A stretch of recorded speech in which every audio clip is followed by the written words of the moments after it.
reaches the battlefield. Smash them! Oh, Mimi, dito ka lang sa tabi ko, ha?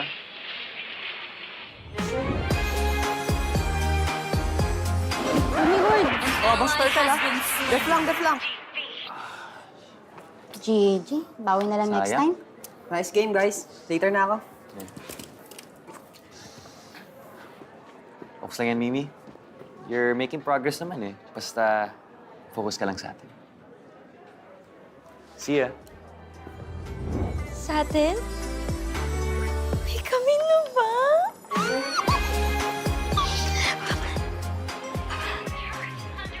Mimi, sa tournament, dapat masanay tayo gamitin yung in-game chat. Ah, Ha? okay. Okay.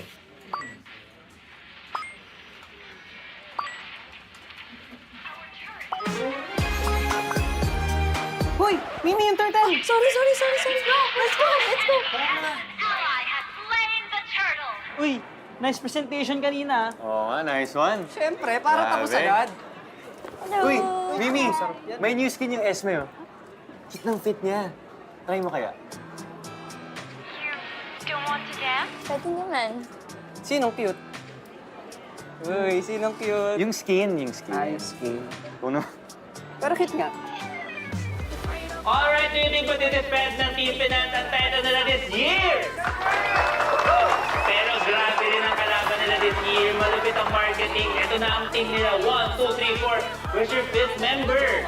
Kailangan, ayan na siya! Marketing! Very old and very proud!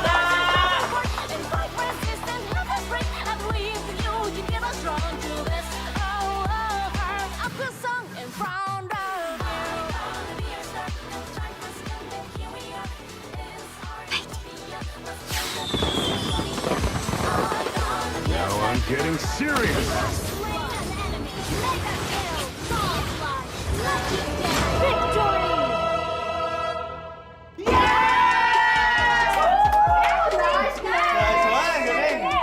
Bro.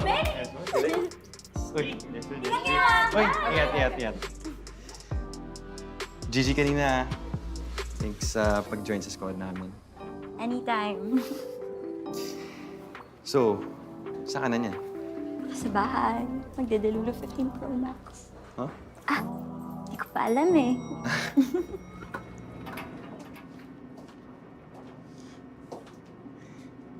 Gusto mo mag-coffee sa tapat? Saka, game na rin.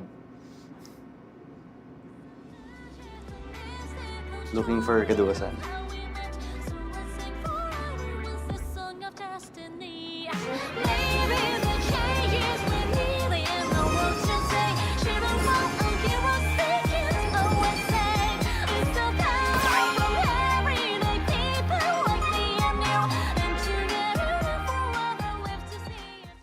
About what silab is. If the ladies could please explain the inspiration behind the name silab. So yeah, good afternoon, everyone. Is it okay if I won't be using the mic? I think my voice. Oh, we have to. Okay. So yeah, good afternoon, guys. So I was introduced earlier, say with my co-panelists today. So for this, we have created silab. So from the word itself, Tagalog word itself, silab, to spark a flame or to ignite something. So we all know that here in the Philippines, we are actually in terms of women esports or representation of women in esports in the industry, to be exact, is somehow lacking because of the opportunities that we have. So sometimes you have tournaments, yes, from time to time, but at the same time, the continuity isn't there. So us, the ladies with me here today, created a movement that is meant to be that spark, meant to be that light for those women trying to be part of the esports industry. When we say esports industry or representation of women in the esports industry, it's not just as a player. It's not just someone who talks in front of the camera. It's a real empowerment. That is the main idea of Silab. That's why we created this movement with these amazing women who are very, who has a lot of accolades in their own industries. So let me introduce, of course, well, they have been introduced earlier, but I just want to say that congratulations, Dani. She recently received an award. Actually, that was last night, 2 times for a creative. So she's also the founder and CEO of Overdrive Studios, a Metasports Chief Creative Officer as well, and Miss Zhang Bian, the very beautiful Miss Zhang Bian, a Fantech PH Esports and the PR manager of the brand, and Miss Queen Wasabi Ligadarna, Commissioner and E-Playment Head of Analytics and Creator Connect Director. So the representation that we had for the group is not just having me as a talent, but also those that are excellent or exemplary in the fields that they chose. So hopefully we get to see more of the women be inspired with this type of movement. So for this year as well, part of the roadmap for Silab is the MWI 2024. So for this one, we'll have the tournament format already, or yeah. Also, no. We go back. Sorry. So for this one, we've created, or actually, Danny created the logo, and this has a very, very beautiful message behind it. All right. Hello. Yeah, just to explain more of the brand, because I feel like it's important that our movement has a face in it also. So we wanted to create a mark that not only symbolizes where we are in the country. Now we want to also spark that passion and make sure that there's a lot of inspiration from gaming and also the kind of direction we want to take women in esports and women in gaming moving forward now. So yeah, the mark is just a combination of everything seen on the screen here. So whether it's just a flower, a tree flower symbolizing the Philippines, a gaming cursor as well because of like where we are and where it's positioned also. And most importantly, we want to highlight that there's a spark in us also. And we want to be the spark that ignites this movement moving forward also. And yeah, very fun project to work on, very fun palette also. And it's an honor to also to work on the brand of Silab. And for the next, and is the most exciting part for this press con is our road to MWI. So a lot has been really looking forward for this event. And this partnership with Munton Philippines is actually the testament to their commitment as well into creating a platform for women and by women. So we want to thank Munton Games in creating a way, of course, for a platform for us and mounting this tournament with us. And the whole idea of MWI, of course, is to encourage all women in esports to create their own story or narrative of success, and at the same time venture a different way for them outside their shells. So yeah, for this year, this is part of it, and this is gonna be an exciting one because we all know that since it is represented by women as well, hopefully we get to tap all the women across. Here are some fun facts about the first 4 weeks of MPL Philippines Season 13. There have been 5 times where the losing team ended the game with 0 kills. This happened once to TNC Pro Team and Blacklist International, and a whopping 3 times to Smart Omega. AP Brand delivered 2 of these exciting performances when they faced TNC Pro Team and Blacklist International. So now let's switch on over to the players that are the hardest to take down in MPL Philippines. Few, Ogwen, and Kyle Tazy of AP Brand are tied at 3rd with 6 games won with 0 deaths. Jem and Kelra are tied at 2nd with 7, and at number 1, AP Brand's Super Marco has won 10 games where he remained deathless. Before we go on to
on it, ripping for the 3 stars. Look at us to the top, no ifs, no buts, winning any game. Para to sa PINAS. Di mo matitin ang aming boses sa new level. Nasa kalye man o mobile, you know I become a legend. Open fire, reunite, we winners. Built with pressure, the diamonds are made of. Switch na lane na parang gera, HP racing, may reset up. Built agad ang buhat ni Hilda, full load SS parang Laila. Susundan ko ang iyong bakas, kasama pataas. Tagumpay natin to dahil tayo'y malakas. Para sa Pinas.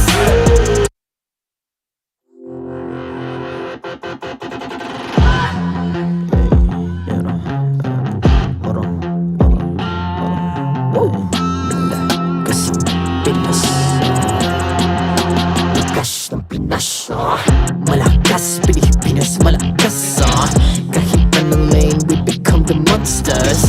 Malakas, Pilipinas, malakas face the golden sun and ripping for the 3 stars. Look at us to the top, no ifs, no buts, winning any game. Para to sa PINAS. Di mo matitin ang aming boses sa new level. Nasa kalye man o mobile, you know I become a legend. Open fire, reunite, we winners. Built with pressure, the diamonds are made of. Switch na lane na parang gera, HP racing, may reset up. Built agad ang buhat ni Hilda, full load SS parang Laila. Susundan ko ang iyong bakas, kasama pataas. Tagumpay natin to dahil tayo'y malakas. Para sa Pinas. Nasa amin ang alas, hindi to atras. Kinikilala sa taas kasi kami ang malakas. Para sa Pinas. Nasa amin ang alas, hindi to atras. Kinikilala sa taas, ganito kami sa Pinas. Wow! Hold on. Yeah, wala kasang Pinas. Laging MVP, no surrender, no retreat. Pag nagsama-sama, just imagine what we can achieve. Laging MVP, no surrender, no retreat. Giving 100 all my all, cause we just cannot be defeated. We are unstoppable, immune and invulnerable. Ready ang equipment, lahat frozen, malak crowd control. Pakita ko na jab like pow, east to the southeast. Taas sa watawat, proud and loud, cause every enemy we devour. Susundan ko ang iyong bakas, kasama pataas. Tagumpay natin to dahil tayo'y malakas. Para sa Pinas. Nasa amin ang alas, hindi to atras. Kinikilala sa taas kasi kami ang malakas. The 13th season of MPL Philippines is brought to you by the following sponsors. Smart, the official telco partner of MPL Philippines Season 13.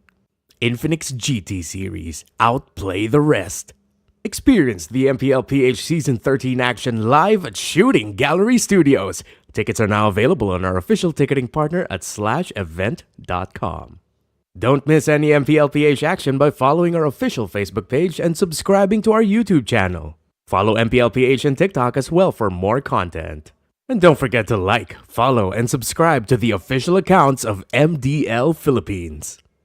To ensure the equality and fairness of our games, MPL Philippines is also monitored and supervised by the Games and Amusements Board.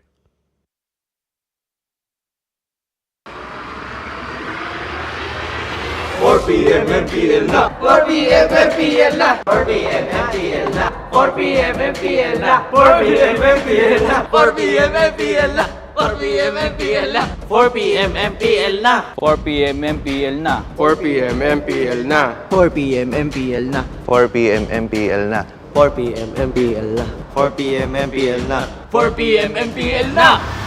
Catch your favorite MPL matches every Friday to Sunday. Only at the MPL Philippines YouTube and TikTok. 4 p.m. MPL na. 4 p.m. MPL na. 4 p.m. MPL na. 4 p.m. MPL na.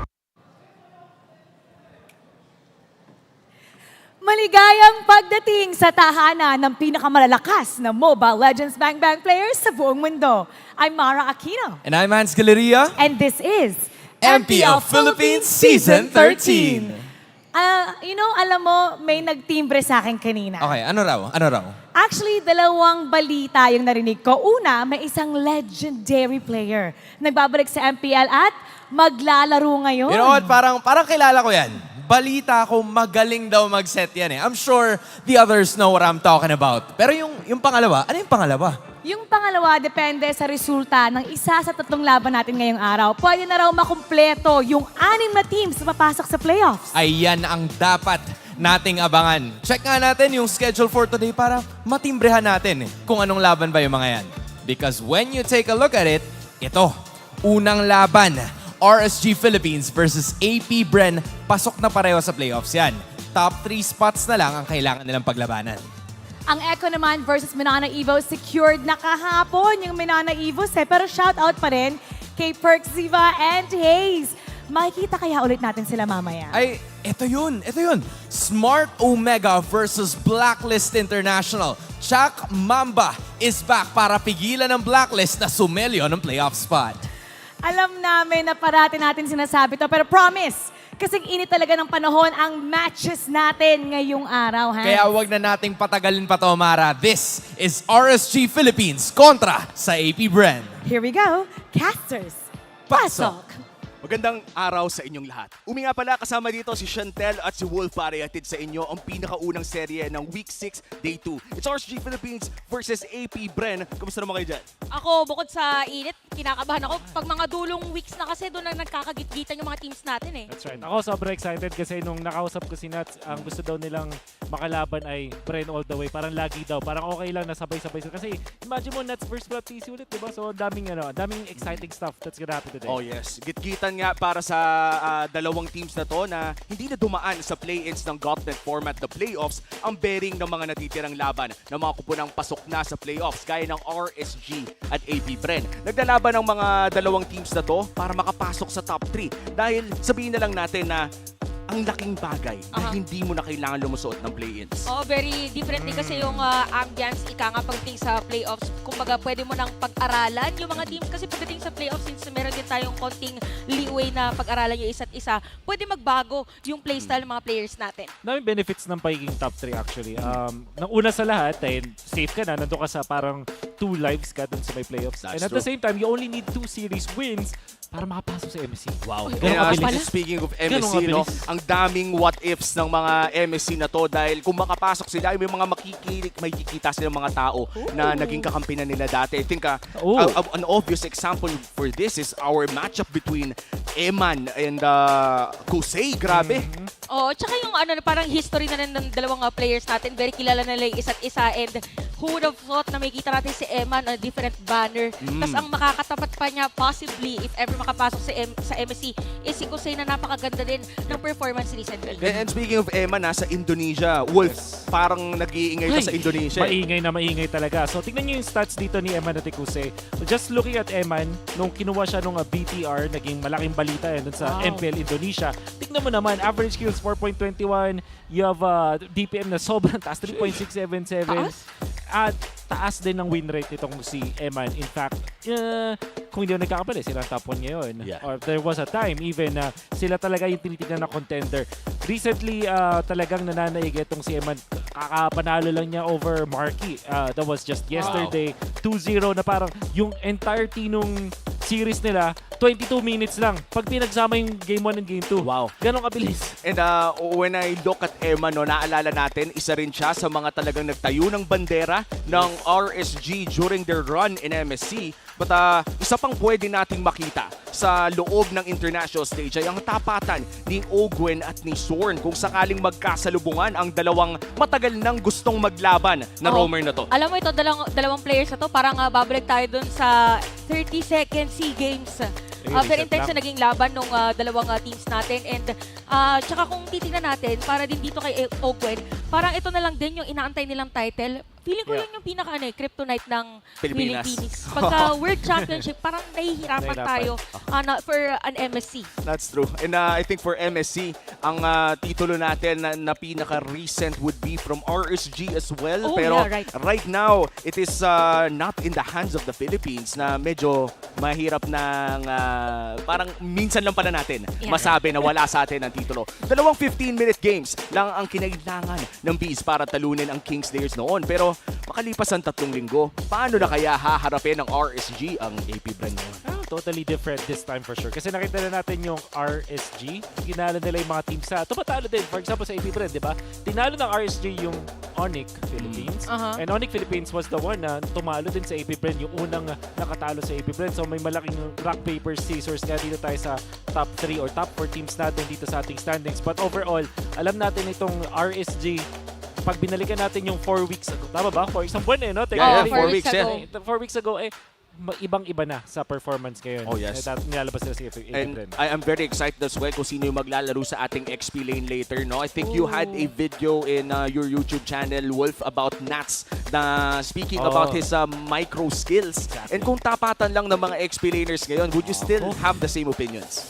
Ang hirap. Napakahirap na tanong niyan, Omi. Pero feeling ko, I still believe na si Nats yung parang best performer ngayon, individual. And I'm saying this is individual. Si Flap kasi parang more on team-based. Pero ganun din, mayroon ding parang pumipitik-pitik minsan na individual niya kukunin. So I think I still want to say na si Nats pa rin, but this will be a legendary battle. Grabe no, parang very big question talaga siya sa ating lahat ng mga casters at pati na rin sa ating mga nanonood. So sino sa tingin nyo mananalo sa laban natin na to? Tutok sa ating official YouTube streams at mag-subscribe sa MPL Philippines YouTube channel at i-comment #RSG nga ba or #APBR with your game and ID, server ID para sa chance ang manalo ng 500 diamonds. At 4 kayong mananalo niyan. Hindi lang yan, dahil paulit-ulit tayong mamimigay ng diamonds for all of our series, mula Series 1 all the way to Series 3.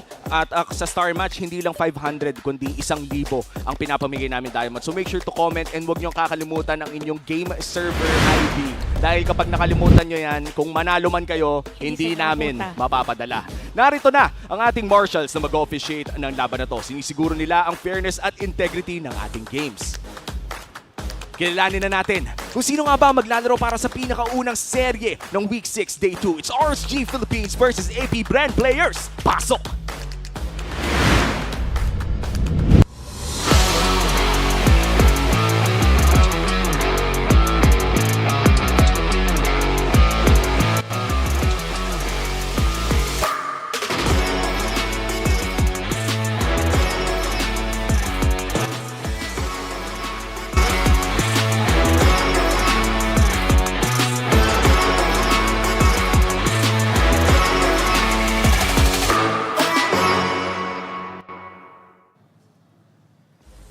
Fourth seed, 19 points, and still 4 chances to secure the upper bracket and avoid the play-ins. The Raiders have always thrived and shined under pressure.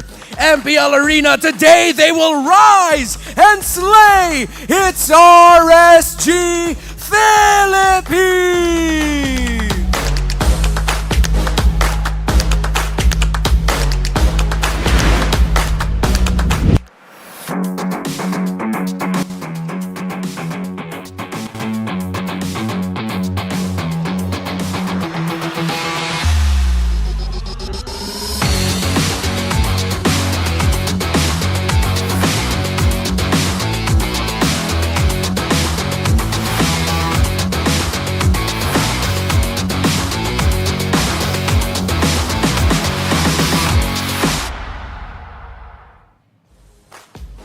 The defending champions have a chance to secure the top 3 spot today and avoid the play-ins. But knowing the Bees ending the regular season as the first seed is priority, they are the champions of the Philippines and the reigning champions of the world, AP Brand! Welcome back, Flap.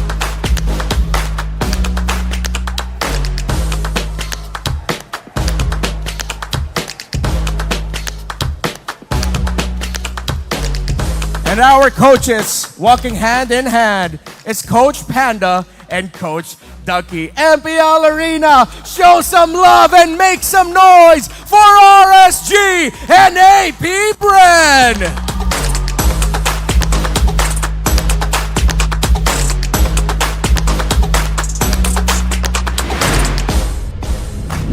At magsisimula na nga ang pinakaunang serya. Let's welcome RSG Philippines with Kusei, Demon Kite, Aqua, Knots, and Light. Almost close sa kanilang boiling point. Nakikita natin ang kainitan din ni Aqua sa kanyang performance lately. At isa sa mga pwede natin sabihin na pag natalo nila ang AP Bren dito sa laban na to is magiging maganda yung kanilang stand pagdating sa playoffs and moral boost ika nga. But knowing these players, they've been with the same pressure time and time again. At talagang magiging excited tayo kung paano nga ba talaga ang paglaro ni Demon Kite dahil parang same sila ng same prototype sila ni Kyle TZ pagdating doon sa kanilang jungle heroes. At nabanggit mo na rin naman si Kyle TZ. Let's welcome AP Bren. It's Super Marco, Kyle TZ, Few, Flap, and Ogun. Yeah, nakita natin si Flap TZ nagbabalik ngayon para sa AP Bren. Hindi naman natin sinasabing ito yung hinihintay natin sa AP Bren, but this is their winning formula. Pando is also very good and very good na explainer, pero ngayon ang talagang inaabangan, Flap versus Nats. Ewan ko kung ako lang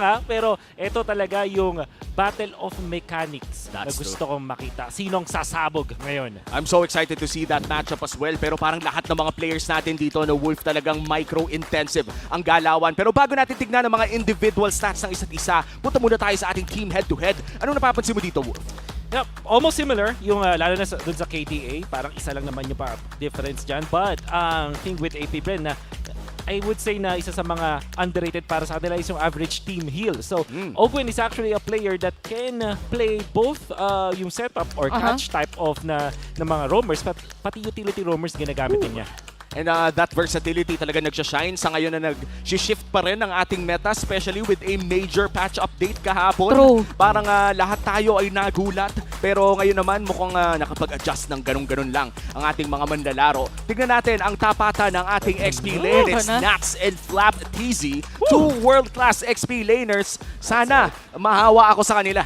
Grabe pag tinitingnan mo yung dalawang players sa screen natin, parang kung MPL fan ka talaga ay kikiligin ka dahil kakaiba yung performances nila both internationally and locally. Yep. And ang wish ko lang dito sa ating mga coaches, sana wag tayong bigyan ng tipong Uranus versus Esme or yung mga X-Borg versus mga Uranus or Terisla, ganun. Sana mga Benedetta, alam mo yung Arlot Benedetta Arlot Bene! Yan talaga.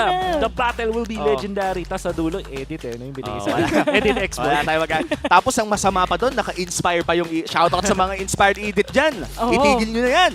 Okay, ngayon na magtatapatan na ang ating Black TZ versus Nats. Siyempre, hindi naman 1v1 ang ating labanan dito. It's still going to be a team game. Ano nga ba ang ating Infinix keys to victory? Ano yung pwede nating i-focus dito? Yes, para sa RSG, knowing na si Kusei also played this kind in the meta na mayroong mga gold lane mages katulad ng Season 7 na may Alice, mayroong Harith, may Lunox. Pwede yata i-consider yan dito para sa RSG, especially kasi na-patch yung mga mages natin. We'll explain that later. Ngayon, para naman sa AP Bren, Flex, Ogwin's immunity to patch adjustments. Again, about the patch, alam natin na si Ogwin ay kayang-kaya maging versatile sa utility at catch type of roamers. And then, para sa dalawang teams, the team who interprets the patch better wins. Feeling ko, yung mga coach natin dito, pati yung mga analyst nila, puyat.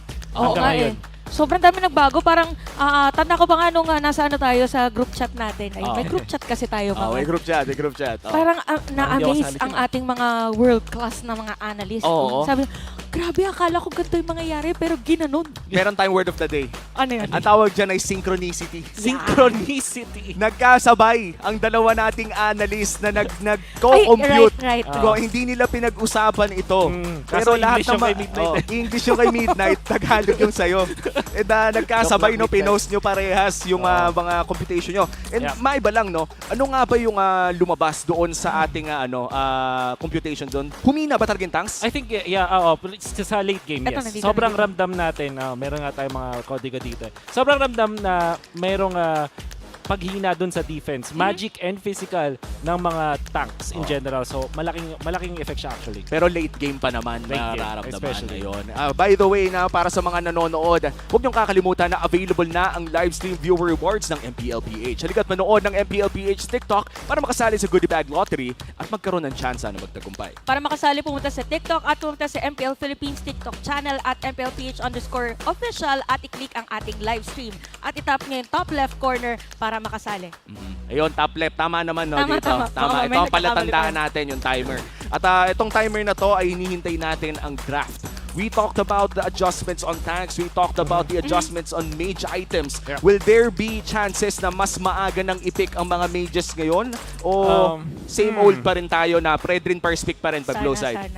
Unfortunately, ay mukhang Fred rin pa rin ang mga priority ng mga teams natin. Hindi Akala ko dahil na dun sa mga changes dun sa mga tank items. And actually, as a fighter, kasi itong si Fredrin nandun siya. Yung thing kasi with Fredrin and like Barats for example, hindi nawala yung idea na mabilis silang mag-take ng jungle, hindi sila madaling ma-invade. And most importantly kay Fredrin yung chain CC talaga. At alam natin, katulad ng mga sikat na mages na nasa golden, like Harith for example, ayaw ni Harith na may constant na CC. Tapos, dahil sikat din si Arlott, laging nandyan si Fredrin. So, parang, ayun, there has to be something really drastic to change that. Pero, yung mga choices sa gold lane, yun yung pwede makita natin. Like, nakita natin yung Lunox, for example. There's the Harith. At malay natin, ang Esmeralda ay magbalik. Oo nga, no? Parang naririnig ko nga kayo kanina. May kausap ka kanina eh. Parang pwede daw yung Esmeralda Gold. So, maganda kung makita natin si Esmeralda nga sa gold lane. Nakakamiss na rin. And bali-balita ako yung mga energy-based assassins daw natin ay mas malaking chance na makapasok ngayon. And I'm also excited to see kung makakakita pa tayo ng Hayabusa. Dahil balita ko pwede ng Rumetri yun habang nagsha-shadow kill, no? But natatapos na ang ating banning Face Wolf. Ano bang pwede nating ma-expect sa first pick natin considering that Fredrin, yung binanggit na natin kanina, ay wala na ngayon sa larong ito? Yeah, there's always yung Masha na for some reason ay binuff. Hindi ko naintindihan sa sabi dun sa text parang nahihirapan ata si Masha sa early game. Sabi ko parang hindi naman. Parang hindi naman, boss. Pero yun, Masha is there. I think yung pag-aagawan pa rin nila is yung utilities, junglers like Baksha for example, lalo na dahil wala yung Fredrin, baka Barats or Baksha ang unahin. And then syempre yung Arlott. Nako, yung Arlott for sure iko-contest ng dalawang teams yan. Kaso naban eh. Narinig kasi tayo kanina, pero ito lang napapansin ko so far sa lahat ng mga MPL seasons natin. Every time there's a patch, parang slowly yung transitioning ng mga teams talaga. So parang it would connect doon sa sinabi ni Wolf kanina na baka same pa rin, yung typical pa rin nakikita natin. Pero magkakaroon ng difference in terms of place. Ito yung pinakasagot kung magbabago pa yung prioritization ng mga teams. And when we talk about Coach Panda, panigurado, no? Parang aral na aral talaga ito. And I think with the Harith Wolf, the changes is about the smoothness of his gameplay. When we talk about the smoothness, ano ba ang ibig sabihin ng smoothness na yun? Basically, yung sa dashing niya, di ba? Para mas fluid pag atake ka, parang nababawasan yung mga backswing, ng mga ganyan. Pero walang actual na description ko ano yun, but when you play yung Harith, mas masarap. Mas masarap na magamitin. Kumbaga parang nakapulbos palagi. Pero madulas. Kidding aside. Nakapulbos na, naka-fingers pa. Exactly. Para sa AP Bren, ang sagot usually ngayon na nakikita natin is the Nathan, di ba? Nathan, baka i-prior pick din dito ng AP Bren. And then, maybe yung we heard already at Valentina. Priority for AP Bren. Okay. Early, I would say this is an early Valentina pick. Hindi pa nila alam kung anong mga klaseng ultimates ang lalabas sa RSG. Chantel, when we look at an early Valentina pick, ano bang usually na nasa ulo ng mga tao pag ganyan? Ako hinuha ko lang dito para sa AP Bren since nagbago nga yung patch. What if mag-Valentina tayo para kung ano man yung gagamitin na mage ng kabilang team, meron din tayo. Para tayo mag-a-adjust sa kanila at the same time we're studying kung paano ba yung naging adaptation ng RSG sa meta ngayon. And we talked about the Esmeralda earlier. Si Nats na isa sa mga pinakamalakas na XP laners ngayon ay isang Esmeralda user. Ito yung literal most of his career game, especially in Season 8 was Esmeralda. Ano, lalo na pag ganyan, nakakita ka ng Harith, nakakita ka ng Angela para mapapa-Esmeralda. But I feel na sa huli pa tayo pipiliin. At kung titingnan natin, AP Bren yung mas likely na kunin yun, but that will be like last pick. Feeling ko AP Bren should pick up yung Nathan ngayon kasi Nathan yung nakikita nating pang tapat sa Harith. Harith is the strongest gold laner sa metagame natin ngayon. walang nakakatapat sa kanya sa lane, tapos maganda yung natural scaling, mas smooth pa nga as we have seen dun sa patch. And then, ang OP kasi dito, yung mga mages na hindi naman talaga nagja-jungle ay na-buff dahil na parang di ba kinompensate yung sa purple buff yung tingin nila. So mas madali silang gamitin ngayon. Claude, para sa AP Bren instead. I think they're leaning more into comfort at this point. Agree. The Claude is definitely one of those marksmen na kahit anong meta ay nagagawa ng paraan. That's right. I remember during a time na meron pang ano yung emblem na pwede kang mangnakaw ng pera tuwing pumo-per skill ka kay Claude? Avarice. Yung S. There was this one meta na parang luging-lugi na si Claude pero biglang may naglabas ng Avarice Claude, bumalik sa meta. Ngayon parang tapos nagdo-double lane pa, no? Nagdo-double lane. Pero ito, tignan natin to, shortest average game duration. RSG pala may hawak niyan. Grabe. Uy, sila din from last season. Yung kaya lagi nating binabalik-balik yung grabe mang raid. The Raiders. And the Benedetta, natural na ban yan sa RSG. Lalo na katulad ng mga Arlot, you kinda wanna challenge yung hero pool dito ni Nats. At naghahanap din tayo ng mga vehicles for the Angela. Siyempre, Angela Harif, that's already there. Tapos Angela plus the Baksha. Siguro yung CC along the way ay consider din dito ng RSG. Lalo na kasi Vengeance Carrier yon at ayaw ni Claude ng makakita ng mga Vengeance. Yeah, and Thamus as well is an option kung Vengeance lang naman ang usapan. Pero ang may namimiss akong XP laner men. Sino? Yuzong na may Angela. Isa pa yung katakot-takot eh. Well actually, tsaka ngayon na nabanggit mo, parang binagay ko siya doon sa may Angela na hero composition. Parang mahihirapan nga naman yung Claude. If ever na merong Yuzong, parang ma-force ka mag-ultimate, tapos Fury pa. Tapos ang makakasalo ng damage is Yuzong. Why not? Parang at this point, everything is up in the air. May mga constants lang na hindi nagbabago. Katulad na lamang yung Fredrin ay pwede pa rin. Tsaka Barats, strong jungle. Ano pa ba ang mga undeniable truths of the draft? Undeniable truths, well, I guess yung Novaria. Angela is the really good. Tsaka yung Minotaur.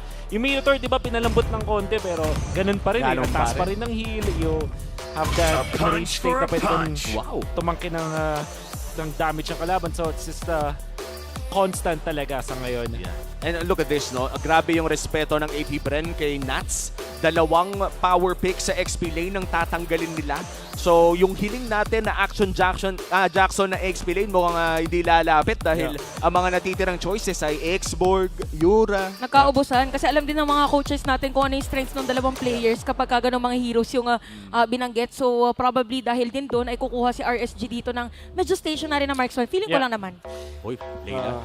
Well, yung they already have the Hadith, so baka i-combo nila with Kaja, alam mo yun, parang combo. At alam natin si Light ay napakahusay na Kaja player. Pero si AP Brand kasi parang na-prep na yun, nag-Valentina agad sila. So, knowing si Light ay magaling sa mga setup, kukunin nila. At interestingly, sila yung nag-ban ng CC. I would think na sila yung kukuha niyan, but they banned it instead. Mataas ang chance na damage dealer din na EXP lane itong RC kasi kailangan nila ng physical. Backsha, pati si Harith, magic damage na yung source. So, kailangan nila ng heavy physical damage mula dun sa side lane. At ano pa yung natitira? CC sana, di ba? Pero sila yung nag-ban mismo. So, sobrang interesting nitong decision from RC. Baka mag-tamo sila o kaya Tams or maybe what else is there? At this point, feeling ko pwede na nga rin yung Martis XP. Martis XP. Kung ano nang pag trip ano nila. lang din, no? Balmond XP. Yung Edith ba na nabanggit nyo kanina, possible din natin makita? Nako, there is a chance. Physical kasi, so baka tipong export na siguro the best. Pero ayan na nga, oy, na-open! Oo nga, no. Dumating na tayo sa MLBB na actually padulo na nga to eh. Oo. Ngayon ko lang nakita, I'm not sure if the stats are there for this, pero this is honestly the first time na nakita kong Matilda sa second pick, sa second rotation pick. Right. Yes, because of the changes din may mga konting nerfs din kay Matilda. Para mas, sobrang tagal na kasi nung cooldown ng ulti niya. So napatagal yun. At wala nang refund kapag hindi tumatama yung ulti mo. So hindi ka pwedeng yung, alam mo ginagawa nila na nagpang scout nila na ulti. Para pang-bait din. Basically yun, kailangan tumatama sa kalaban yung ulti mo. But still a pretty strong hero. Magandang combo rin with Claude. RSG kailangan nila ng physical damage on the XP lane. Tapos siguro Kaja or Cho na favorite nila. Or the Grok. Ay, is the surest Ayun na yung binanggit kanina. Ayan na. At hindi lang yan. Yung parehas na hero na nabanggit natin ngayon ay na-pick na ng RSG. Kaya naman bumaba mas lalo ang options sa XP lane when we look at AP Bren right now. Esme na, pakita nyo na. Esme na ba? It's time. Actually, maganda nga yung Esme kasi yung first 3 heroes pa lang dito ng kasama pa yung Edith. Or actually, kahit yung usual pag nasakay ng Angela. So, bagay na bagay talaga. Tapos yung Blood Wings Rush, pwede mo rin gawin yun. Oracle Ay, Blood. oo. And there are a lot of things na pwede rin at this point, no, parang Flexidias pa rin eh. Nandiyan pa nga rin yung Tamus kung gusto nilang kunin dahil the Tamus as well on the, I think on the side of AP Bren is actually good if you're up against an Edith na kakaunti pa lang. Napo is another option para meron sila pang type at pang glue na may konting updates din. Hindi lang konti yan. Malakas yung updates yan, bossing! Ay, oo, nabanggit mo siya actually. Sa late game lalo. Oo. This is going to be exciting, Wolf. Ano ba yung big changes na nakikita natin sa glue ngayon? So, yung nakita natin na parang meron siyang scaling na factor kasi HP based na at alam natin na madami kasing mga tank or HP based heroes na sikat ngayon dun sa may metagame at dahil yung damage output ni Glue ay nagsiscale na into the late game, malaking bagay pa rin yan. So, ibig sabihin, threat itong si Glue. At the same time, ang kagandahan ng Glue ay para siyang pampigil dun sa Harith. Harith wants to really be that hero na parang laging nakakasayaw, basically. Pero dahil dun sa existence ng Glue, pwedeng mahirapan yan. Ito yung literal na malagkit ang dance floor. Correct. Na kapag nandun na ang isang Harith ay mahihirapan talaga siya. But at this point, no, the glue as well with changes on Brave Smite, I think malaking factor din yun para sa ating mga XP laners. Kaya naman looking at this game 1, sino ba yung mga ma-expect nating magiging ahead in the early game? Early game? More on Harith ako, more on magic damage kasi for me, yung RSG para we wouldn't know kung paano yung magiging performance ni Flap sa lane. My simple answer is talagang RSG ako dito. Angela pa lang, tapos back siya. Sobrang bilis ng kanilang jungling. This is Angela na position 4, so malakas agad yung impact ng love waves, pati no hard guard. At Edith, di ba, na pwedeng pang-tank ng damage. Ang notable sa Edith is may dalawa kang agad na stunts kahit hindi ka pa level 4. That's true. And the best part about this duo in the mid lane, I remember during M3, ginamit din ito ng Blacklist International na makakapag-clear talaga agad. Yung level 1 pa lang. Sobrang bilis. Wala na agad minions doon sa mid lane. Akala mo wala yung kalaban, yung nakapag-clear na. Pero ito, napakabilis din na first blood para kay Nat. So, gaya na sinabi natin, mukhang kumukulo nga talaga ang tubig dito ng RSG. Ready to raid agad. Very crucial because that is Flap easy. Yes, and when we talk about Yuzong, kapag nakapag-Fury Hammer ng maaga to, ramdam ng buong team yung lakas eh. At bukod dyan, dahil dun sa extra EXP na makukuha mo from that kill that allows RSG na mas smooth yung pagkuha nila ng level 4 sa Edith at level 4 din dun sa kanilang Angela. Pwede silang mag-switch agad. At yung Sinats, mas mauna rin sa pwesto. Napakalaking bagay nung kill na yun. At doon natin makikita yung update din sa mga crabs kung saan, kung sinong maka last hit ay lilipad yung mahuhulog papunta doon sa kanalast hit. Kaya naman, hindi na pwede yung ililish lang tapos kukunin. Yung parang sige, hayaman na siya. Parang tinatamad ako ngayon na kumuha. But yeah, isa sa mga kailangan natin abangan dito is, di ba sabi natin, isa sa mga pinakamabilis na mga games is from RSG. Yeah. At Synapse pa ngayon naka-first blood. So kailangan pigilan agad yan ng AP Bren kasi alam naman natin yung strength. Yeah. Pagka nagsimula na agad. Kung may 4 PM MPL na, meron the nuts time eh. The nuts show time. Kumbaga, entertainment pala. The time is nuts. Oo, the time is nuts. Pero tingnan natin kung makakaringabat na ng time, pero makukuha pa rin. May AP Bren with Cal Easy's retribution na moment na yon. Si Ogwen may iwan, 3 ang humahabol sa kanya. Sapat nga ba talaga? Pero hindi na makakatakas pa. Nuts with another kill para sa RSG. Mukhang naging maaga ang paggising ng Task Force RSG. 2 kills already on the side of the Raiders, pero pinakaunang pagong ay napunta sa kamay ng Bees. And generally, masaya ang AP Bren kahit pa napatay doon si Ogwen kasi it's still a Matilda, yung position 5 nila yung namatay doon. Tapos nakuha nila yung turtle. Good read din na alam nila na potentially may tatalo dun sa may EXP lane. So, binilisan ng AP Bren yung pagkuha ng kanilang mga jungle creeps. Pero binilisan din another kill na naman na doon sa may bottom lane at talagang ang iniikutan yata ng RSG is yung XP laner. Tsaka ano, no, when we look at Kusei right now, running the vengeance as well. Ito yung mga iniisip natin kapag gold lane ka. Usually naka-Fury pero mid lane na. Grabe, tuloy-tuloy talaga ang arangkada. Sa may middle lane naman ngayon, ginamit na ang Guiding Wind or Circling Eagle pala para makaalis doon sa threat na ginagawa ng RSG. Wow, tuloy-tuloy din lang talaga. Light with another knock-up. Pero mukhang mapapariwara siya. Oo, Detona's welcome. Ginamit pa nga yung Missile Expert para merong additional crowd control. Habang si Q dito ay mapapalundag. Pero Light ay hindi pa rin makakatakas. Habang ito na yung Guiding Wind na pantakas dito para side ng AP Brand. Wow! Pero napakagandang petrify. Tatlo yung tinamaan. Napakainit yung laban natin. Dalawang mapapatay. Demon Kite nandun na rin for the backup. And it's just RSG continuously giving pressure dito sa AP Bren. Nako, yung Dragon may alien na nakapatong. Pero mukhang buhay pa rin naman si Nats with a heal as well. Flap TZ makakatakas naman with Cyclone Eye. Pero hindi pagpapahingahin. Hindi pa yata talaga tapos si Kuya Nats. It's a Nats Entertainment. Sa mga ganito din siya na-entertain kapag maganda yung heads or maganda yung head start niya against kalane niya. Ayaw talagang tigilan. Ayun na naman, nakaka-flicker force out of Flap TZ. Pero mukhang yan na talaga ang ending dahil pagong na naman tayo dito, Chantel.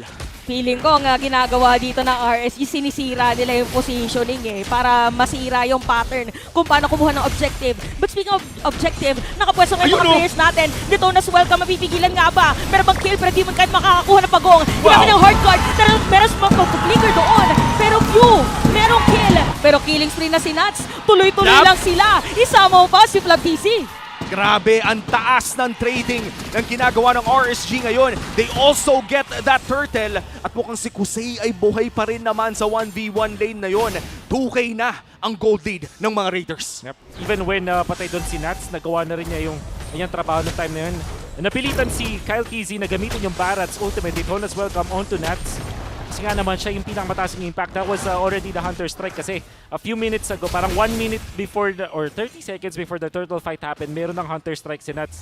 Alam natin na kapag nakakombo siya, makapapatay talaga niya yung mga members ng AP Bren. So, Kyle TZ opted na gamitin yung Detona's welcome dun kay Nats. Medyo maaga, so nakuha pa rin ni Demon Kite yung turtle dun sa time na yun, and RSG is still winning when it comes to the economy. Yeah, and Aqua with a timely heart guard as well para maligtas ang buhay doon ni Nats ng bagya. Kaya naman nagkaroon pa ng extended team fight.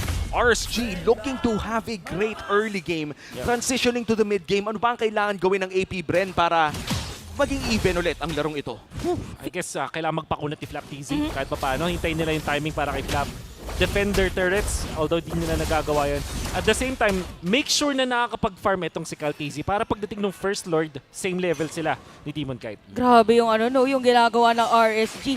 Nananalo sila sa team fight, tapos nakakuha pa ng objective. So, mabilis ng pangyayari. Kanina, nabubulol na rin ako dito sa, kasi yung bitawan talaga ng mga teams natin, yung pinaka-importante. But yeah, for AP Bren, kailangan nilang paliitin ngayon yung kalamangan. Now na meron na namang objective, parang doon sila naiisahan minsan ng RSG And I think for AP Bren, mas okay ata na antayin nila ang RSG na mag-start dito. But correct me if I'm wrong, Wood, mas okay ata na ganun. Pero kaya na nga!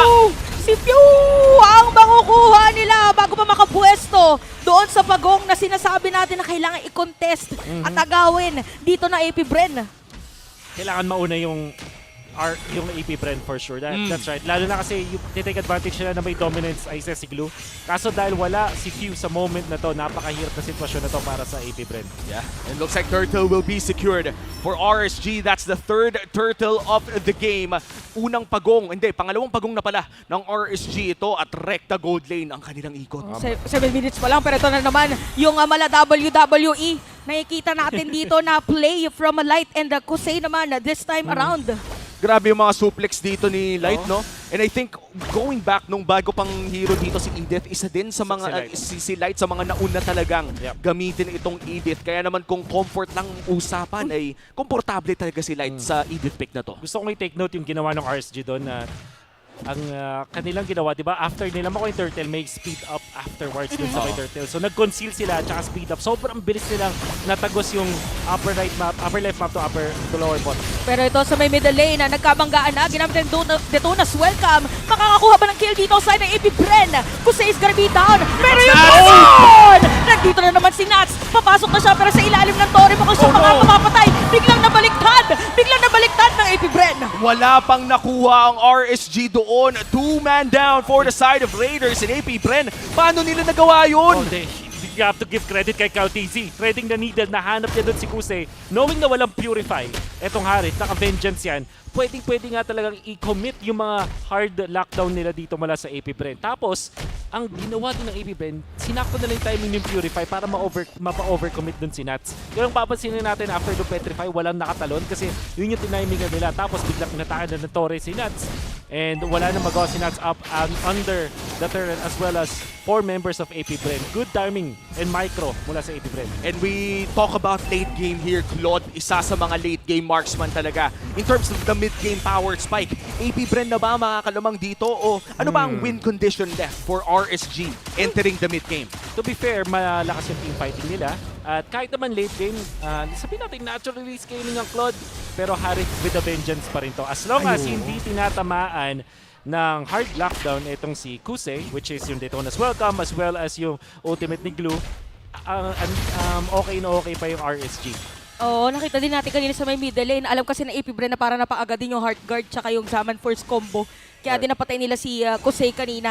Eto na, sabi natin parang unti-unti nang pinapaliit ng AP Bren yung kalamangan. Dito magkakaalaman sa Lord Objective. Oo, dito talaga natin makikita kung sino nga ba ang makakalamang first Lord of the game. Mukhang RSG o magko-control ng area pero hindi pa naman sila magla-lock in dito sa ating Lord. AP Bren, light pumasok na! Ito na naman yung suplex na sinasabi natin. Ginamit na lahat ng mga skills pero makakatakas pa din. May iwan nga lang dito si Flaptisi, kalahati na yung buhay. Ginamit na yung split. Sino dadalhin? Demon Kite.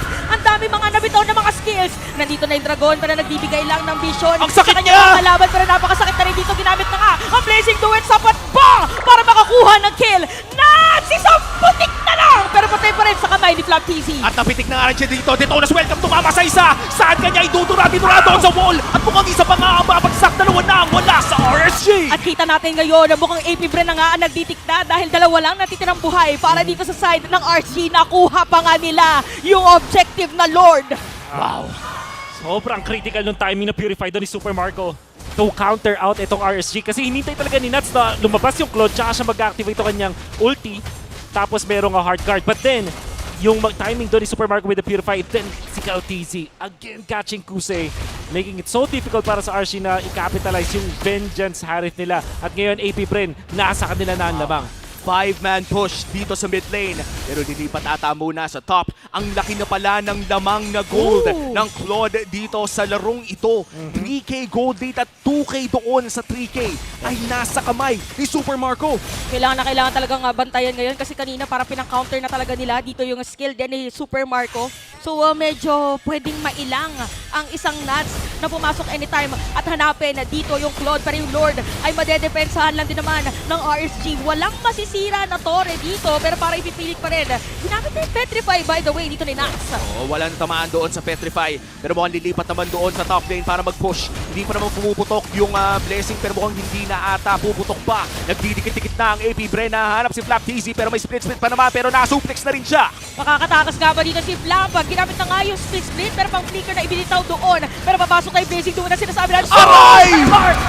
Huli ka sa kamay dito ni Kosei at dediretso pa nga. Raid na daw! Sabi ng mga RSG players pero mukhang makakatakas pa. Meron flicker para kay Light! Pero hindi sakto yung range. Na-sidestep pa ni Master Ogwen but what a great vengeance mula kay Kosei para makuha ang unang death ni Super Marco. At that moment, si AP Bren, di nila nagamit yung kanilang lockdown para kay Kuse. Kautizi hindi na nahuli as well as si Flap. Na-zone out din kasi sila and Super Marco napaaga din yung kanyang pag-placing duwet dun sa likod. At alam naman natin kapag meron kang vengeance, hit na hit yan ang isang Claude na may blazing duet. Now RSG taking advantage of that one pero that was mainly because AP Bren hindi nila na-coordinate ng tama yung kanilang teamfight. Mamaya magiging crucial ulit yan. So pagandahan ng pwesto sa dalawang goldaners natin. At saka parang yung blazing duet kasi hindi mo naman mapapatay yun eh. Kumbaga pag nandun ka na sa loob, naka-vengeance na yung katapat mo, parang umaaray ka rin yung tatatatat mo, aray. O hindi mo pa mapipig... Oh, yun nga, hindi mo nga mapipigilan. Ayan, real-time win rate natin. Alam niyo naman, isang teamfight lang, pwede bumaliktad. But still, it's AP Bren na lamang. Oo, nakakalamang na talaga. And hindi nga natin masyado nababanggit. Ito pala yung classic na Matilda Barats combo na nakikita natin. Mula pa sa mga greats na naglaro nito dati. Flying Dinosaur. Sobrang potent dahil alam naman natin kapag isa kang Barats, lalo na pag jungler ka, parang ang limitations mo talaga yung movement mo eh. Buti nga meron ng dash ngayon yung ulti, but apart from that, parang yun yung weakness ng isang Barats. Having the Matilda allows you to be very aggressive as well. Speaking of Matilda, mukhang siya yata ang gustong bigyan pero pinilit lang na gamitin yung Circling Eagle. Tumama ba yung pitik ng Synchro Fusion? No moment na yun, so medyo nagpapakita na dito si Kusei ng damage na pwede nga ibigay. Still a very close game as the Luminous Lord is started by AP Bren. Lamang ang AP Bren ng 2,000 pero umaaligid na si Light at Demon Kite doon sa may Lord area. Ang tanong na lang ay magti-teamfight ba sila para dito dahil puro Brusco Boys ata yung mga wala yung mga damage dealer eh. Oo, ang daming bouncer no. Si Demon Kite tsaka si Light parang hero pa lang. Medyo may pang-psych na. Malalaki yung mga hero namin. Makunat. At saka parang iba yung ginagawa ng side ng AP Bren. Si Few yung nagki-clear ng minion wave. Walang tapatan. Pwede niya rin kasing kopyahin. I'm not entirely sure kung kinopya si Angela. Kinopya nga niya si Angela. So, pwede niyang i-match yung ginagawa din dito ni Aqua. So, high IQ level para sa dalawang mid laners natin. Wow! Ito, wait lang, interesting. Blood Wings, may malaking change yan. Nag-Blood Wings ngayon si Ogwen on the Matilda. Mamaya na natin pag-uusapan yun. Napakaganda set up play. Tatlo yung tatamaan. Pero tayo, IMU na Heart Guard. Ogwen is gonna be down. Habang si Flap Easy nahanap dito ibang mga players. Super Marco makakakuha na dito. Blazing Duet na naman. Habang yung RSG, kaya ba nakakunatan nila? Si Aqua hindi na nakasampa. Tapos si Demon Kite mukhang makukuha pa nila. Si Demon Kite ay bumaksak na rin at tuloy-tuloy lang ang pagbira ni Few. Aqua na lang ang natitira pero mukhang ipupush na nila ang gitna. Oo, parang inaantay na lang nila yung minion wave. Look at you, talagang pumasok na doon sa may bandang gitna. At talagang inaantay na lang nila dito yung minion wave na dadaan. Boom, tatamaan ba? Oy, masyado atang makapal pero 10 seconds na lang. End the game na ba? Wala yatang dedepensa para sa side ng RSG. Si Aqua napatay na rin. Kaya naman mukha sa ating game number 1. Tinutuloy-tuloy na dito ng AP Bren at hindi naaabot si Nats. AP Bren wins game number 1. Close game hanggang sa dulo. Sasabihin ko yung tagline mo, men, Wolf, beautiful ML, game 1 pa lang. Beautiful naman talaga. Lalo na dun sa idea dito ng AP Bren na meron silang konting mix-up na ginawa dun sa last clash. This time, pinauna nila doon si Claude, Super Marco, kasi medyo makunat na nga naman din. Ang idea is na force nila yung vengeance kay Kusei, tapos na-expose kung nasan mismo yung Harry. Eventually, na-delay si Caldizi pero napatama pa rin niya yung ultimate niya doon kay Kusei. So parang na-half yung duration ng vengeance kasi nilabon na siya ni si Totoo na ba yon yung nasa baba? Kasi welcome niya yun eh. Sa bagay, welcome niya yun eh. Detona. So sino si Barats? Yung yung baby siguro. Yung baby. Oo nga, no? Sino ba? I-comment nyo nyo guys, kasama ng hashtag. Sino si Barats? Si Detona ba yung Oo, yun ang we-welcome. O si Barats ba yung dinosaur? Tama. Yan ang ating isa sa mga question na pwede nyo sagutin. Of the day. Hindi naman of the day. Mamaya meron tayong official na gano'n. Yun, unofficial. Sakto tayong tatlo na naman caster buong araw eh. Ay naman, mamaya may tanong din kami. By the way, pwede pa rin sila mag-lock in ng mga answers nyo para manalo ng 500 diamonds. Just use the hashtag APBR and of course hashtag RSG as well. Huwag nyo kakalimutan yung game server at ID ninyo dahil saan namin ipapadala yan. Oo nga naman. Hindi nyo i-comment. Sino nga ba ang ating MVP? Ayan na naman, mapapabang-bang ka talaga sa kanyang Claude. Super duper agree, pero alam naman natin na sobrang solido lang kanyang performance ito with his timing. Only dying once. Actually, yung isang teamfight lang na malaking teamfight na itinalo ng side ng AP Bren is nung napaaga doon sa Super Marco, but he was very important doon sa mga teamfight clashes. Ang aking underrated na MVP nga lang dito sa laban na to is definitely si Caldizi sa paggamit niya ng Barats dun sa teamfight dun sa may gitna. And then eventually yung pagtuloy na pagbabanalo dito ng AP Bren ay dahil dun sa paghuli ng Barats doon sa gold laner ng kabilang team. At alam naman natin sa dalawang teams na to sobrang importante ng gold lane matchup. As much as the XP lane matchup is great when it comes to micro, yung macro sense ng mga laban between RC and AP Bren ay umiikot dun sa kanilang gold laners. So that's Super Marco as well as Kuse. Alam natin yung RC ay namamayagpag dun sa first few minutes of the game, but that's the first Daytona's welcome na kumagat doon kay Kuse na sobrang critical para sa side ng AP Bren. Tingnan natin yung purify timings. Ayun, no, napakomit talaga doon si Nats, and afterwards meron ng mga airborne, and then Flap TZ also zoning out yung mga members ng RC. Another good play coming out from Super Marco with his own Purify, at ayun, nahuli si Kusei dun sa dulo na naka-vengeance pa rin. So kumbaga yung vengeance sa duration ay napapakalahati dahil lang dun sa ginagawa ni KTC. It's the only time na mamamatay Super Marco as there was the dive at nakapag-vengeance pa rin dun sila Kusei. Eventually, napunish ng RSG yung ating Claude sa game na to. And another one, watch out for the defense coming out from AP Bren. Pero si Ogwin ay mapapatumba din agad. Watch out din sa may vengeance na pinap dito ni Kusei. Tapos, andun bigla nakaabang si Kyle TZ dun sa dash na nakita natin mula doon kay Kusei. Really catching yung most important na hero at player para sa RSG. Great macro mula dito sa side ng AP Bren, pati yung overall na idea nila sa pagbuo ng kanilang teamfights, napakaganda. Alam nila kung paano nila isosolve yung kanilang win conditions dito, and honestly the only win condition is to make sure na tatama yung Baron's ultimate o kaya yung Glue ultimate dun sa importanteng heroes like Kusei, for example, which happened many times in this game. A very close one. Di natin pwedeng sabihin na it was just AP Bren dominating RC or RC just dominating AP Bren tapos may comeback lang. It wasn't. Lahat ng teamfights na nakita natin dun sa pagdating ng mid game ay napakataas ng level ng pinag-isipan ng dalawang teams natin dito. I will not be surprised if this will go to a game number 3, especially knowing na ang dalawang teams natin ay napakatindi ng kanilang pinapakita. Let's look at the other items dito sa para sa AP Bren na inuna nga yung Blood Wings after nung Enchanted Talisman as well as the Flask of the Oasis. Inuna din ang Blood Wings na nabuff ngayon. Isa sa mga pinaka cost-efficient items when it comes to defense and offense. Mataas na rin yung nakita nating magic power na you can get from the Blood Wings compared from before. But this time, nakita natin na madaling natunaw si Ogwin right after niyang kunin yung kanyang Blood Wings, pero the idea is still there. Pwede siyang mas tumagal dun sa mga laban to eventually be able to pop yung kanyang mga ultimates, yung kanyang mga spells. Now, apart from that, ang ating carry ngayon at pinakataas GPM is going to be Super Marco. Despite facing yung Vengeance Harith na alam natin ay makakalamang sa lane at pati na rin sa mid game, Super Marco pa rin eventually ang nakakuha ng mga importanteng mga kills and then eventually gets the most GPM dito sa ating laban. When it comes to the other stats, however, alam natin na isang Harith na naka-Vengeance ay tataas talaga ang damage taken, and then you have Demon Cat also fronting for the team. And Light, naturally, as the Edith, gusto mo rin tumatakli ka ng mga damage. But then maraming beses dito sa ating laban ay kinokopya lang niya si Edith. Tapos minsan yung Angela din para alam nila na macro-wise pwede nilang mabalasa yung ating laban with whatever few is copying. So this time nga, hindi niya masyadong pinocus yung ultimate ng isang Yuzong, which naturally is going to be copied by the Valentina.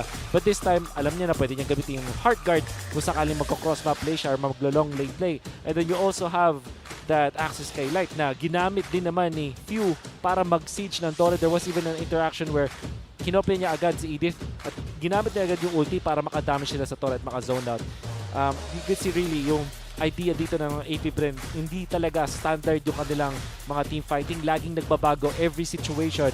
They try to solve it, and that's also the reason why they won this game. Look at that GPM, 814 compared to 665 para kay Kusei. The thing with Harith is pwede ka talaga mag-snowball at bumilis yung farm mo. Pero dahil isa kang parang early to meet kind of hero, parang na-force ka na sumali agad sa mga labans kaya bumababa yung GPM naturally ng mga Harith users. Eh nakita naman natin yung smoothness ng Harith pero hindi ito naging sapat sa micro at macro na pinakita ng AP Bren sa ating game number 1. Best of 3 series pa rin naman ito. Madami pang tsansa ang RSG para bumawi sa serye at kung tutuusin, pasok na rin naman sa playoffs ang dalawang kupunan pero naglalaban pa rin for top 3. Yung pwestuhan nga pala, no? Sobrang laking factor talaga nun, promise. As much as possible since meron pa namang isa pang week, why not take that to rank 1 and rank 2? Oo, tsaka alam ko kung manalo ang AP Bren dito ay paniguradong within top 3 na ang AP Bren. Kaya naman napaka-importante ng serye na to para sa mga Bees. Pero importante naman para sa RSG dahil if ma-deny nila sa AP Bren ito, tumataas din ang kanilang chance na makapasok sa top 3 na yon. sobrang komportable maging top 1 actually. Yung top 2 and 3, parang sila kasi yung default na magkaharap dun sa playoffs natin mismo. No matter what, top 2 and 3. Yung top 1 daw, parang mag-aabang sila dun sa mananalo dun sa play-in. So, ibig sabihin, at least nakapanood sila ng 3 or 2 series worth dun sa kung sino man yung makakatapat nila. So, ang dami mo agad maaaral. That's true. And yung mga inaaral na yun, no, talagang masasabi natin na crucial. Mainly because we have this I think we have this type of coaches or these types of coaches pala sa ating liga na kapag mas madami silang informasyon, ay mas maganda ang kanilang mga nagiging desisyon. Oh, and speaking of mga magagandang desisyon, napakaganda ng MPL Season 13 natin kasi there are teams na we didn't really expect na yung magiging run nila is matatalo. Tapos yung team na natalo yung isang team, natalo ng ibang team na hindi natalo ng isa. And, di ba? Gumanon-ganon na sila. Imbis na pag ganun eh. Ginanon eh. Mga ganun eh. Di ba? And I think this is one of the rare seasons. It's been a while na ganito ang itsura ng ating regular season na wala talagang nakakaangat na isang team. Kumbaga laging may isang team na may makakatalo na ganyan. Hindi nga perpekto ang record ng AP Bren ngayon. Kaya naman masasabi ko na Season 13 by far one of the closest regular seasons na makikita talaga natin ngayon. Yep, that's right. Medyo mainit talaga yun. Mainit ang bakbakan, kaya naman magpapalamig muna kami ng saglit. Huwag kayong aalis dahil magbabalik ang MPL Philippines Season 13 after a short break. The 13th season of MPL Philippines is brought to you by the following sponsors. Smart, the official telco partner of MPL Philippines Season 13. Infinix GT Series, outplay the rest. Experience the MPL PH Season 13 action live at Shooting Gallery Studios. Tickets are now available on our official ticketing partner at /event.com. Don't miss any MPL PH action by following our official Facebook page and subscribing to our YouTube channel. Follow MPL PH on TikTok as well for more content. And don't forget to like, follow, and subscribe to the official accounts of MDL Philippines. To ensure the equality and fairness of our games, MPL Philippines is also monitored and supervised by the Games and Amusements Board.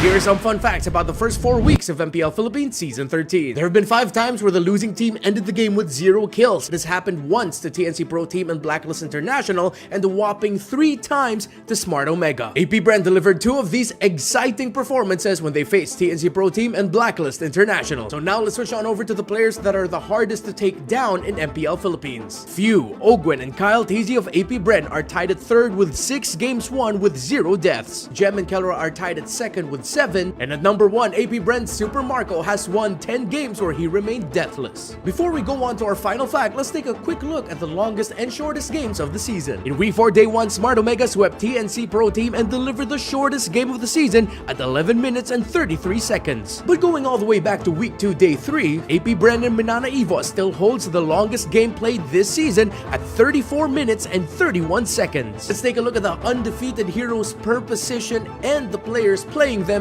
in the mid-season undefeated Hero All-Stars. At Rome, Escaleras, Arlot, and the Florin of Spider Miles have 4 wins apiece. In mid, Few and Lancy have 4 wins with the Faramis, but Few also has his Vexana in the list. In the EXP lane, Gem isn't so hidden anymore as his Terizla has 6 undefeated games in the season. Special mention to Flap TZ CC who has 5 under his belt. The King of the Jungle, King Kong, has 4 undefeated games with Baksha, while his fellow star Kelra in the gold lane has 4 undefeated games with Claude. That's it for the fun facts for the first 4 weeks of MPL Philippines Season 13. I'll see you on the next one.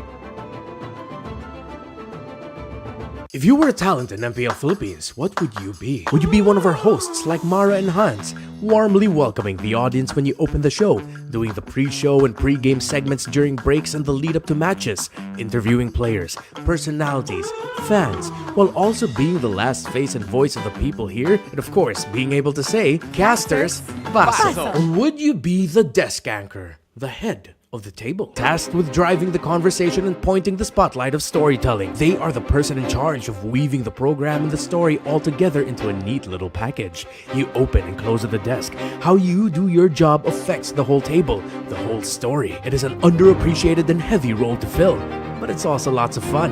So, acknowledge your anchors. Play-by-play, everyone's favorite. When people hear Shoutcaster, this is the role everyone thinks of. Action, hype, speed, precision, power. It sounds like I'm talking about a sports car, but it do be like that sometimes. You're not just dictating what's happening. You're there to make unforgettable stories out of moments. Little advice to play-by-plays, you are not the star. The star is always the game and the athletes. The best play-by-plays perform their duties, respecting that fact.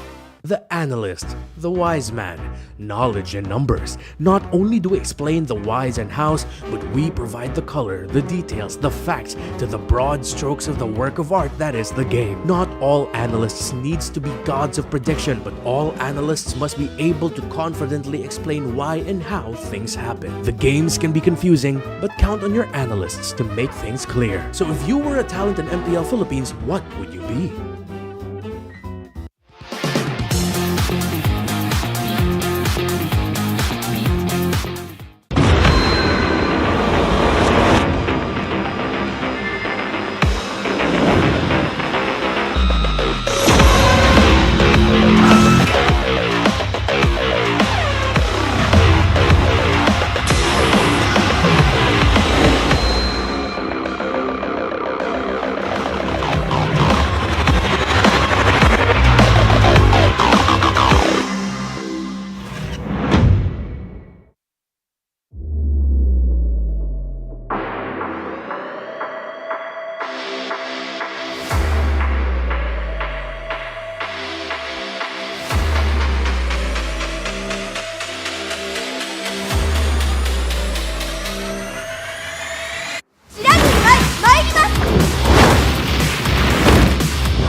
맥시가 지가운다요. Hey, come on, come on.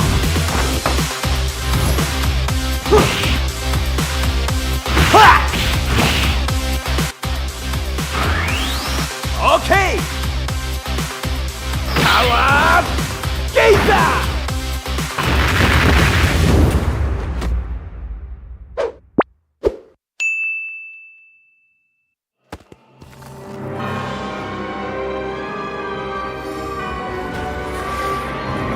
This fairy tale ended with the poisoned apple, and my tale began.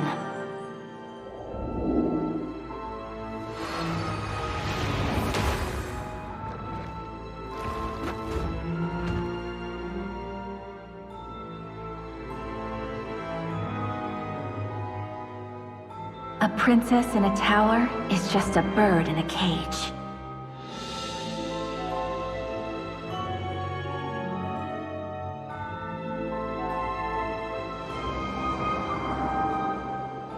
Cursed gift! Take my vengeance! Protect your queen!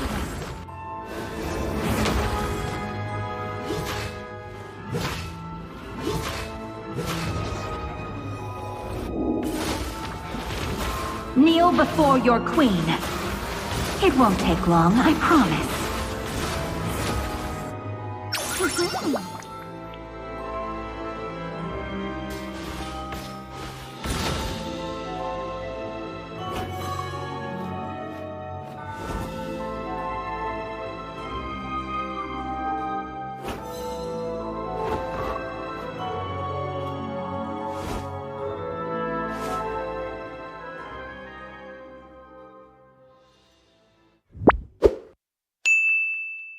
Have you heard the rumors? About what? The rumors from the board. The demon. He's coming. What happened? They're all dead. Oh no, no! It's him! He's coming. He's coming. Impossible! Get him out of here! He's coming! He's coming for us!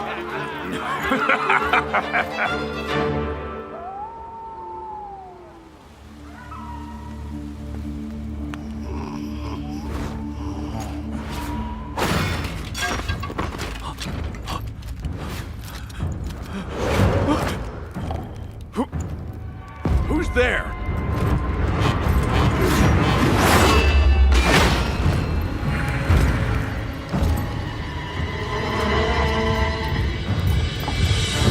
An imposter has sullied our name! Wait! 4 p.m. MPL na! 4 p.m. MPL na! 4 p.m. MPL na! 4 p.m. MPL na! 4 p.m. MPL na! 4 p.m. MPL na! 4 p.m. MPL na! 4 p.m. MPL na! 4 p.m. MPL na. 4 p.m. MPL na! 4 p.m. MPL na. 4 p.m. MPL na! 4 p.m. MPL na. 4 p.m. MPL na! 4 p.m. MPL na. Catch your favorite MPL matches every Friday to Sunday. Only at the MPL Philippines YouTube and TikTok. 4 p.m. MPL na! 4 p.m. MPL na! 4 p.m. MPL na! 4 p.m. MPL na! At nagbabalik na nga tayo para sa ating unang serye ng araw na to. It's still RSG Philippines versus AP Bren, kung saan nakalamang na ang AP Bren with a Game 1 victory. Muli kami ang inyong casters. Nga pala si Umi. Kasama dito si Chantel at pati na rin si Wolf. Game 2 na tayo. Ano bang adjustments na pwede nating abangan? Probably siguro gold lane. Pero malakas din Harit, pero pang-counter kasi si Claude kanina na malawakan. Pangkalawakan. Galing. Ikaw, intergalactic na rin ba ang utak mo ngayon? Actually, tinatapat ko nga dito sa Ayan. ilalim. Hindi naman pwedeng si Chantel lang. Ayan. Paano? Ano ba yan? Ayan. Ano bang ibig sabihin ng post na to? Yan yung araw sa Chantel. Ay, Teletubbies. Joke lang. Ganun ba yun? Joke lang. Hindi ko na alam kung saan hindi ko na naiintindihan ng ating Pumunta mga kasi reference. dun sa group natin sa FB. Doon na lumalabas yung mga memes Sa natin. MLBB. Meron din tayong MLBB group na napaka-active pagka-usapang meta. And by the way, Infinix GT Series, pwede nyo nang outplay the rest. Brought to you by Infinix, the official sponsor of MPL Season 13. Be unstoppable and outplay the rest with the Infinix GT Series. Men, pagka-labanan na talaga dito ng game number 2, iniisip ko pa lang ay parang yung XP lane natin ay medyo mainit kanina.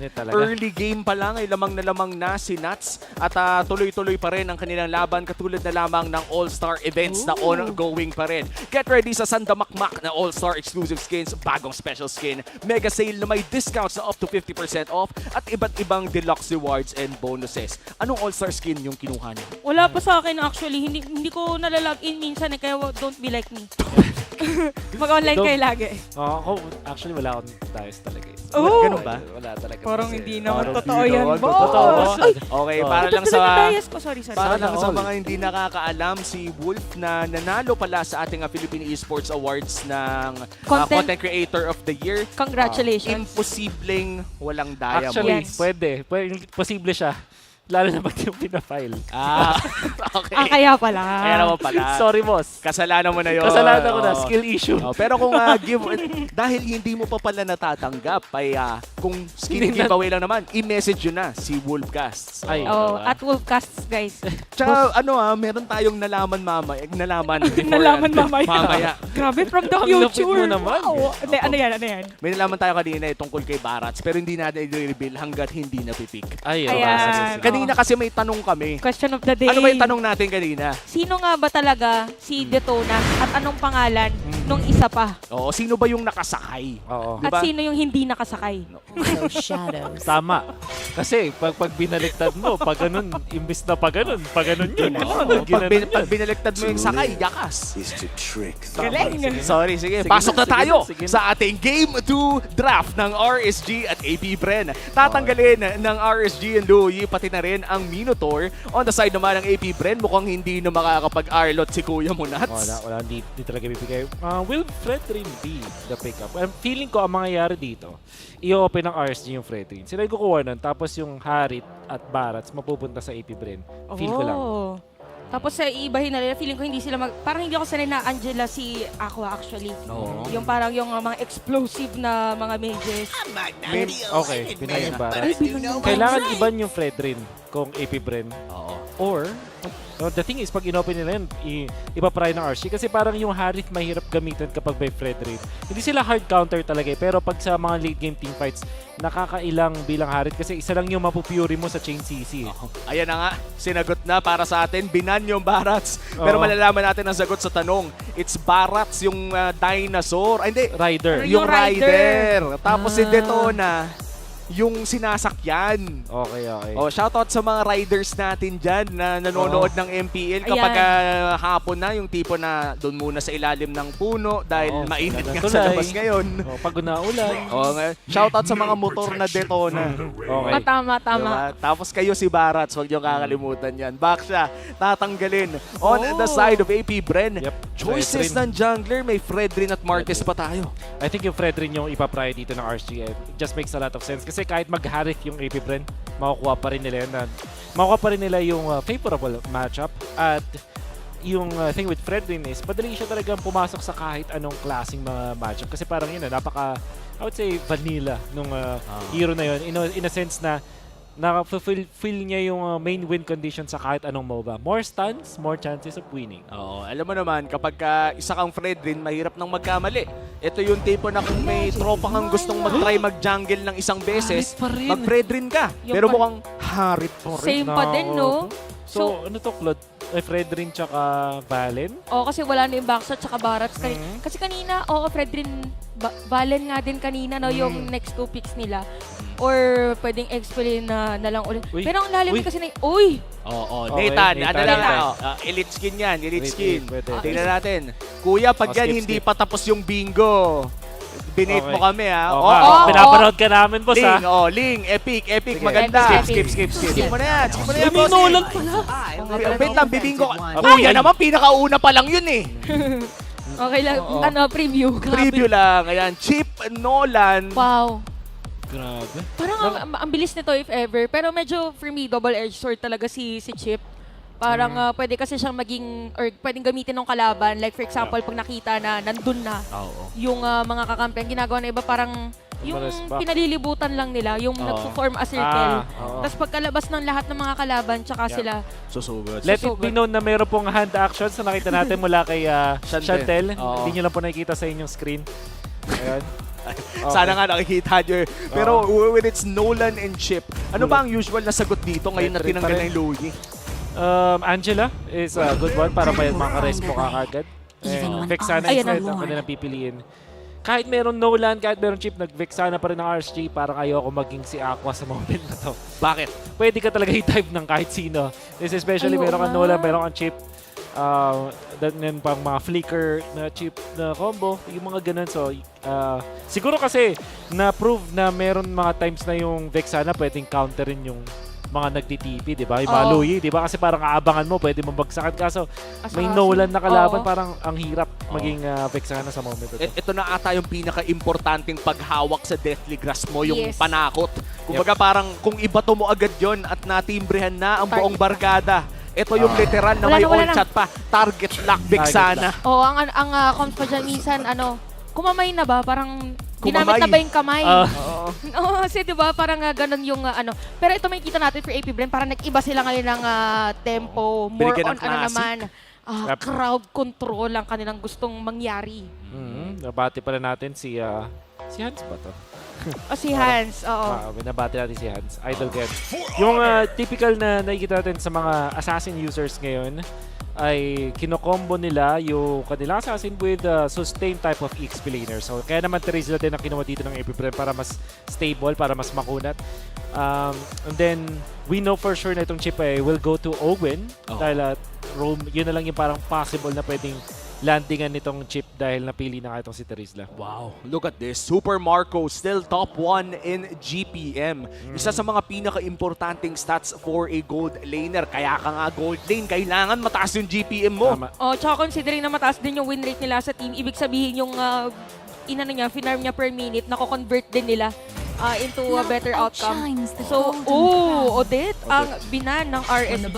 Hindi ko alam kung sino yung nag-quote nito, kung sino nag-una nagsabi, pero hindi daw nagmamatter ang yaman ng isang gold lane kung hindi naman ito masasampal ng isang gold laner.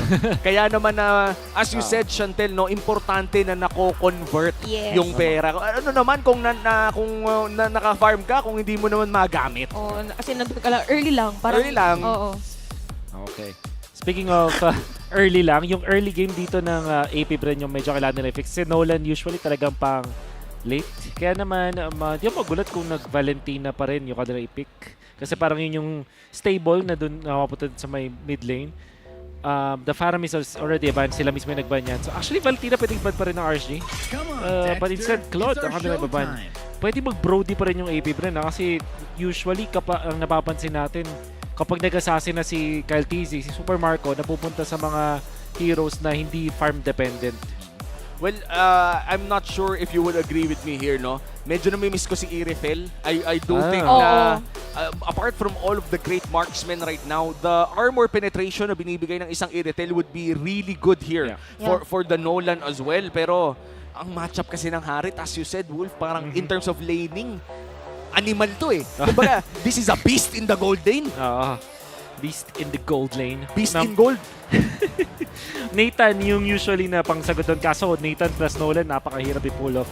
Pero if there's a team na kaya mag-pull off niyan, we know that AP Bren can do that. But I think Brody, usually ang pinipig dito ng AP Bren. Si Brody kasi parang may halong kunat din. Nathan na. So, parang ano dito, pwede natin sabihin na medyo risky having heard your thoughts about having both Nolan and Nathan sa isang team.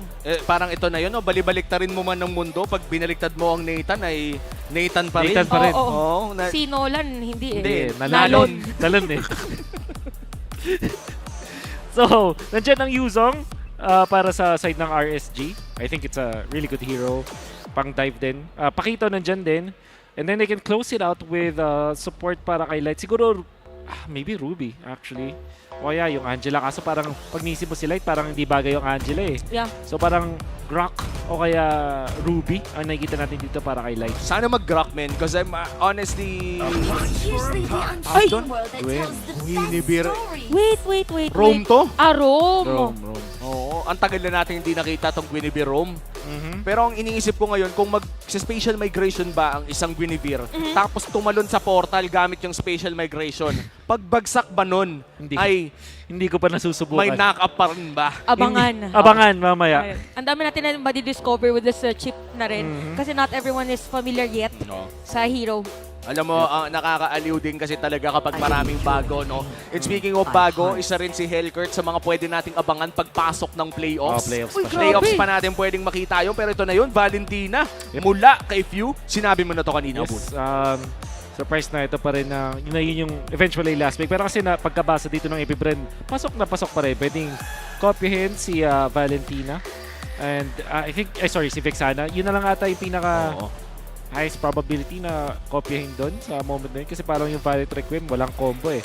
At ang alam natin kasi sa Valentina, lagi kasi tinitingnan, di ba, yung ano yung kokopyahin pag Valentina ka. Pero ang underrated kay Valentina, yung damage, yung one-shot potential sa mga malalambot na heroes kapag dating ng late game. Yep. And the sustain as well kapag nakalamang siya ng early game pa lamang.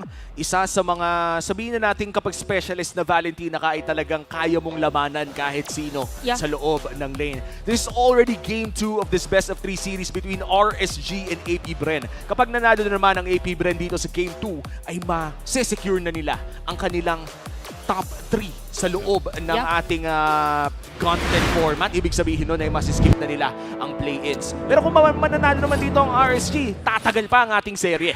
Oo nga eh, parang kaabang-abang ko paano maging adjustment din. And it's really interesting na pinner-speak nga ulit ng RSG dito yung Harit. Talagang ganun wow! Kita natin na naabangan pala si Ogwen na kung saan ang kanya magiging rotation. Crucial for me yung mga ganong pagpigil. Exactly. Pero I think with Chip kasi may food trip eh. Uy, tinakasan! Sabi niya, exit this way. Exit this way. Wow. Ito yung tipo na nakakasay ko talaga kapag Chip kalaban mo kasi minsan nasa taas, minsan nasa baba. minsan, hindi mo alam, biglang inanakap ka na pala. Oo, minsan may bit-bit pa pala. Ayun ang ayoko. Yun lang. Yung may dalang pasalubong yung chip. Pero thing with Chip, kahit na, yun nga, may food trip siya, yung passive ay na nagihil lang din siya after a while.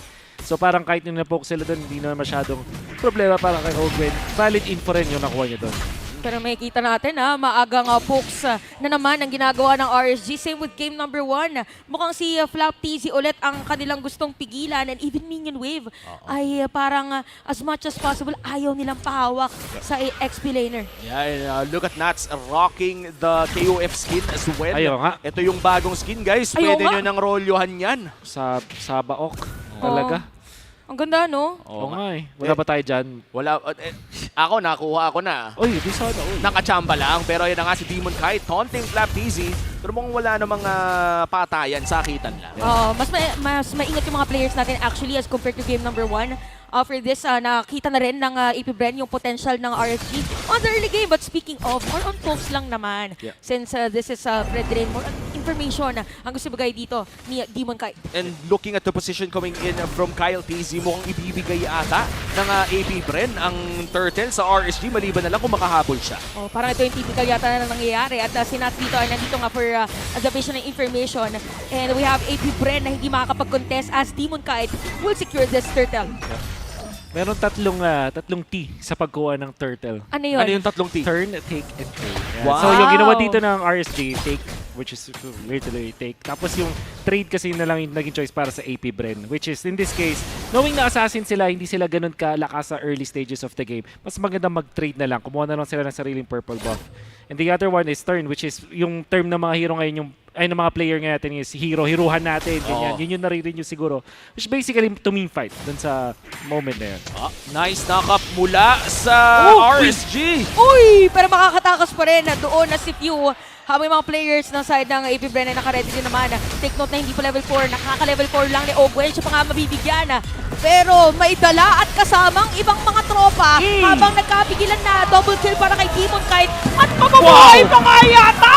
At ayan na nga, buhay pa rin si Demon Kite at makakakuha ng 4 na kills ang RSG. This is a lot of blood early on in this game. You have to give credit kay Demon Kite surviving dun sa laban na yun. And sobrang on point din ng taunt as well as the ultimate. We can see it through the replay. But also, notable din yung initiation dun coming out from light, eventually committing yung kanyang flicker.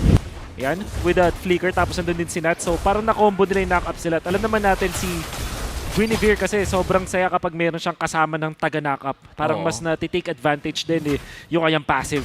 And looking at this early game, parang ganito din ang nakuha kanina ng RSG. Around a 2K gold lead against AP Bren. Pero in this draft, meron din bang late game scaling para sa AP Bren? Yung Nathan. Malakas. I think actually talagang pang late game sila kung yung combo natin, Nathan Nolan. Very strong in the latter portions of the game.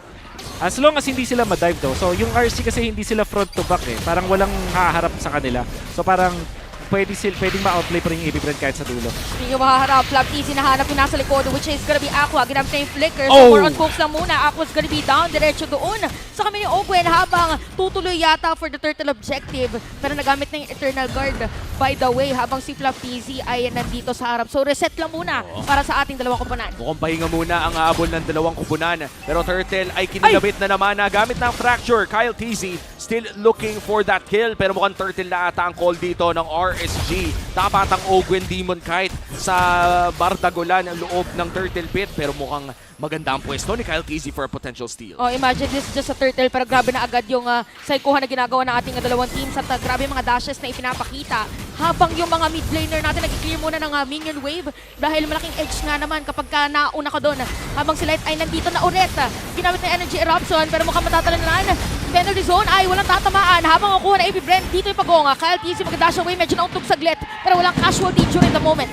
Team take mula sa AP Bren. Kumuha lamang ng turtle at umalis na. Pero ito ang +1 na gusto ni Kyle. 100%. Kasi parang ang ginawa dito ng AP Bren, nag-invest sila dun sa second turtle, Kusei. Solo kill. Oo, pero napapaligiran na nila. Ginamit na yung Benja at Super Marco ay medyo mauna na buhay. Napakagandang deadly crash para dito kay Pew. Pero sakto pa rin, double kill. May kasama pa Demon Kite dito. Mapatay ba nila si Kyle TC? Pero Pew ang makakabawi dito kay Kusei. Habang si Demon Kite mapipilit na mag-dash away. Dumating na rin ang dalawang katag team ng RSG. Tatalunan pa nga dito. Kyle TC is down. Ang ganda ng mga team fights and takeoffs ng RSG. Kung akala mo tapos na, tumingin ka ulit. Tuloy-tuloy ang paghahanap ng Task Force RSG sa mga katawan ng AP Bren. At ayan na nga, mid lane pa ang gusto nila. Nats with the kill. Parang morning training ang pinapakita ng ating boksingero doon sa may bandang gitna. Habang si Owen pinipigilan na umalis. Dumating na rin si Super Marco. Meron pang taunt na mangyayari doon sa Glet. Pero sabi na parang delikado yata. At aalis na muna sila. Kyle TC mas napabilis ang pagpunta doon sa may purple buff. Wonderful kiting from both teams. Eventually, RSG yung mananalo dun sa dulo ng clash na yon. Kusei also timing no kanyang vengeance. Sobrang lupit. Eventually, dying dun sa top lane. Pero nakakuha naman siya ng 2 kills beforehand. Tapos kill pa rin kay Super Marco. So, lalong lumalakas yung early game. Pati yung mid game dito ng RSG. At kailangan parang sobrang ganda ng pinapakita dito ni KLTZ. I think so far siya yung nagbibigay ng panalo dito sa AP Bren. 0-2 yung stats niya dito pero wag kayong mabubulag dyan sa numbers na yan. Hindi yan yung reflection ng impact dito ni KLTZ. Especially getting yung second turtle. Nai-invadean pa niya dito si Demon Kite. Eventually mamaya mararamdaman natin yung strength nitong Nolan na to. So don't be confused or don't be blinded by the stats na nakikita nyo kay KLTZ. Yun din yung difference siguro nung pag-assassin yung jungler mo kasi magle-level 11 na si KLTZ tapos si Demon Kite ay level 9 pa lang or magle-level 10. That's true. And kapag assassin ka naman, yung mobility mo talaga, yung nagpapalakas sa'yo at ginagamit niya ito tuwing pwede niyang gamitin. Half HP on the final turtle of the game. Sino kaya makasecure nito? Makakapag-contest ba ang AP Bren? Hindi na makakasilip pa. Napakagandang zone out ang pinakita ng RSG at mukhang middle lane ay bibigyan pa nila pero makakapag-dash away si Pew sa moment na yon. Conceal, narinig natin. Immediate conceal. Ogwen na knock-up. Makakatakas nga ba? May taunt, may knock-up. Pero may fury din naman pala si Idol. Pero hindi yata palatakasin. Sapat ba ang sustain dito ni Master Ogwen? Hindi daw. Sabi na sa Demon Slayer, Demon Kite with a kill. 4 na katao ang pinadala Master Ogwen with his 3rd death of the game. Pero mukhang may hinanap si Nat sa loob ng jungle ng AP Bren. RSG, lamang na naman ng 3K at nahuli pa nga si Pew. Oo, parang talagang book lang ng book si Light, no? Parang as much as possible, gusto niya kalahati yung buhay para if ever na magkaroon ng team fight, -1. Pero mapipilitan na tumipi. Of course, din ang mga Purify kung sakali. Dito na yung pinaka-awkward na situation para sa AP Bren kasi kinuha nila Nathan plus Nolan. At 8 minutes kasi wala na yung mga turtle at nag-group up na yung RC. Pwede na sila mag-aggressive. Sila, kailangan pa nila mag-farm. Speaking of aggression, may penalty zone na ginamit pero ginamit na rin yung Eternal Guard bilang sagot. Pero yung Torre masisira pa rin. Napakagandang objective taking para dito sa RSG. Kyle TZ, nasa likod. Mukhang magkikita sila ni Demon Kite pero hindi siya kakalabitin. Nakalusot naman ng bahagya at hindi naman nalaman na nandoon si Kyle TZ. Kaya naman mag-split push na lang ata ang jungler ng AP Bren. Still a 3K gold lead for RSG. At bigla-bigla na lang sumusulpot si Master Ogwen. Doon ako bigla may red din sa mapa. Yung chip na pala. Tumitingin-tingin lang. Silip lang ng silip dito. Actually, nagkaroon siya ng access sa may top lane. Pwede nyo lang sigurin si Nats. However, knowing na isa tong Pakito, kumukunat dahil sa shield, sobrang bilis nung... Grabe, no? Sinapak lang. Sinapak lang. Okay. So, nakaano na pala siya dito. Malefic pala pinraya dito ni Nats. Makati yung damage nito. Kung sakali. And I think with the Pakito as well, yung enhanced na knockout punch ay meron ding CC chain kung saan hindi talaga makakagalaw ang mga targets niya. Kaya naman kailangan mag-ingat kapag magdadive ng isang magaling na Pakito player.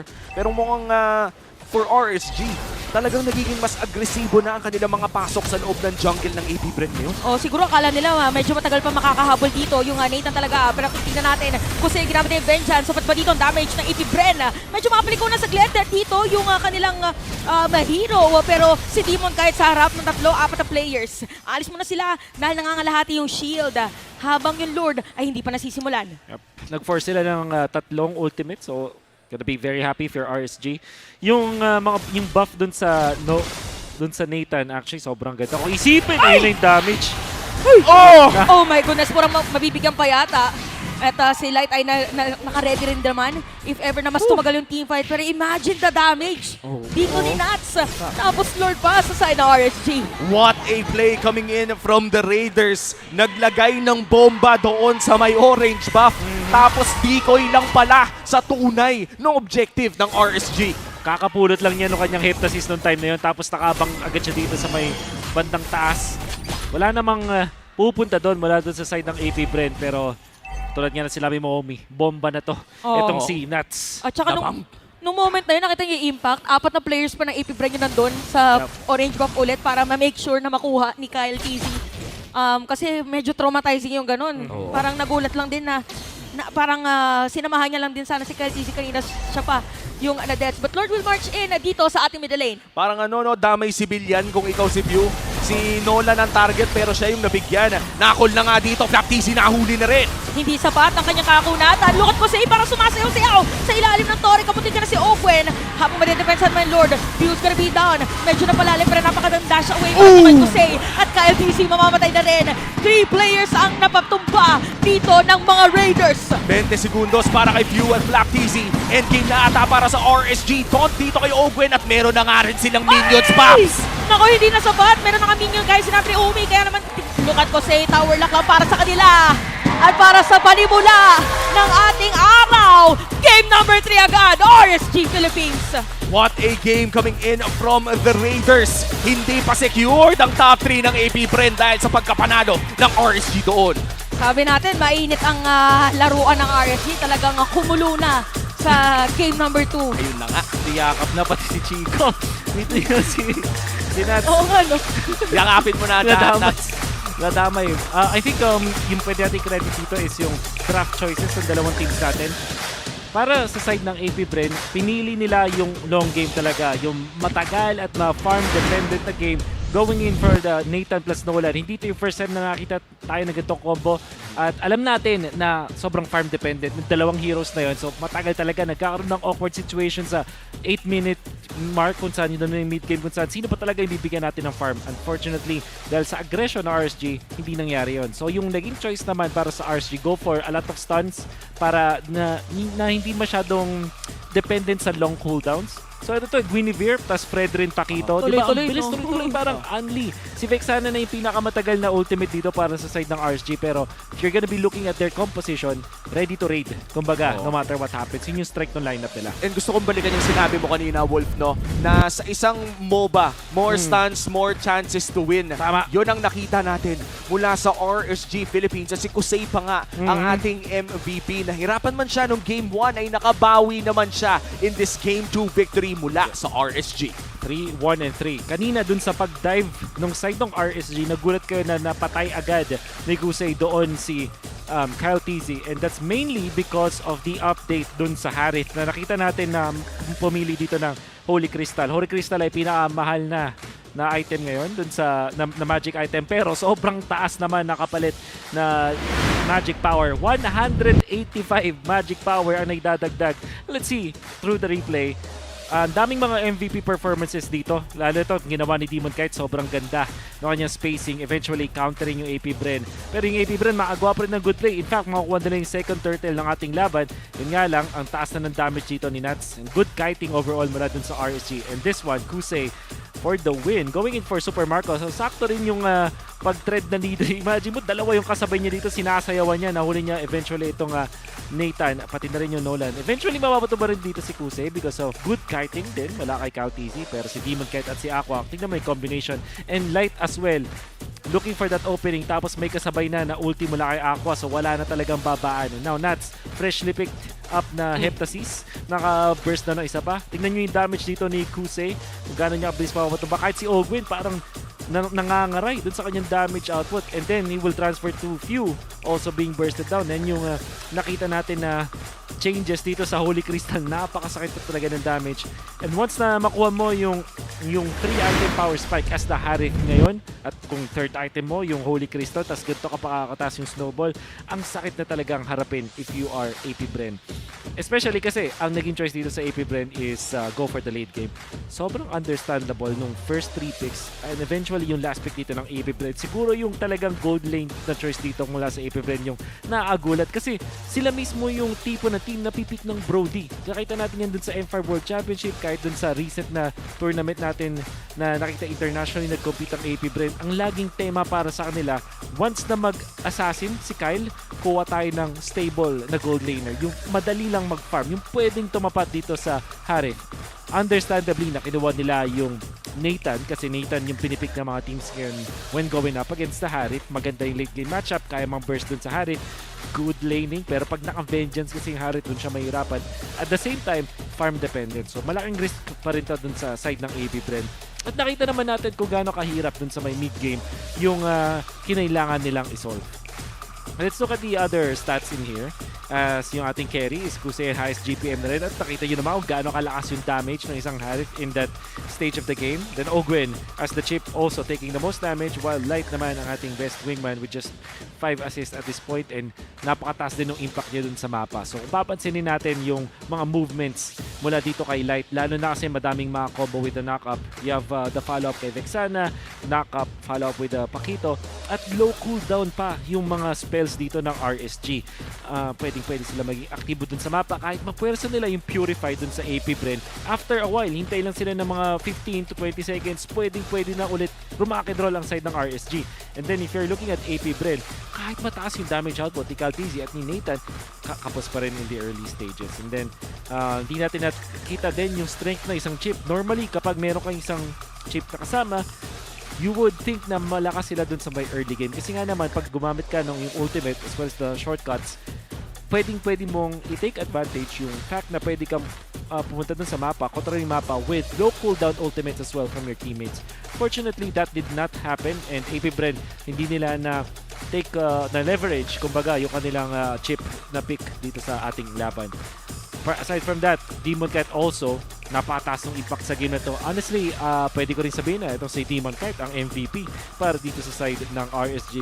Lalong-lalo na dahil sa taas ng impact niya dun sa game na yun. I think malaking bagay na yung mga Fredrin users natin ngayon ay nagiging active sa mapa. That's true. In 2 games nang ginagamit ni Demon Kite ang Fredrin pick na to. And for the side of, I think, RSG, yung Harith pala ay naging common denominator between Game 1 and Game 2. Yung Game 1 ay medyo hindi naging ganon kaganda ang performance, but Game 2 is a completely different story. Game 3, sa tingin nyo ba magiging parang mako-contest na ba ng Bren ang Harith na to? Mataas yung chance. Kaso na kontra kasi na game number 1. Not unless kung gagawin nila is hindi nila open yung ibang heroes as much as possible. Feeling ko, yes, lalo na pag, di ba, Harith niya, tas Fred rin yung pwedeng maging sagot. Or kung sakaling tutuloy nila yung Nolan, dapat yung gold laner nila medyo chill lang, kumbaga. And sa ngayon, no, pupunta muna tayo sa isa sa ating mga players sa seryeng na to. Demon Kite, kamusta ba ang storya mo? Bukod sa championship, siguro yung finals MVP. Kasi dun ko makikita yung talagang binuhos ko sa lahat ng preparation ngayong season. Sa family ko, tsaka sa lola at lola ko na nasa heaven na. Nakakataba ng puso yung mga ganong klaseng sagutan. No? Maikli man ay alam nyong mabigat. Parang iba kasi yung pakiramdam na inaalay mo, yung ganon. Naiyak tuloy ako. Naiyak ka tuloy. Nakaiyak sin ako rin, laki ako sa lola eh. Pero buhay pa naman yung lola ko. Tsaka sakto siya sa tema natin na lahat ng tagumpay para sa tagumpay din ang lahat. Oo, grabe. Parang may kumurot bigla ng puso ko. Ang hirap bumalik dito sa ating draft recap. Bilis naman ng... Hindi pa kami nakaka-get over doon. Pero punta muna tayo sa recap ng ating game number 2 draft. Mukhang napakaganda ng naging Pakito pick para dito kay Nuts, no? Parang palupala talaga kapag damage build ang mga binibigay kay Nuts. Nakikita natin na mataas yung kanyang confidence with this kind of hero. Hindi man ganun ka dominating yung kanyang lane. Nung dumalo dun sila, biglang nakita natin na parang times 2 yung aggression mula dun sa side ng RSG. Kasi parang the thing with Terizla, pag na-force mo na yung flicker sa early stages, parang may ilang ka talaga eh. Makunat ka for sure with the Battle Smith. Kaso pwede kang i-burst kasi ng mga hero type katulad ng Pakito, diba? Na parang wala naman siya masyadong pakialam dun sa defense mo kasi mataas yung penetration as well as the innate burst mula dun sa hero na yun. Tsaka yung kinaganda pa dun sa Pakito ni Nuts is pag may mga objective taking dun sa may mid lane, siya na mismo yung nagsusulat kila Few. So knowing na yung hero din dito ni Few ay Valentina, mabilis din, di ba, na possibly makill. So parang hindi nagkakaroon ng added na pwedeng damage from AP Bren during those moments. And for AP Bren, no, you talked about damage coming in from Few. I think Game 1 was a very different story as well. Yung damage ni Few nung Game 1 ay talagang parang walang makapag-contest. But this time around, kapag hinaharapan niya yung Harith, parang siya pa yung pumuputok. When we talk about the Valentina, I think hindi rin ganun kadami yung naging options niya for this game number 2. Do you think it's still going to be a Valentina game for few entering game 3? Ang thing kasi with, lalo na sa estado ngayon ng AP Bren, alam nila na sila, maganda dun, lagi kumukuha ng mga heroes na malakas yung setup, right? But the Guinevere is a good pick kasi parang hindi siya na-Valentina in a way. Hindi mo na makakopy yung Violet Requiem kasi wala naman siyang kakombo. Parang wala ka lang pinasama mo yung sarili mo. Para ka lang nag-Sundance, gumagano ka lang. So yun yung naging problema lang dun sa laban. At the same time, feeling ko yung Valentino mo sa valid pick nung time na yun, really good, honestly.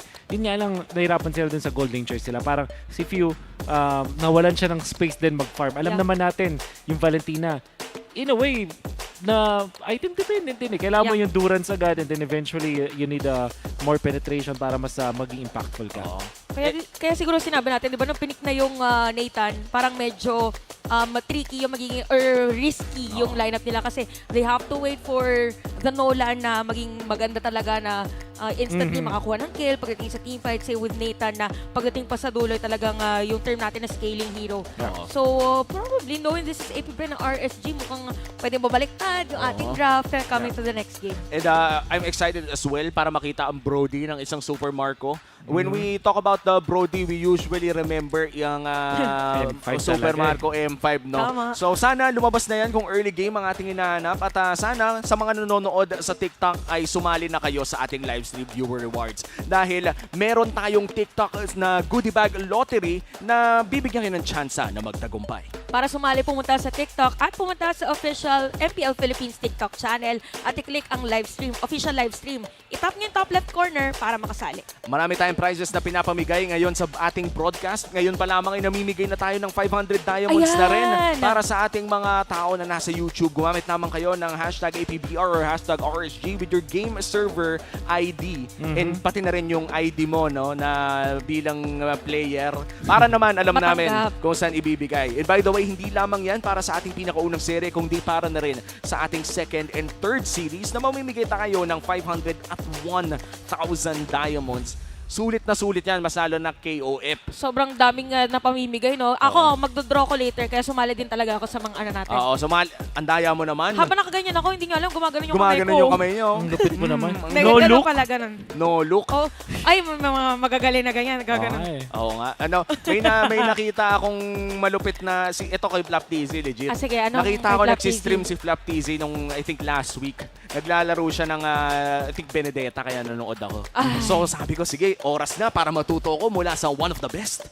Tapos isang beses, napapasok na dapat siya sa base. Crucial to napasok bigla niyang napindot yung alt-tab. Tapos, sabi ko kakaibang combo ng Benedetta to Flap. May kasama alt-tab. May kasamang alt-tab. Dati sa chulang eh. Pagkabalik niya, gray screen na. Ayun. So sabi ko, okay, bakit naman yung pagkalipat ka doon ay sumakto pa na yun ang aking... Ganun kabilis yung kamay mo para ma-alt-tab accidentally, no? Oo. Yung doon sa yung guhit.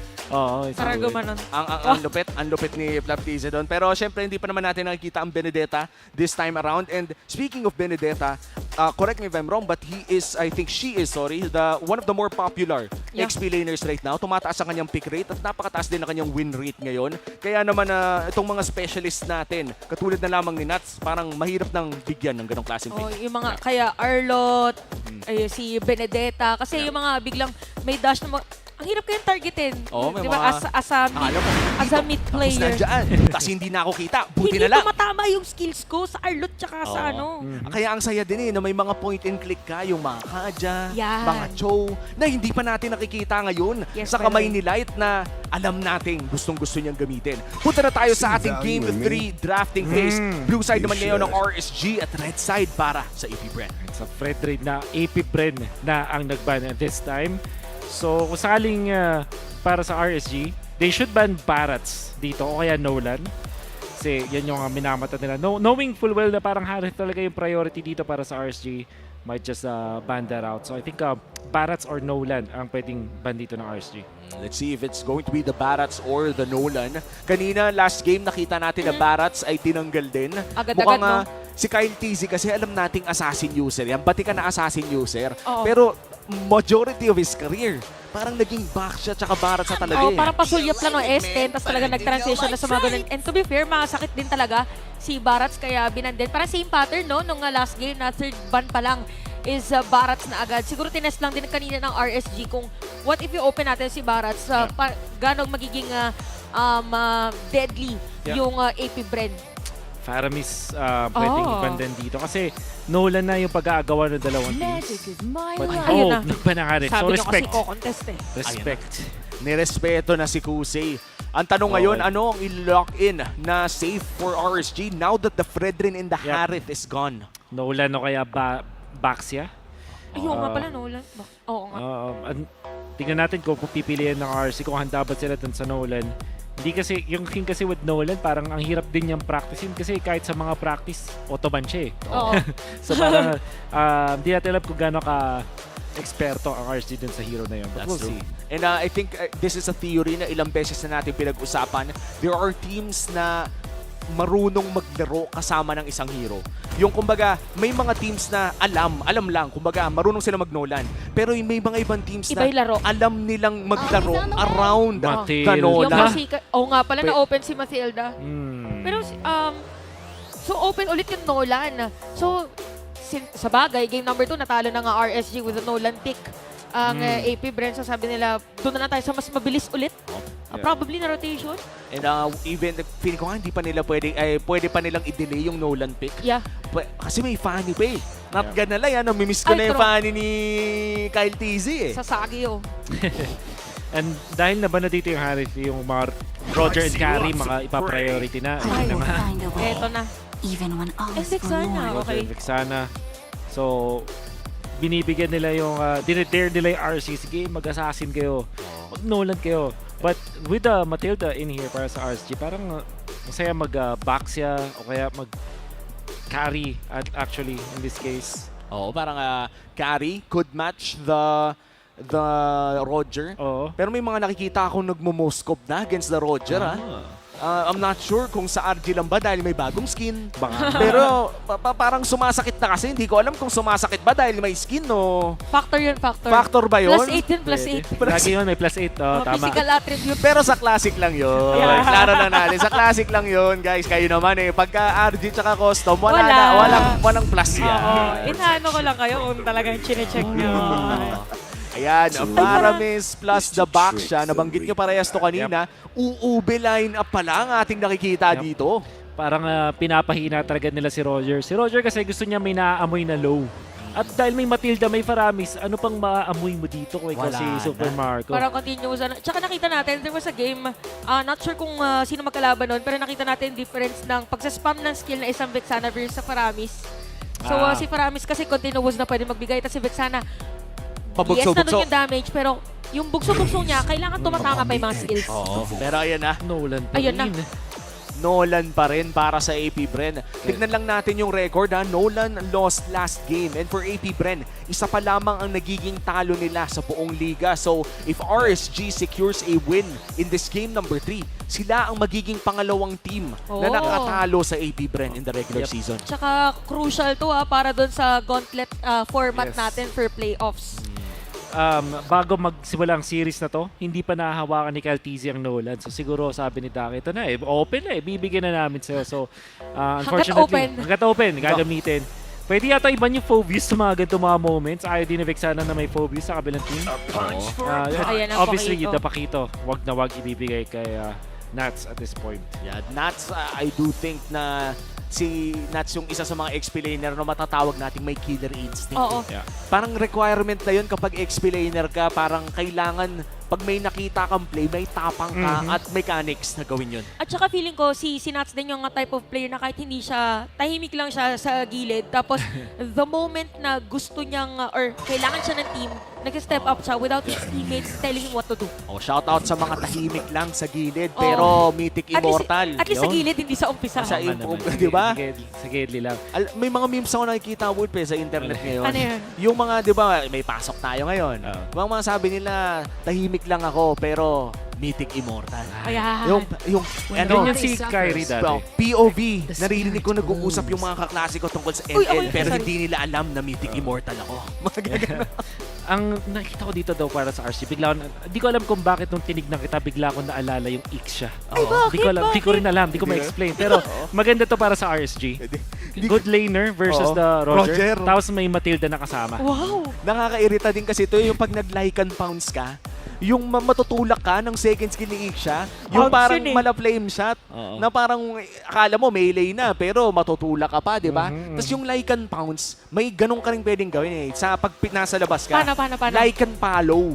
Yun yung kailangan yung gawin sa mga nanonood ngayon. Like and follow. Like and follow, MPL Philippines. Tama ka dyan. Hindi ako ready dun? Hindi ako ready dun. Okay, si Edith. Okay. Ang maganda, I really think na pwede mag-kick siya dito. Kahit may no-lag kasi may Matilda ka naman. So parang kaya mo i-save sarili mo. Tapos you can just really tank up kung sakali. Pwede ka mag-flicker din para ma-save yung sarili mo. At parang fit siya dun sa RSG. Hindi man dati kasi si Eman yung nag-debut ng Iksha. Pero ngayon, RSG pa rin yan. And Benedetta banned out para sa RSG, which means na ang matitira, okay, well, it will be CC. CC. Oo nga naman. Ako parang medyo mahirap ngayon yung buhay ni Few lalo. Oo, and I think this Edith pick coming in from AP Bren was more so of a steal pick.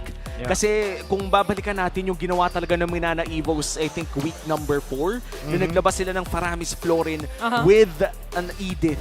Yeah. Immortal yung Edith men eh. Yeah. Yung ganyan na lang buhay, hindi nyo nakikita pero maliit yung yung handsight ko yun. Tapos biglang napupuno. Kala mo naka-guardian helmet. Kailangan din ng pampakunat dito ng AP Bren na pang front. Maybe.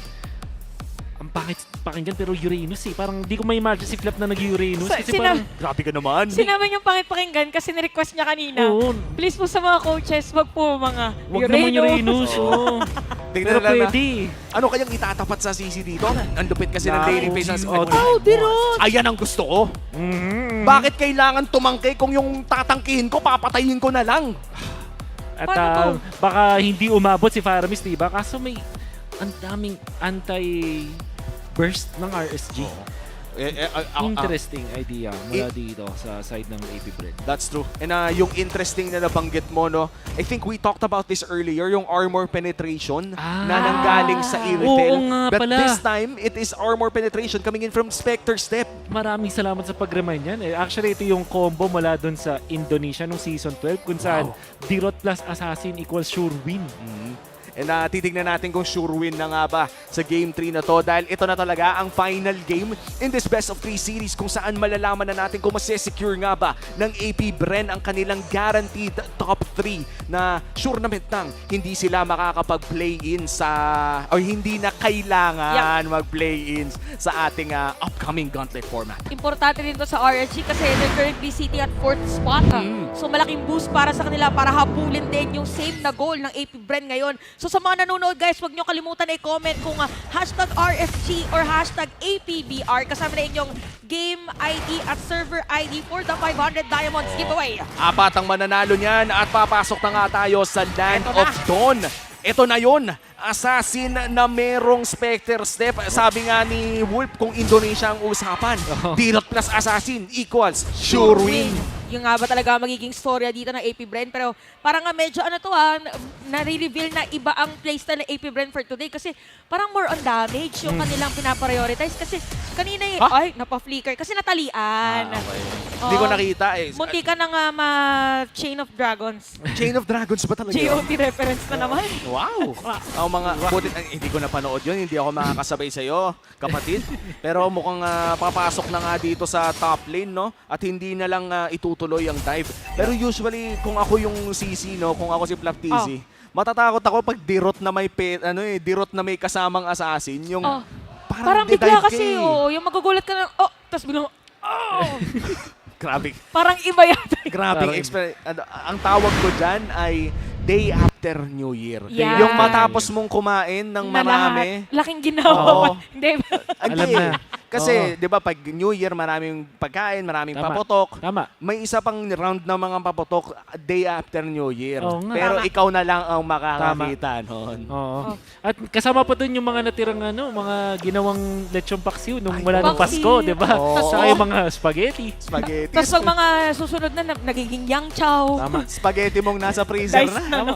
May nakita nga ako sa Facebook. Isang Ewan ko buo nakita. na, no? Frozen block ng spaghetti. Oo nga, Iniitak. Di ba nga sa mga memes sabi, ang almusal ay spaghetti, ang hapunan natin ay spaghetti. Spaghetti pa rin. Wow, tingnan natin ang hero matchup. 100% win rate ang Faramis against the Vexana. And mukhang tehado ang AP Bren dito, kapatid. Ito yung sinasabi natin na yung Faramis Chris, pang kalanas pa, meron ka pang crowd control yourself na may movement speed pa. Yung Vexana kasi, as much as possible, gusto mo na meron naka-front. Parang medyo mahirap pala siya kasi yung jungler mo, assassin. Tapos hindi rin ganun kakunat yung Dirot. Depende lang kung paano yung magiging play dito ng AP Brand. Nung nagsimula itong Vexana meta, ang typical na parang combo yun, di ba sinasabi natin, dapat may dalawang tanky na hero. So roamer o kaya roamer plus jungler or jungler plus EXP na parang haharap para sa'yo at iba-bodyguard ka para mataas yung impact mo. But in this case kasi, yung mga kampi niya yung susugod eh. Even yung kanilang EXP. Ang pinaka-tank na dito is Ogwen. But syempre, si Ogwen, ang guardian niya, si Super Marco in the end. Kumbaga parang burst damage na siguro ang usapan dito. And for the side of this Vexana, ang pinaka nakakairita talaga when you're facing a Vexana is yung kahit patay na mismo yung mage, basta nailapag ang Eternal Guard ay hindi ka tatantanan eh. Tapos merong parang tatlong item na patagal ng sakit. Gawa ng glowing one din. Minsan nga hindi mo napapansin eh. Na hinahabol ka. Parang minsan nga, di ba, after ng teamfight, tapos napatayin ka na yung Vexana, akala mo tapos na. Tapos magugulo, ba't ako dead? Ba't ang sakit? Ba't ang sakit? Tapos ang masama pa nun, kapag ka namatay ka, tapos nahawakan ka, pumuputok ka pa. Na-experience ko yun actually kasi nag-RG, tapos na yung teamfight, di ba? Tapos biglang tumitipi na ako. Tapos pagkalingon ko, may katabi. Bakit patay yung hero ko? Bakit patay yung... Ano nangyari?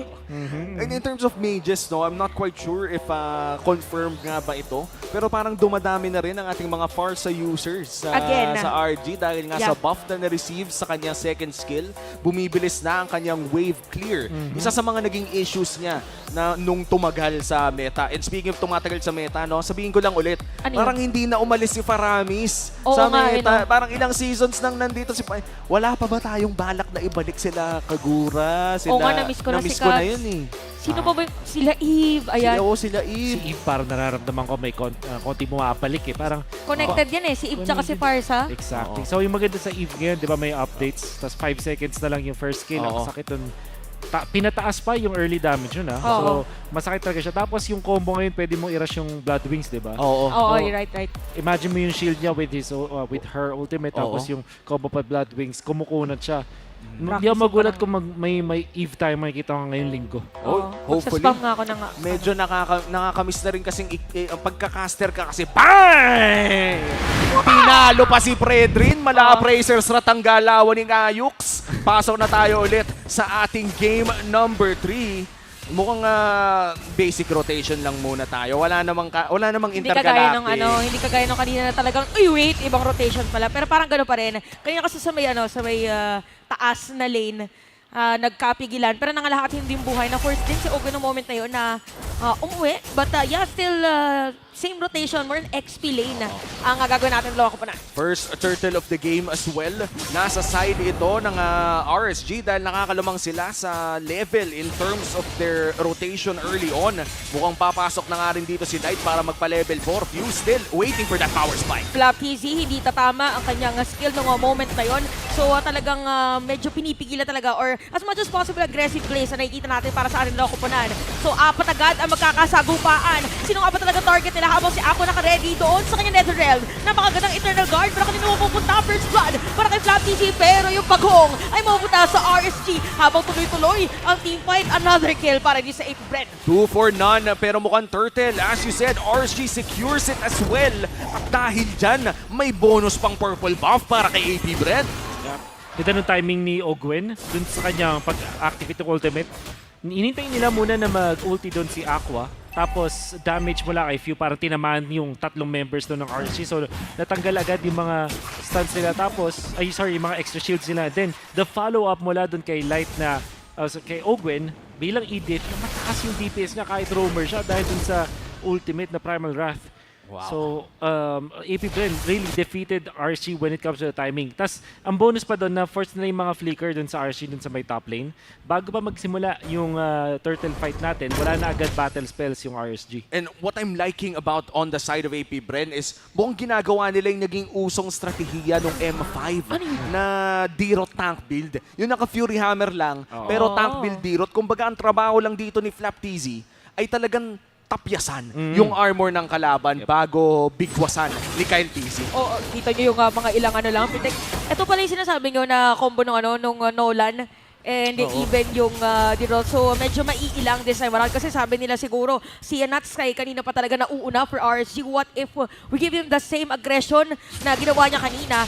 So parang trio na nagro-rotate dito. Actually, 4 pala na doon si Ogwen para lang magbigay ng vision para sa kanya mga teammates.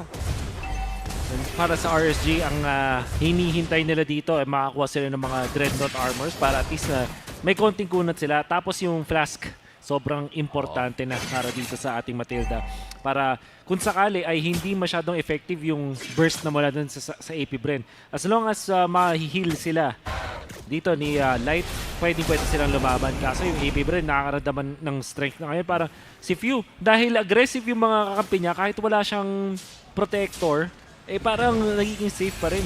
Taga-bato na lang talaga ang trabaho. 2-man knock-up. Meron pang Matilda doon sa gitna. Ito na si Flap TZ with an Abyssum Strike habang napakagandang Nether Realm ang sagot dito. Flap TZ mawala ng buhay. Pero napakakuna. Tank build nga talaga. Eternal Guard ginamit doon. Pero Demon Kite pa rin ang makakapag-retribution. Grabe naman si Demon Kite. Meron ng Expressway. Meron pang Skyway mula kay Light. Matapos Rometry, sabi niya, bye-bye, pogi na ako eh. Tapos sa top lane, may isa na namang another pogi play para dito sa RSG. At maganda ang kanyang nagiging sagot ngayon against AP Bren. Na laning focus talaga ang isang CC. Napakasakit niya ng 1v1 pero mukhang aakyat na rin ang AP Bren para dumipensa. Aabot pa nga ba? Mukha namang aabot pala. That's the thing para sa AP Bren kapag si D-Rot, diba, malakas siya with his team. Yung combo nandun. Pero kapag mag-isa na lang siya, para makikita natin hindi ganun ka-effective. Parang hindi niya kayang pumatay ng mga kalaban niya on his own. Speaking of, meron na namang kill doon sa may itaas. So parang iba yung nagiging rotation pala. Talagang combo dito sa ng AP Bren, lagi magkasama yung Nolan tsaka yung D-Rot habang nasa may top lane yung mga mage nila. Pero habang nangyayari yun, meron threat na nangyayari dito sa may bandang ibaba. Pero naka-ready din ang mga players doon sa threat na binabanggit natin. Grabe yung mga pag-disengage nila. Nakikita mo yung intensyon na pumatay. Pero kapag nakita na nila na binurn na yung mga defensive abilities, ay immediate turn back din ang ating nakikita. And this, I think, is already the second purple buff na nanakaw ni Kyle TZ mula sa RSG. Saka sobrang iba yung rotation ng AP Bren. Kasi yung nagsira ng Torre sa taas, si Ogwen. Yeah. Tapos if yung nakapitik siya ng damage dito sa mid lane turret. Yeah. Which generally means na hindi tataas ng sobra-sobra yung farm dito ni Flap. Pero napapatay kasi din nila si Nuts eh. So equalize pa rin. And the fact na sobrang lamang ngayon ng AP Bren gives them the opening kasi it means na makakapag-farm ito si Caltizi. Tapos never mind na si Super Marco. Oh, Super Marco! Nakapag-flicker out pero hindi sapat. Di mo kahit binato ng planggana bigla. Oo. Dito yung wolf. Napakasakit rin lang kasi nun eh.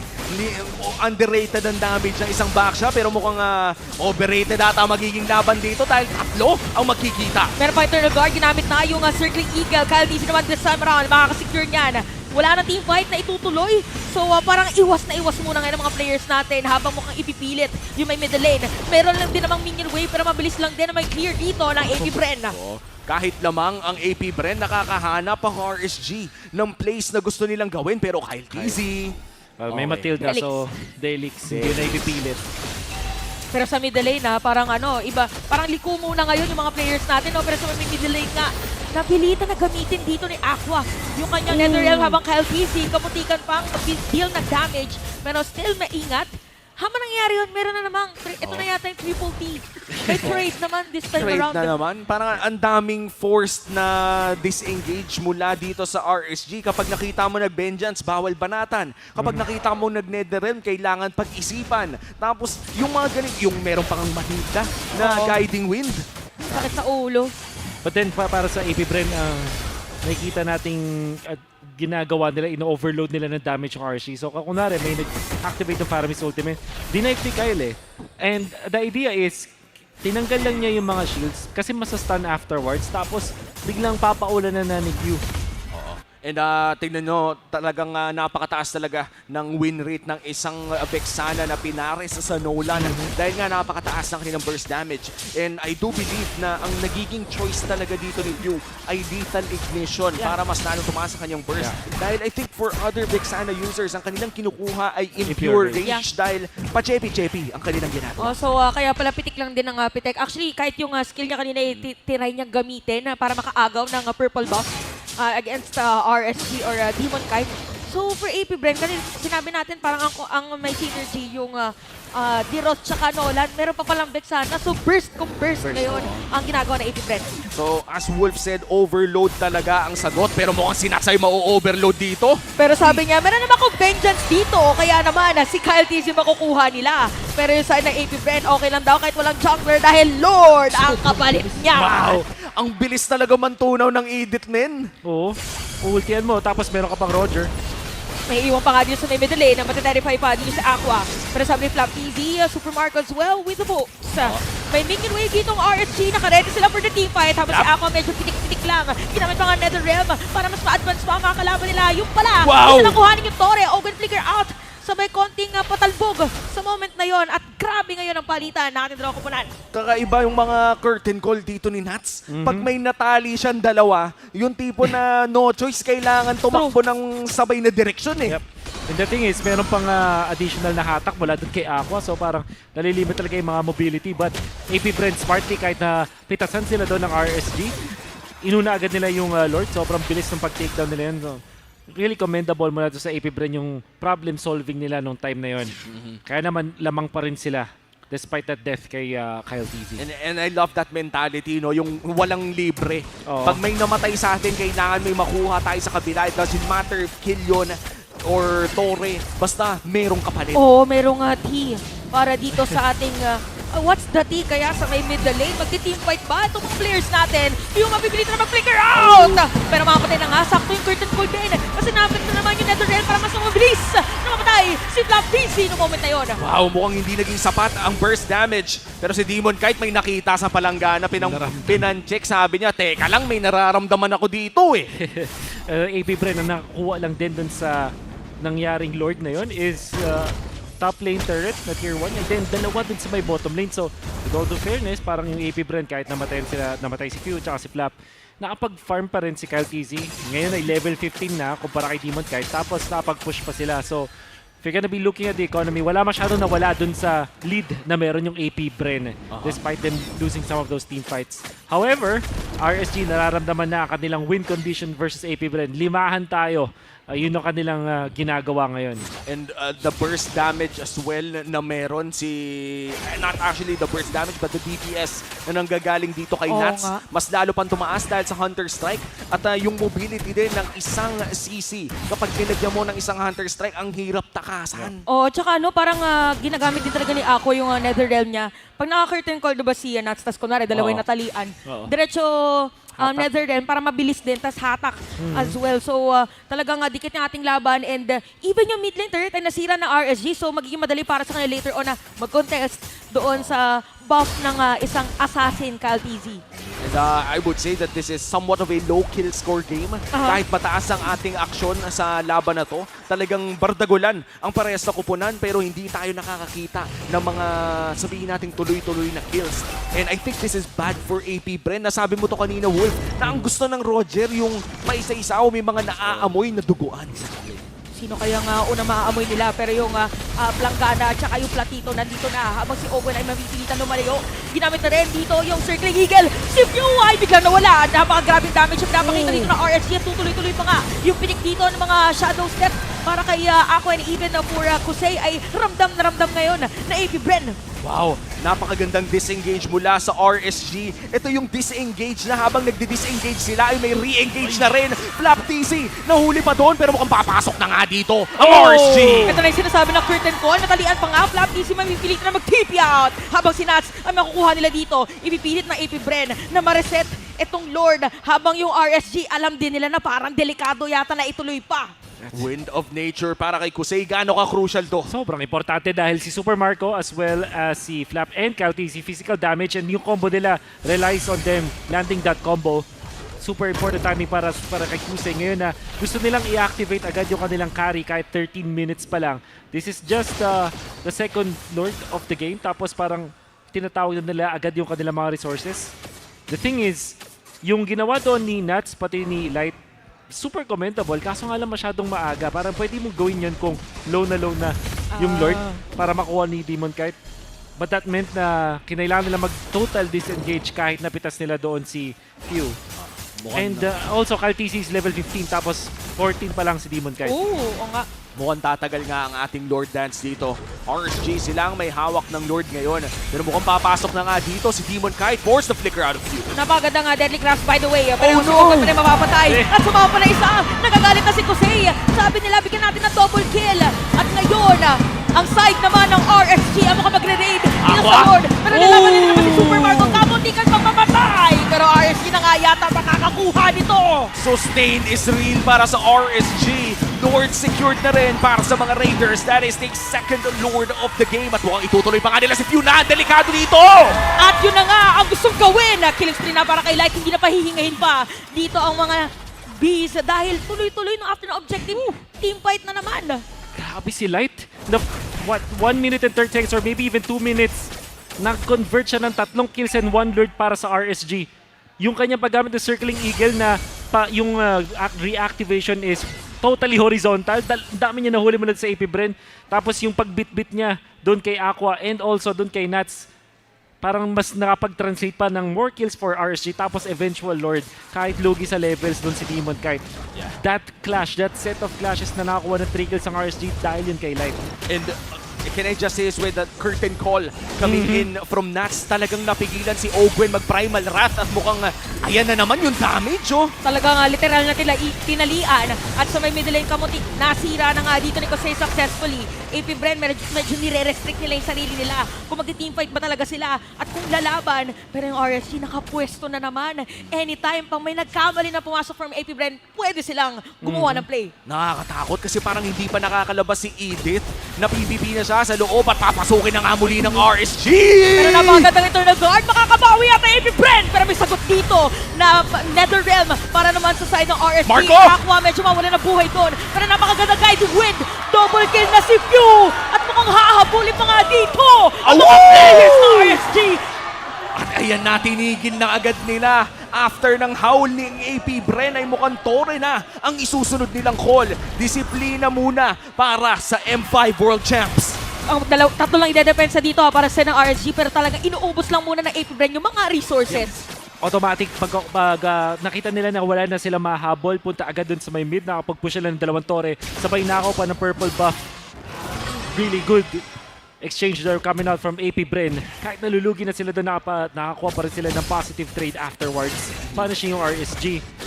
And just like that, bumalik din ang gold lead sa kamay ng AP Bren. Kanina lamang ay nakuha na ng RSG Philippines ang gold lead nung sinusubukan nila mag-push doon sa may bandang ibaba. Pero dahil sa napakagandang teamfight na pinakita ng AP Bren, ay mukhang mababalik pa sa kanila pero papasok na muli si Light. Grabe, long jump pinakita natin kay Nats. Parang layo na kanya napuntahan. Netherrealm masagot sa Eternal Guard. Pero nagkapitikan lang ng mga skills. Mas importante pa rin ang objective. Mukhang dun ulit magkakakitaan itong dalawang kuponan. Pero ang pinaka-crucial doon, Wolf, 2 flicker tayong na-burn. Yun yung gusto kong sabihin dito. Kay RSG, kahit ginamit nila yung ultimate ni Light, pati nito si Aqua, and even yung kay Nats, diba, the curtain call, puro mga low cooldown ults yun. Kumpara dun sa battle spells na kinailangan commit ng AP Bren. Most importantly kay Super Marco, maintindihan mo kung bakit siya tumalon with the Lycan Bounce kasi parang kaya na meron ng dirot na-combo was there. Pero wala siyang flicker sa moment ngayon at pag tinalunan siya dito ni Light with Blood Wings, tapos may Guiding Wave, tapos nandun si CC, Nats meron pa siyang Vengeance, That would be a big play for RSG. Kumbaga parang ito yung matatawag nating 90% sure naman kill yun kung makalapit. Pero ang tanong ay makakalapit nga ba? AP Bren, sumusubok mag-contest dito sa RSG Lord. Si Oakwin ngayon ang humarap half on his passive. Pero napuwersa atang mag-back. Oo, pero si Flap TZ, makikita dito si Light, pero maingat lang. Dito ang ating mga players, look at Ogwen, ginamit na yung conceal. Habang yung Lord ay kalahati lang, alam nila na delikado dito na pumasok basta-basta. Meron ng flicker dito si Ogwen na pwede pumasok anytime, same goes with Light. Pero itinuloy pa rin ng RSG. Dito yung Lord, nakaabang si Kyle TZ at si Flap TZ. Kyle TZ still looking for that retribution steal. Ipapareset nga ba ito ng RSG o itutuloy-tuloy na ba nila? Black TZ, isang spectral step ang pwede niya gamitin na nakasalubong nila si Kyle! At nakita na nga nila, hulog na ang Kyle TZ! At ito na, yung inaantay nila, isang diretso pupunta dito sa Lord. At mukhang hindi na nga makakapag-contest pa ang AP Bren. Grabe naman yung U-turn doon. Hindi na naligaw. Parang sabi traffic ata dito. At teka lang, Kyle TZ, nandiyan ka pala. Biglang kabig. Instinct mula doon kay Demon Kite. Knowing na magtatago talaga yung Nolan sa moment na yun. Tapos parang yung drive niya pakanan talaga. Alam mo, pakanan yun. So medyo naging confident doon si Kyle. Pero biglang kumaliwa doon si Demon Kite. At what a drift. Makikita na natin ngayon, kakaibang drift na naman! Hindi na kinaya pa ni Flap TZ! Kaya naman unti-unti nang tinitirap dito yung face! RSG! Ang magwawagi! Wow! The Raiders give the Bees their second loss of the season. Dalawang teams pa lang ang makakapagsabi nila na natalo nila. Ang AP Bren at RSG ang isa sa mga team na yon. Grabe, kakaibang instinct yun ha. Isipin mo yung ulo nung Baksha. Pag nakagulong ba yung kita yung ulo? Pero parang ganun yung nakikita ko.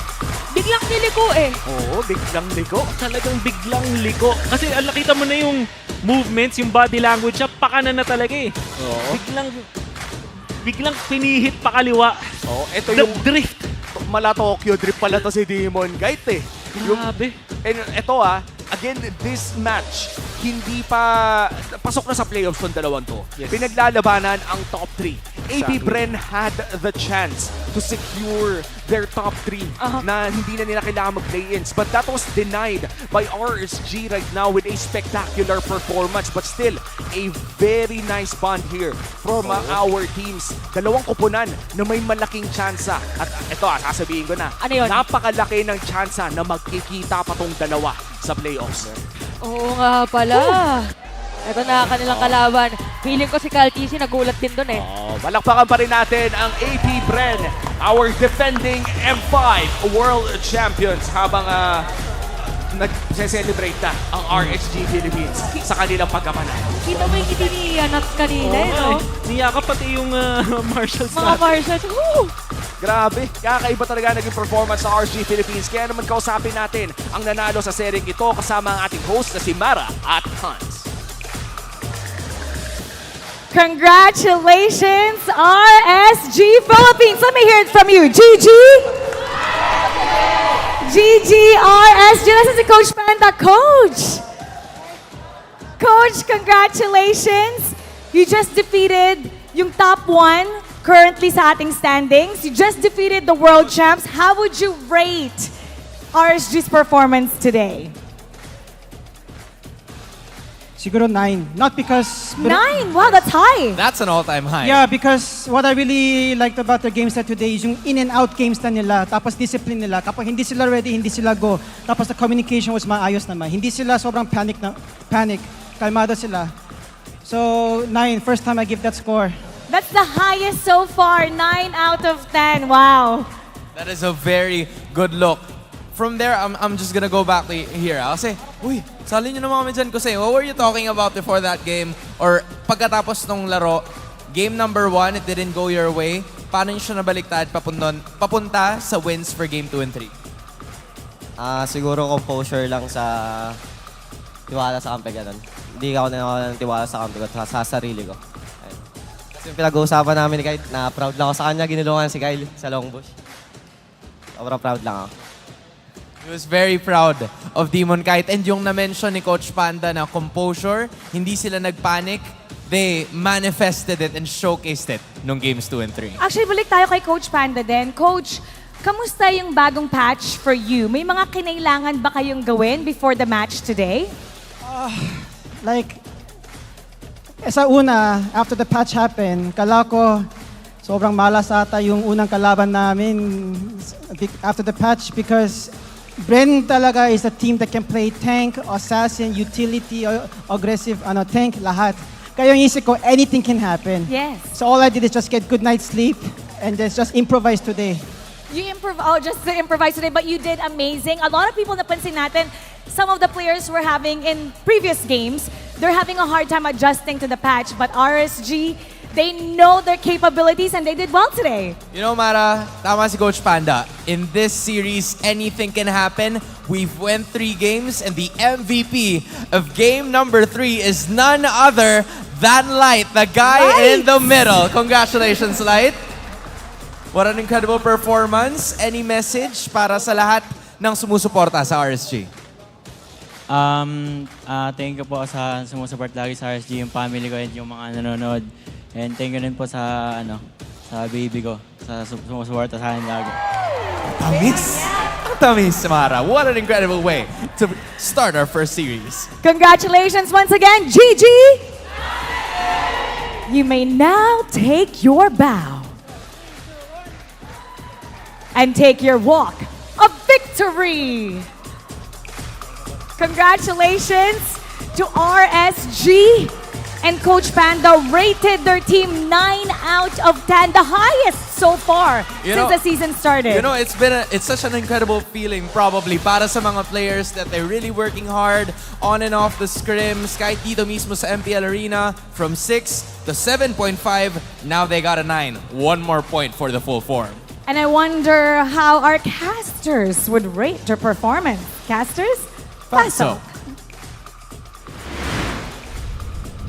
Kung rating lang ng performance, masasabi kong isa sa mga pinaka-best performances ng RSG ang serya na yon. Especially against a team like AP Bren, isa sa, if not our top seed right now in the league. Oo, tsaka ang ganda nito kasi ngayon napapalapit na tayo, di ba, sa playoffs natin.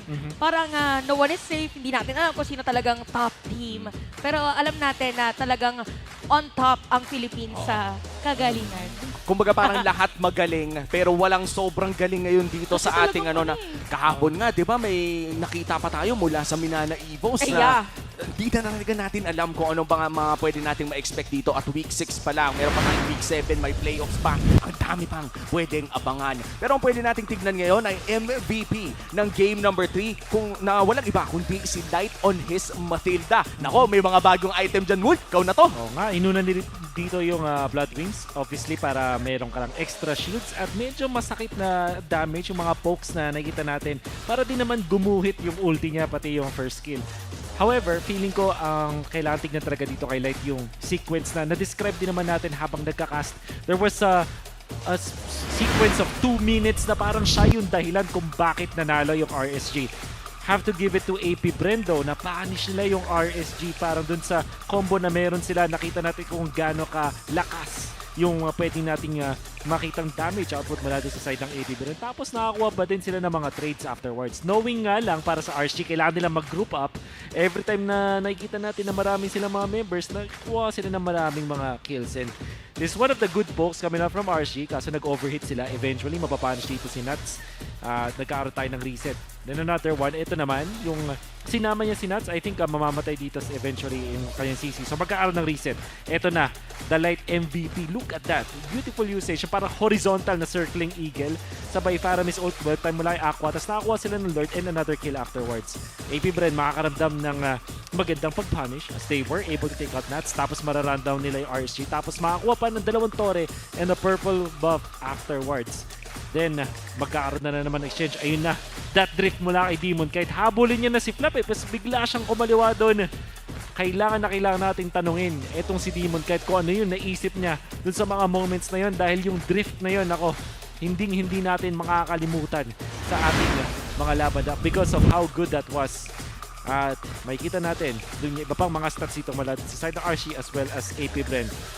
Knowing na ang matchup na to para sa AP Bren ay kailangan nila ng madaming burst, Kaya naman, pin-prioritize nila dito yung lethal ignition para kay Few as well as kay Kyle TZ.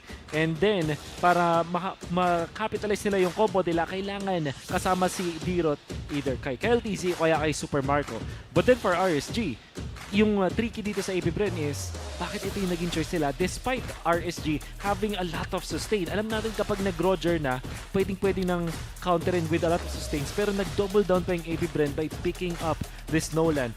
Kung titingnan natin individually yung mga lineups ng dalawang teams, maganda sila on their own. Parang pag in-isolate mo yung RSG lang or yung AP Bren lang, maganda yung combo ng mga heroes nila together. However, pag pinagbangga na nga natin yung RSG at AP Bren, very clear na kapag nagkaroon ng 5v5 engage, RSG ang mangunguna. But when it comes to split pushing the map, that's going to be AP Bren. However, RSG, maganda yung management na nilalo ka ng mga kanilang mga minions despite them losing so much in the early stages of the game. So, maganda yung pag-recover ng RSG, I guess, when it comes to their macro. Na-manage nila yung mga lanes nila. They did not panic. Hindi sila nagmadali sa pag-recover dito sa ating laban. Tapos, nung nagkaroon na nga nung second lord kung saan yung teamfight na yung nagmamatter ng napakataas na sila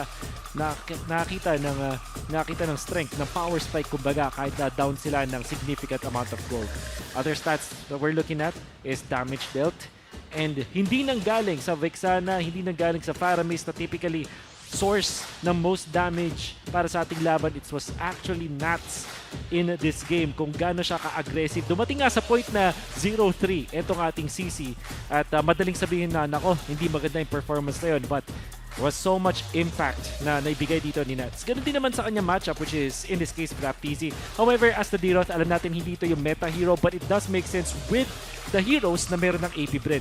It's just that sa meta natin ngayon, habang may favor, habang may Flask of the Oasis, utility is king. Wow. Alam mo, malaking statement yan. Mas lalo na para sa mga matagal nang umaasa na magbabalik ang mga assassin junglers. So si Wolf na mismo nagsabi, utility is king hanggat may flask at may favor. Tama. And speaking of flask at favor, isa sa mga teams na madalas gumamit nito ay Minana Evos, na mamaya lamang ay makikita nyo ng lalabanan ang Echo, tapatang Orcas versus Tigers. Mainit pa to, parang may momentum pa yung mga teams natin actually. So ngayon na nakakagulat ang ating nakita, pwedeng magulat na naman tayo para sa second series. Panigurado dahil kahapon nakakita tayo ng mga malupitang upsets and hindi malayong mangyari muli yan ngayon. Kami ang naging casters nyo para sa hapon na to. Nga pala si Umi, kasama ko dito, si Chantel at pati na rin si Wolf. Magbabalik ang MPL Philippines Season 13 after a short break. The 13th season of MPL Philippines is brought to you by the following sponsors. Smart, the official telco partner of MPL Philippines Season 13. Infinix GT Series, outplay the rest. Experience the MPL PH Season 13 action live at Shooting Gallery Studios. Tickets are now available on our official ticketing partner at /event.com. Don't miss any MPL PH action by following our official Facebook page and subscribing to our YouTube channel. Follow MPL PH and TikTok as well for more content. And don't forget to like, follow, and subscribe to the official accounts of MDL Philippines. To ensure the equality and fairness of our games, MPL Philippines is also monitored and supervised by the Games and Amusements Board. Have you heard the rumors? About what? The rumors from the board. In the world of professional wrestling, when something is over, it means the fans love it. It means whatever they're doing, whatever they got going on, it means it's working. This is Overs and Unders, a series where we talk about the teams in MPL Philippines Season 13 on a week-to-week basis and see who's over and who's not. We got a special guest for this episode. Week 5, we'll be talking about it. It's the MPL Philippines Caster Search 2022 Grand Winner, Burrito. Thanks for joining us. Yeah, excited akong makita kung ano ba yung mga malalaman natin for this week's Overs and Unders. 4 episodes in, well 5 technically if you count the pre-season. Do you agree with my Overs and Unders? So far, yeah. May basis lahat ng Overs and Unders. Pero ngayon, feeling ko magkakaroon ng discussion about sa Overs and Unders natin. Let's get started. First, over team, meaning top of the charts. We're talking about AP Bren. They are back on top, and this week they tried something new. They actually let Pando play. Nakita natin kung gaano ka-explosive si Pando. And coming into the bench, di ba, iba yung performance na pinakita niya. At syempre, more on mobility heroes ang mga nagamit niya. Pando has played 3 heroes so far. A lot of Benedetta. And they've swept both their matches this weekend. Burrito, did you know that since his debut in Season 9, if I'm not mistaken, I put Pando in my top 3 explainers. Really? Bakit? I just like the way he plays. He's a good-looking kid. And, no. Even back then, I saw his potential. And now, he is a season champion. He's a world champion. And I really like where AP Brand is going. They've opened Pandora's box. Yeah. And nakita din natin kung gaano kalalim yung bench ng AP Brand. One player, but... One player lang yan. Again, if you're switching with Flap and it still makes sense, you have a very strong team. No doubt. They earned number 1, and again, they've stayed number 1 for quite a while. Second over team this week, meaning they are close to the top. Number 2 is Echo. For the first time in Season 13, they stuck with one roster from match to match. It's Carl Tizzy and Benny Curie. And yun nga ang kailangan nating tingnan dito. Kasi again, this is the first time na nakita natin sa buong week na naglaro itong si Carl Tizzy at si Benny na hindi pumalit itong si Zaida at si Alpid. So I can't say exactly when in Season 10 they decided not to switch. Because they also did this in Season 10, where in, week out, it was Echo Loud, Echo Proud, Echo Loud, Echo Proud. And since week 1 to week 4, it was always Carl Tizzy, Benny, Zaida outplayed. Carl Tizzy, you get it. Now, they've stuck. Burrito, do you think they will stick to this roster? Because this is a very good roster. It won a lot this weekend. Is this what they will stick to until the playoffs? Because they're secured. They've earned their playoff spot. Do you think we're going to see outplayed or Zaida in week 6 or 7? So far, kung titignan natin yung statistics, no, ang taas ng win rate ng isang Fredrin, and yun pa rin yung nasa top ng ating mga heroes na madalas napipili. And isa yun sa mga specialty talaga ni Carl Tizzy. And alam natin yung difference ng dalawang playstyle na yun. Kapag nandyan si Zaida, mag-expect pa ng mga explosive na assassins. Kapag nandyan si Carl Tizzy, more on the utilities talaga. So I think kung gumana to for week number 5, then pwede nilang ituloy-tuloy for the next few weeks pa. As long as Fredrin is on top, then more likely you're sticking with Carl Tizzy and Benny. That's our second over team this week. It's Echo. I bet you guys are looking for the super fam. Here they are. Number 3 is Onyx PH, our third most over team in week 5. Interestingly enough, they are number 2 in the standings, but they've dropped this far because Burrito, you saw the matches. You casted one of them this weekend. Yep. They either win very fast or lose very fast. What's going on? I think isa sa mga reason is yung mabilis din na pag-adapt ng mga teams, no? Kasi nakita na nila na yung roster na to ng Onyx Philippines na binuo lang this season, may something sila na kailangang hulihin doon sa roster na yon, no? Specifically kung paano maglaro si King Kong. 'Di ba? Last week sinabi niya na maglalabas daw siya ng mga assassins dahil nag-debut nga yung fan niya. And pinakita naman niya, which is yung Joy, yung mga Nolan. But then again, kung titingnan mo kasi yung playstyle ng mga nakalaban niya this week, for example, yung RSG na run and gun ang galawan. So kailangan yun yung tingnan ngayon ng Onyx Philippines kasi lahat ng mata nakatingin sa kanila. That's true. I think key to Onyx success now is because I think they've earned this top 4 spot. I don't think they'll be dropping in overs and unders or in the standings very soon. They are a solid play-ins team, if you could call it that, given the gauntlet format. I think now the trick is, as you said, consistency. Yep. They have the tools, they have the weapons. It's just how well can they use it and how easy it is for them to access, because the next team that we're going to be talking about, our last over team this week, got their number. RSG.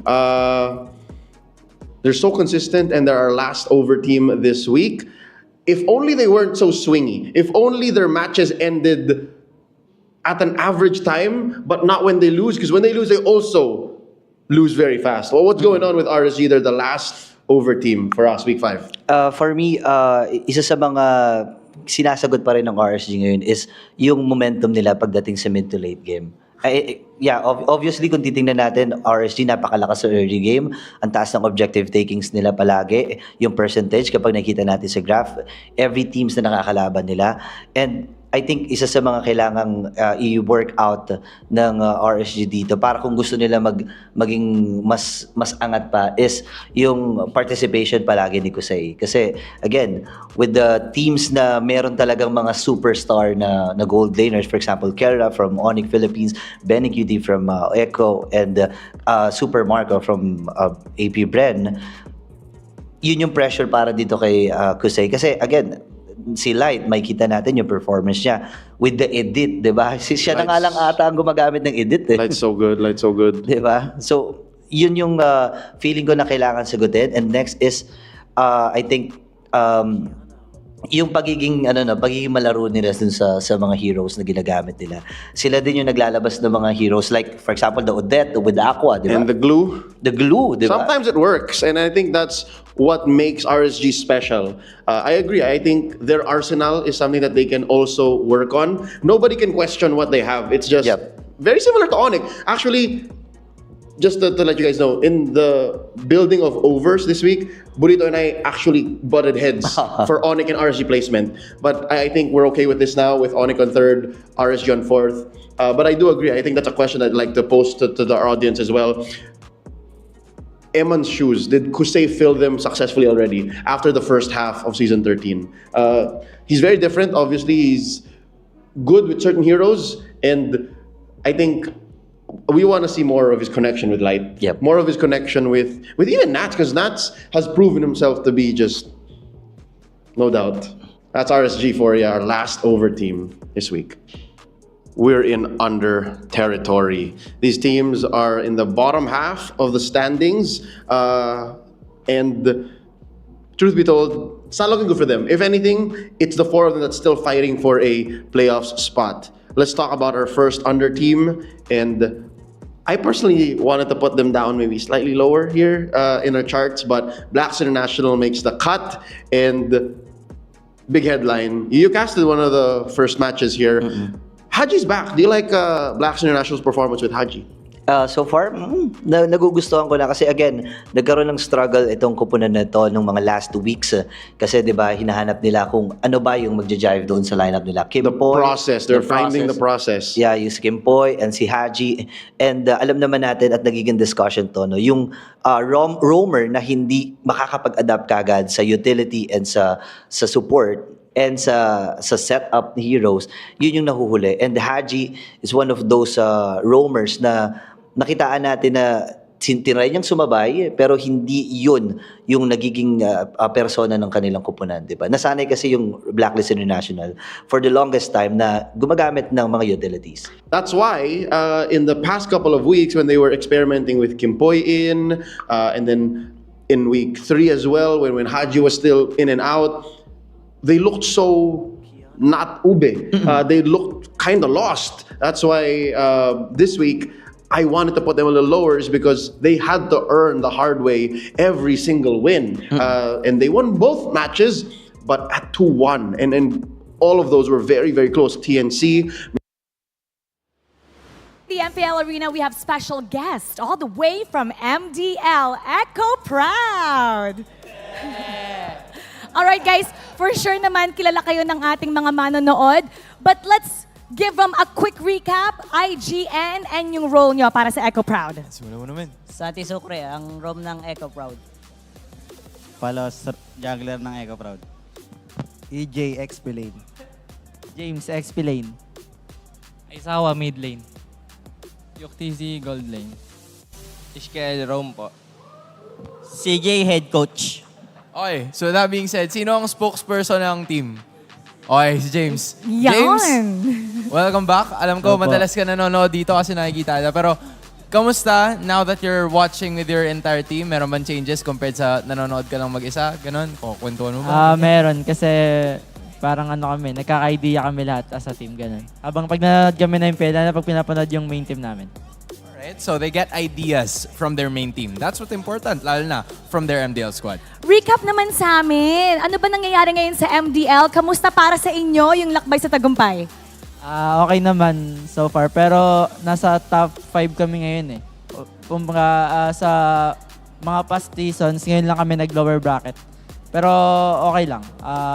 Tuloy pa rin.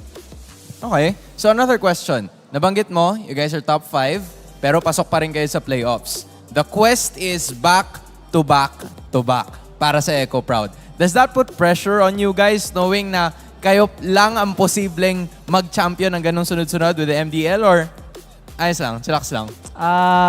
Sa akin wala naman. Parang ano lang. Parang bigay lang best. Kung anong mangyari, yun lang. I mean, not really having a lot of expectations. Kumbaga, i-expect niya na lang kung ano yung mangyayari pagdating ng playoffs na. Anything can happen this Real. coming playoffs. Speaking of, ang dami niyong fans. You guys have a lot of supporters. So how about let's invite everyone to keep watching you, especially sa paparating na playoffs this coming May. Ayun na, supportahan nyo kami sa paparating na yung playoffs sa May 9. May 10 to 12. Ayun, supportahan nyo kami sa paparating na playoffs namin sa May 10 to 12. Yan, dito gaganapin yan siya Shooting Gallery Studio. So yun, supportahan nyo kami guys sa mga Echo fans dyan. You heard it from Echo Proud. Keep supporting them this coming playoffs on May. And for more MLBB action, keep it here, only on MPL Philippines.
Pinas Malakas, Pilipinas malakas Kahit anong lane, we become the monsters.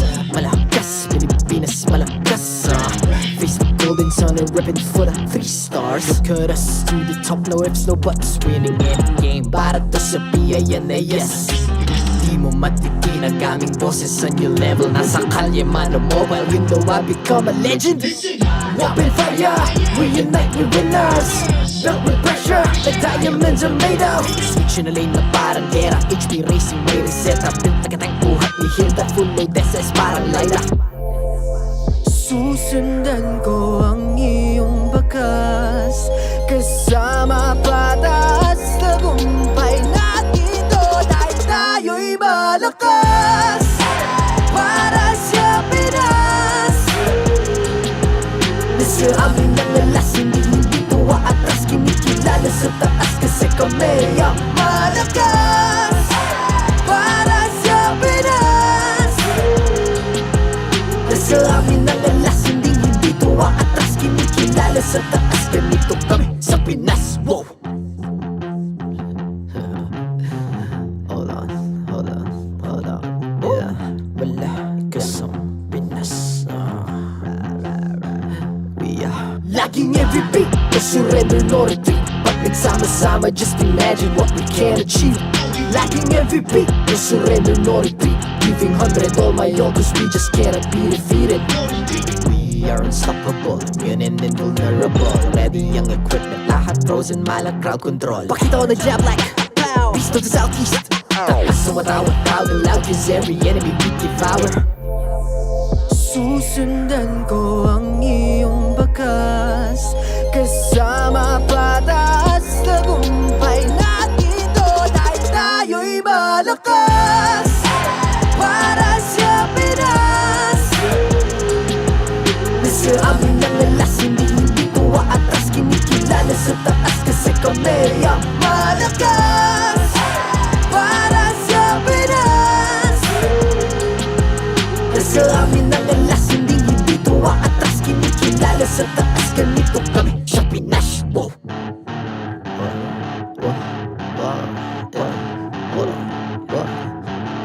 Malakas, Pilipinas malakas Kahit anong lane, we become the monsters. Malakas, Pilipinas malakas Face the golden sun and reppin' for the 3 stars.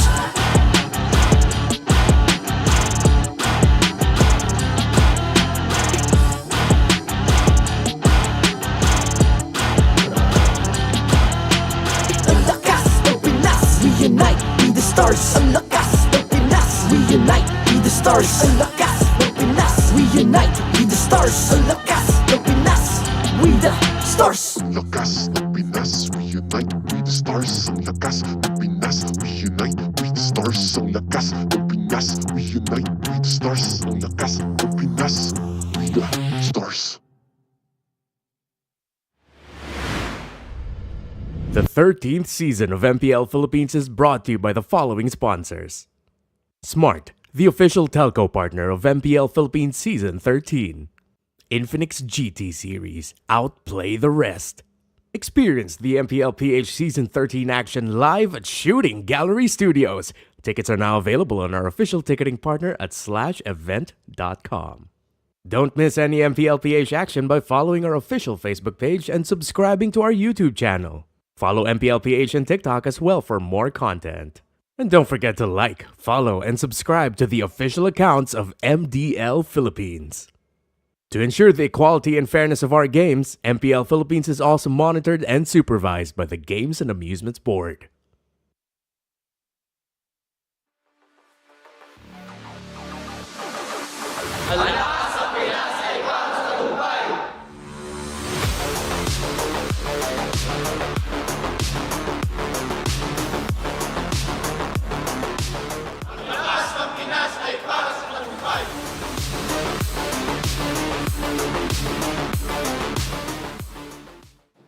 Welcome back to MPL Philippines. At itong Echo, handa na sumabak para sa second match of the day. Pero bago yan, syempre, bibigyan muna namin kayo ng question of the day. So alam niyo naman may bagong patch that happened recently. I want to know your thoughts on that. What do you think about the new patch? Yay or nay? Thumbs up, thumbs down. I wanna see.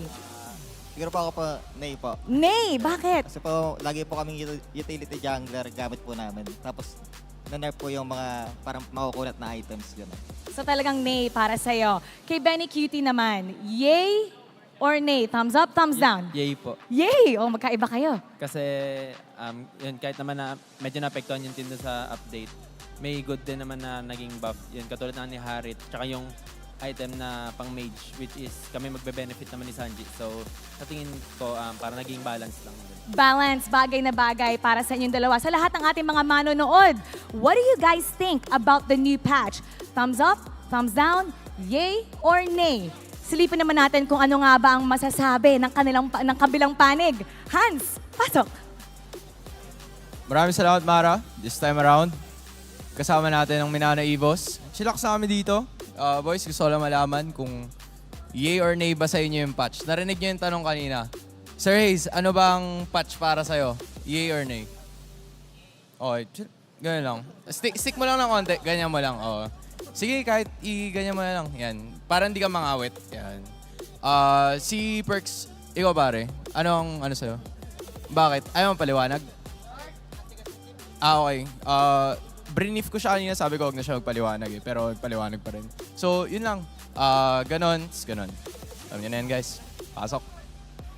Grabe naman doon, hindi pa nagpaliwanag. Pero kung mukhang hindi sure si Chantel dyan, ako naman ay yay na yay dahil medyo masaya ako na may assassins na ulit, no? Maligayang pagbabalik sa inyong lahat. Umi nga pala, kasama dito si Chantel at pati na rin si Wolf para ihatid sa inyo ang pangalawang serye ngayong araw na to. It's Echo versus Minana Evos. Pareha silang mainit ngayon at may malupit akong prediction para sa inyo. Ano yan? Ang mananalo dito sa series na to, kulay violet. Feeling ko din. Hindi ako prepared dun Parang pwede. Parang gana eh. Diba? Paano pag hindi violet yung nanalo? Anong parusa para sa'yo? Ay, huwag mo nang Violet isipin ba yung yan ano? kasi tournament na violet ang mananalo dito. Parehas naman ang kulay. Maisahan kaya ni Yawi Buff Perksiva ang Echo? Yan ang isa sa mga tanong na kailangan natin makita ang sagot dahil I think the last time na nakita natin ang Minana Evos nung masecure nila ang kanilang playoff spot ay siya na to, Perksiva, si Yawi.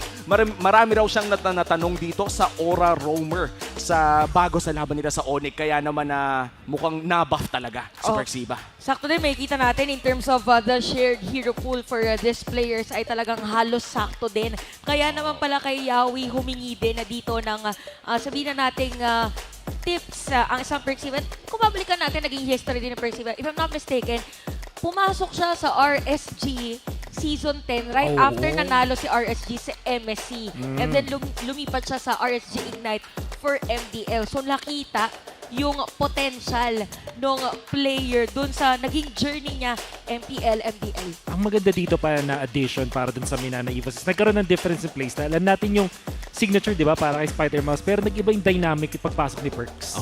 And si Perks, minsan-minsan lang natin siya nakikita, pero tuwing nakikita ay may pasabog. At kung pasabog lang naman ang usapan, parehas magaling magpasabog ang dalawang to. Dahil kung student meets the master naman para sa Minana Evos, what if good old friends meet again para sa Echo? JP versus Raflesia sa MSC, kung sakaling Todak ang mag-represent para sa Malaysia.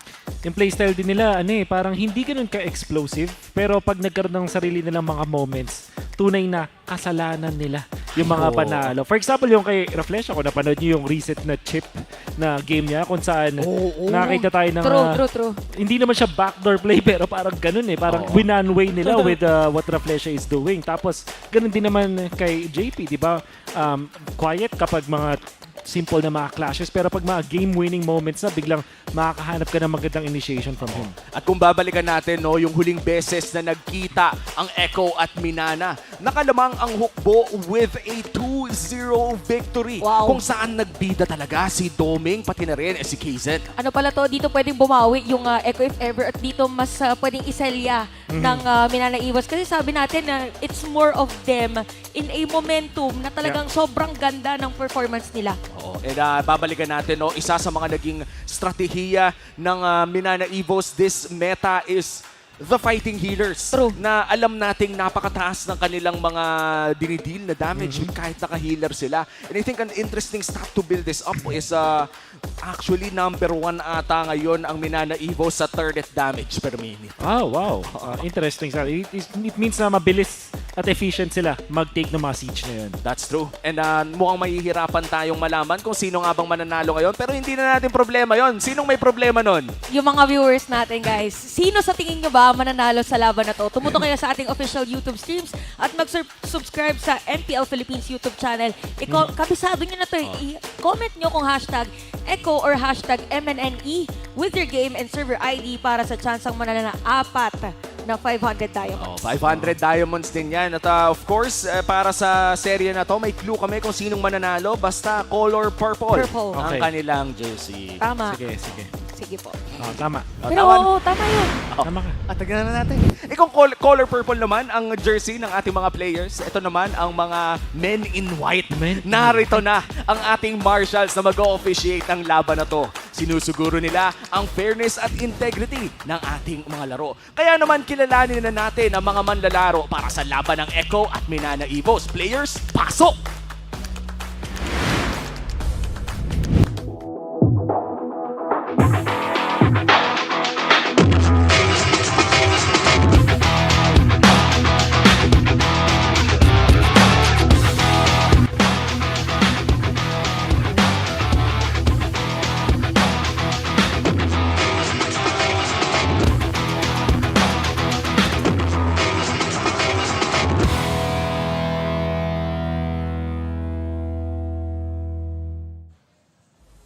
They doused the fire of the Phoenix Army.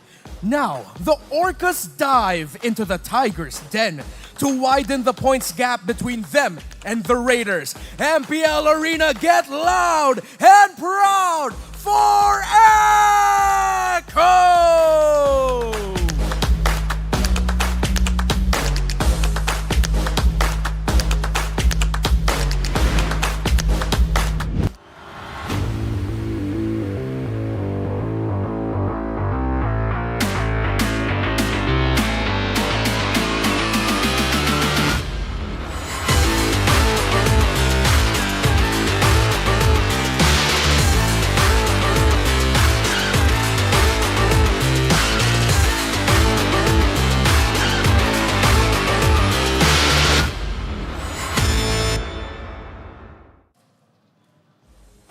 Last night, the Dark Horses galloped away with a sweep against the Porcupines. Today, the Tigers walk into the arena as a playoffs team. MPL Arena, roar for Minana Evos!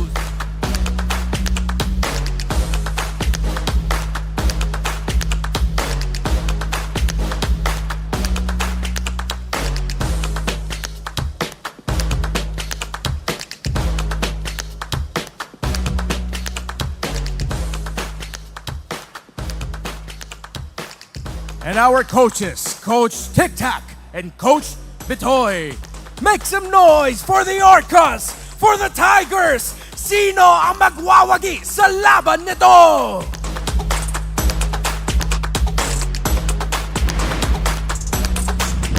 Magsisimula na nga ang pangalawang serye ng araw na to. Tapatang Orca versus Tigers. Pero i-welcome muna natin ang Echo. It's Ben Cutie, Carl TZ, Sanji, Sanford, and JP. Alam mo, kabisado naman na natin yung laro din talaga ng Echo. Kailangan na lang nilang gawin is talagang bilisan yung kanilang play as much as possible. Yung kanilang maging rotation is perfect din ang execution. And I'm just really looking forward dahil magkaiba yung sagot ni Benny Cutie kanina at saka ni JP pagdating doon sa gusto nila or ano ba talaga nangyari with the patch. At lalabanan naman nila dito ang Minana Evos with Doming, Kaizen, Hayes, Kirk, and Perksiva. This time, iba yung duo na gagamitin na Minana Evos on their mid lane. Pero nakita naman natin na successful din naman to yesterday going up against a team na nasa top din ng ating standings. That's going to be Hayes as well as Perks.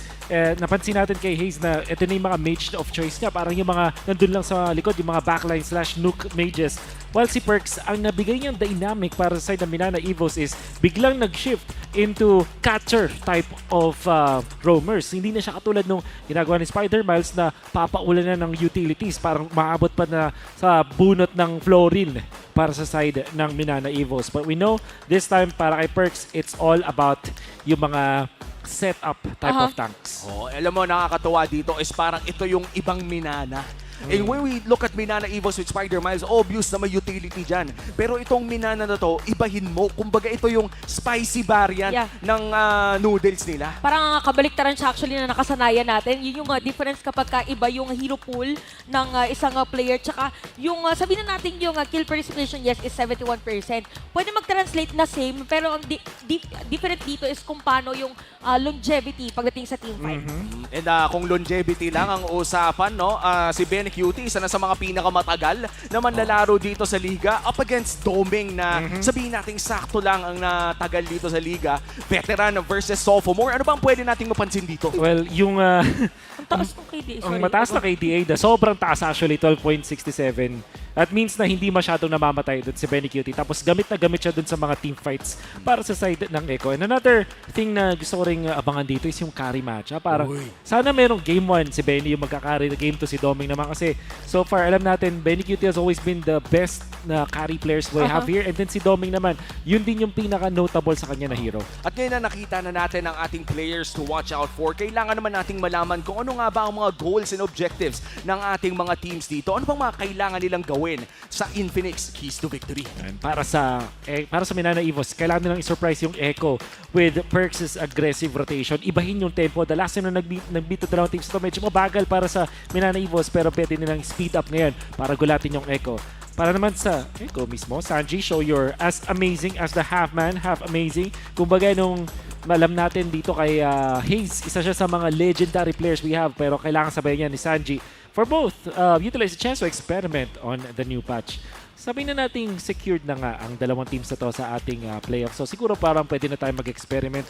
Wag lang sobra-sobra, but we know for sure na yung Echo isang team na willing na gumawa ng mga ganong experiments. That's true. And for Echo, alam naman natin na meron silang micro capacity para laruin ang mga ganong klaseng experiment. Kaya naman exciting makita no, kung ano nga ba ang mga lalabas sa matchup na to. Especially mukhang ma-action ang tapatan sa ating roamers. Ngayon, para naman sa mga viewers natin dyan, available na ang live stream viewer rewards ng MPL PH. Halika't manood ng MPL PH sa TikTok para makasali sa goodie bag lottery and magkaroon ng tsansa para magtagumpay. Para makasali, pumunta sa TikTok at pumunta sa ating official MPL Philippines TikTok channel.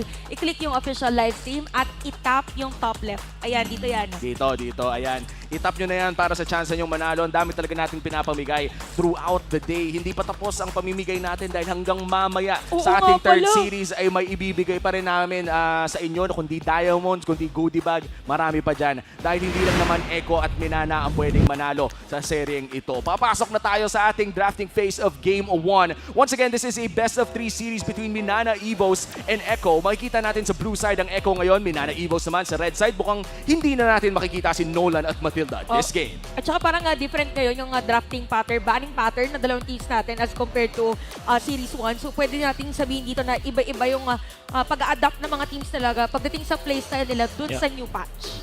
And speaking of the new patch, Wolf, meron ba tayong kailangan abangan? Is this going to be another Hive first pick? Wow, grabe ayan. naman yung yes. Agad.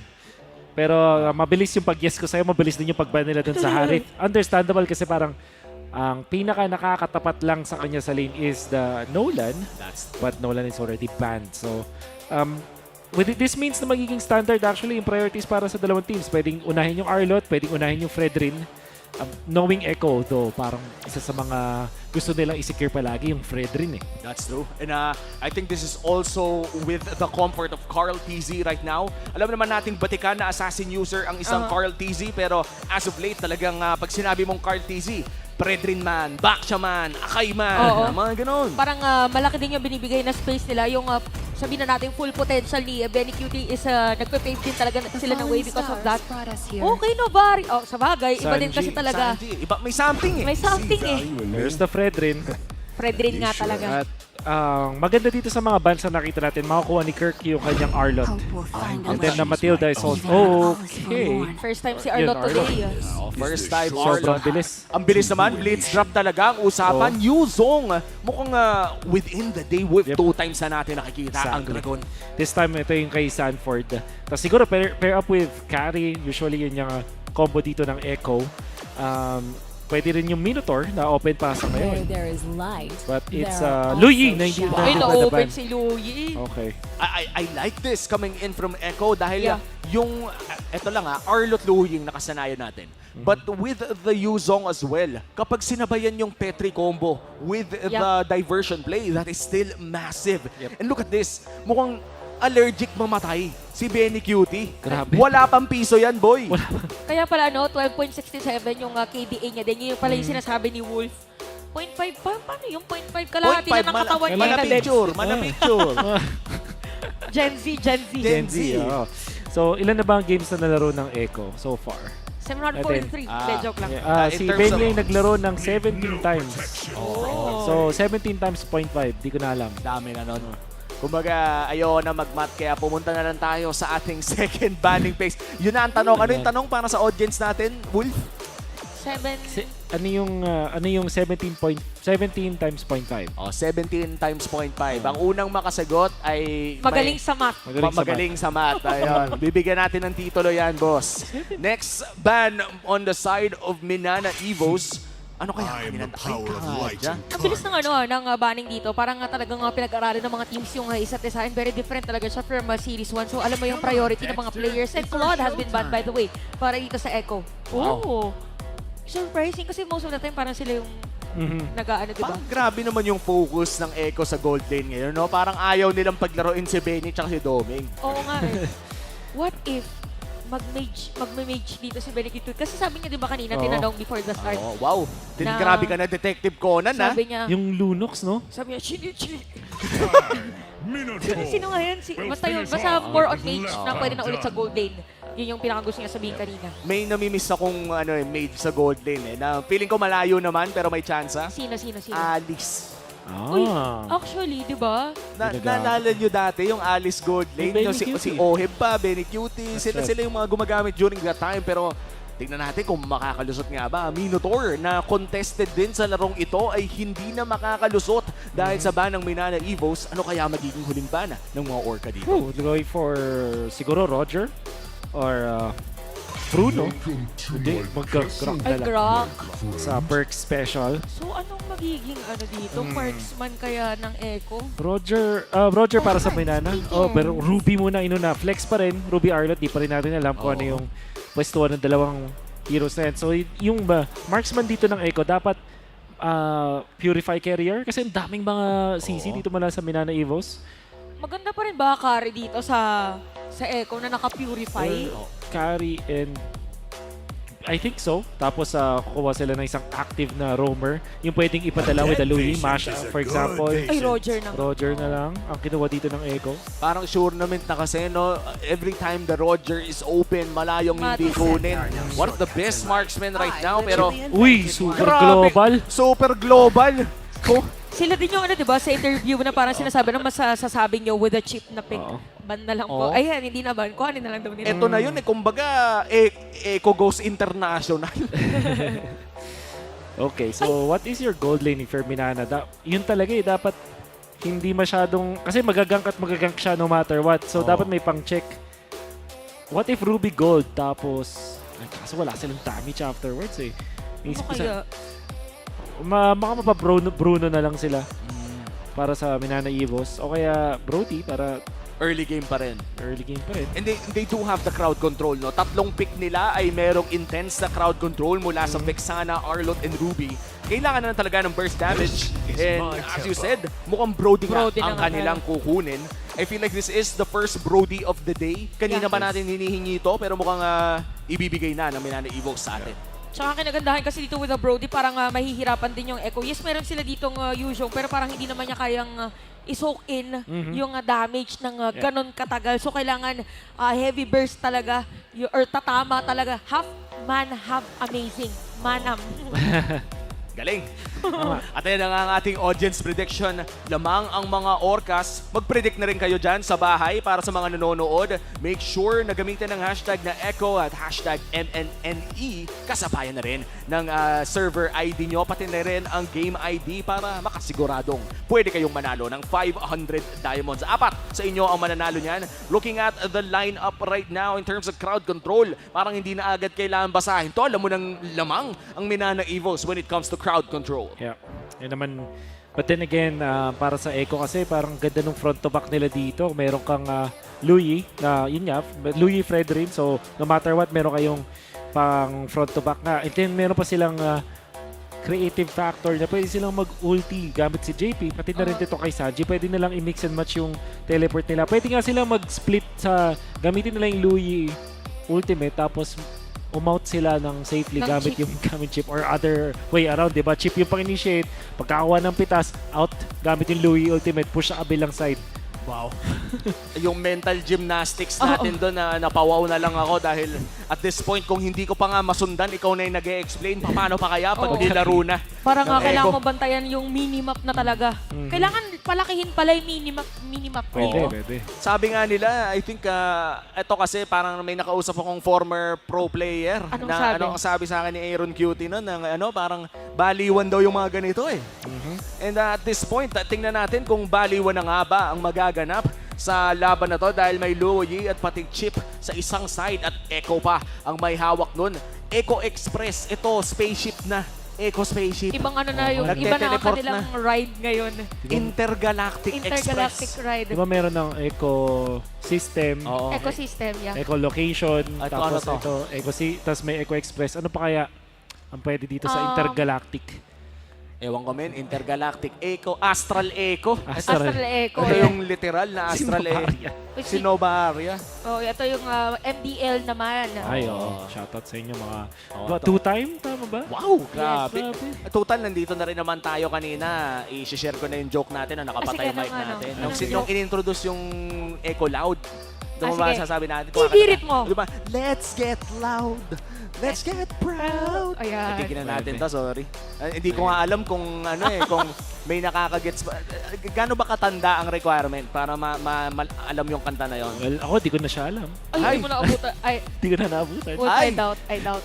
Well, okay na naman. Kung di mo naabutan, panigurado na abutan ni Manjin at Butters na. Yes. Damay mo na rin si Burrito. Shoutout pala yung sa tatlo. Wag na RG, huwag niyo na subukan. Basta kayo masasaktan. Balita ko, may ganap ngayon sila sila Manjin tsaka sila Burrito tsaka si Butters. Naghahanap nga ng kakampi. Naghahanap ng kakampi. Nababaliw nga ako doon. Parang sila yung magkakampi pero parang sila yung nagtatrash talk. Kaya nga eh. Yung tip, biruin mo, 5v5 na nga ang laro, ginawa pa nila ang 8v3.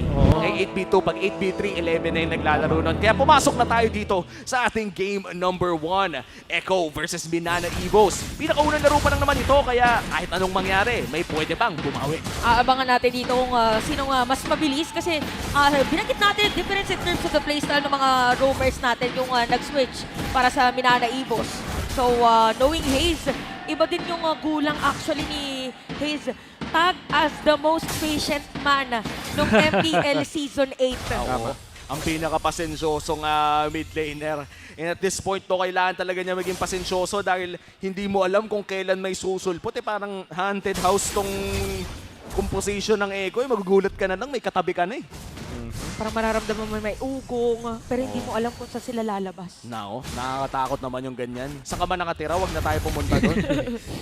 Adelix pa nagkataon. So it's something na kailangan bantayan dito ng Minana Evos. Knowing na parang medyo lang sila sa crowd control. Pinaka-crowd control nila is Ruby. But speaking of crowd control, mainit agad yung dito. May final slash pa pala si Kirk if ever. Petrify na gamit na rin ni Sanford ng maaga. Pero mukhang ang goal niya dito ay mailang lang si Kirk. And naging successful naman ata siya doon. And tignan mo naman, napakalalim na ni JP. Yep. Pwede siya mag-scout. Parang inaalam ni JP dito kung saan umiikot si Kazen. Napaisip ako, ba't parang yung blue nasa may red? Yung palang sinasabing kaalaliman. Pero si Sanji dito, ayaw mo ka mabibigyan yata. Pero nakatakas pa rin. Kamunti ka na. Pero si JP at si Sanji ay uuwi muna. Grabe yung tiwala doon. Parang sasaluhin ko para sa'yo. At mukhang magta-troubleshoot lang tayo ng bahagya. Wolf, kung ako yung backshoot doon at ikaw ang Vexana, sasaluhin ko rin yung mga skill shots. Dahil mahal na mahal kita. Maraming salamat, Omi. Pero parehas tayong hindi naglalaro ng ganong roles eh. Sa totoo Iba yung roles natin.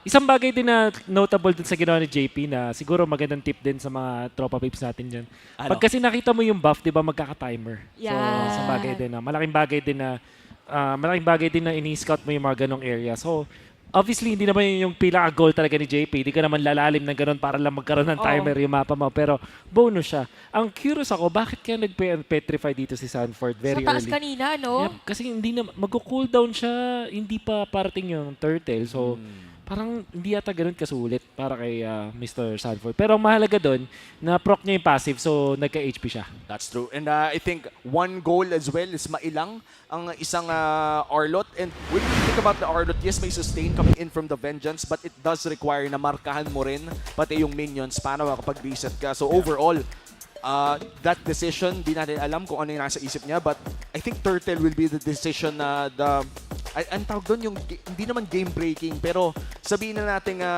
importanteng laban para doon. Parang importante din kung paano kasi nila i-break yung pinaka-setup ng kalaban. At nabanggit mo na nga rin yung break, pupunta muna tayo sa isang short break. Muli kami ang inyong naging casters for this series. Ako nga pala si Umi, kasama dito si Chantel, pati na rin si Wolf. Magbabalik ang MPL Philippines Season 13 after a quick break.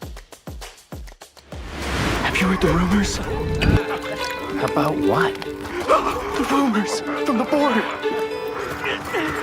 The demon. He's coming! What happened? They're all dead! Oh no, no! It's him! He's coming! He's coming! Impossible! Get him out of here! He's coming! He's coming for us!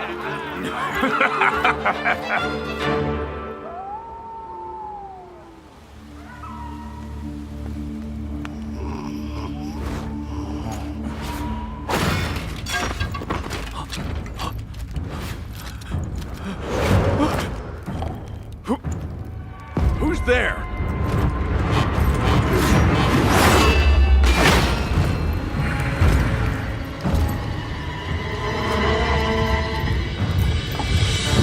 An imposter has sullied our name! We are the might of the kingdom!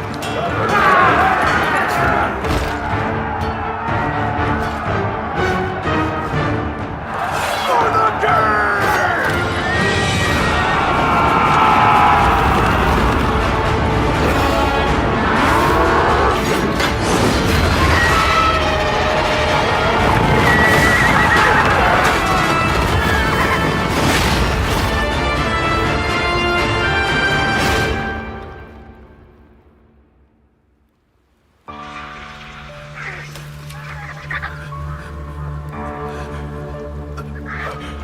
No. Please.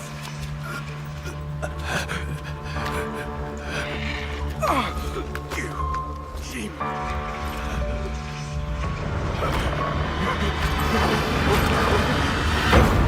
Please!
Welcome back sa MPL Philippines Season 13. Game 1 pa rin ng Echo versus Minana Evos at kami pa rin naman ang casters. So, buong araw nyo kami makakasama dito. Ang pala si Umi, kasama ko dito si Chantel at si Wolf. Kamusta naman? Nakapagpalamig na ba kayo? Oo.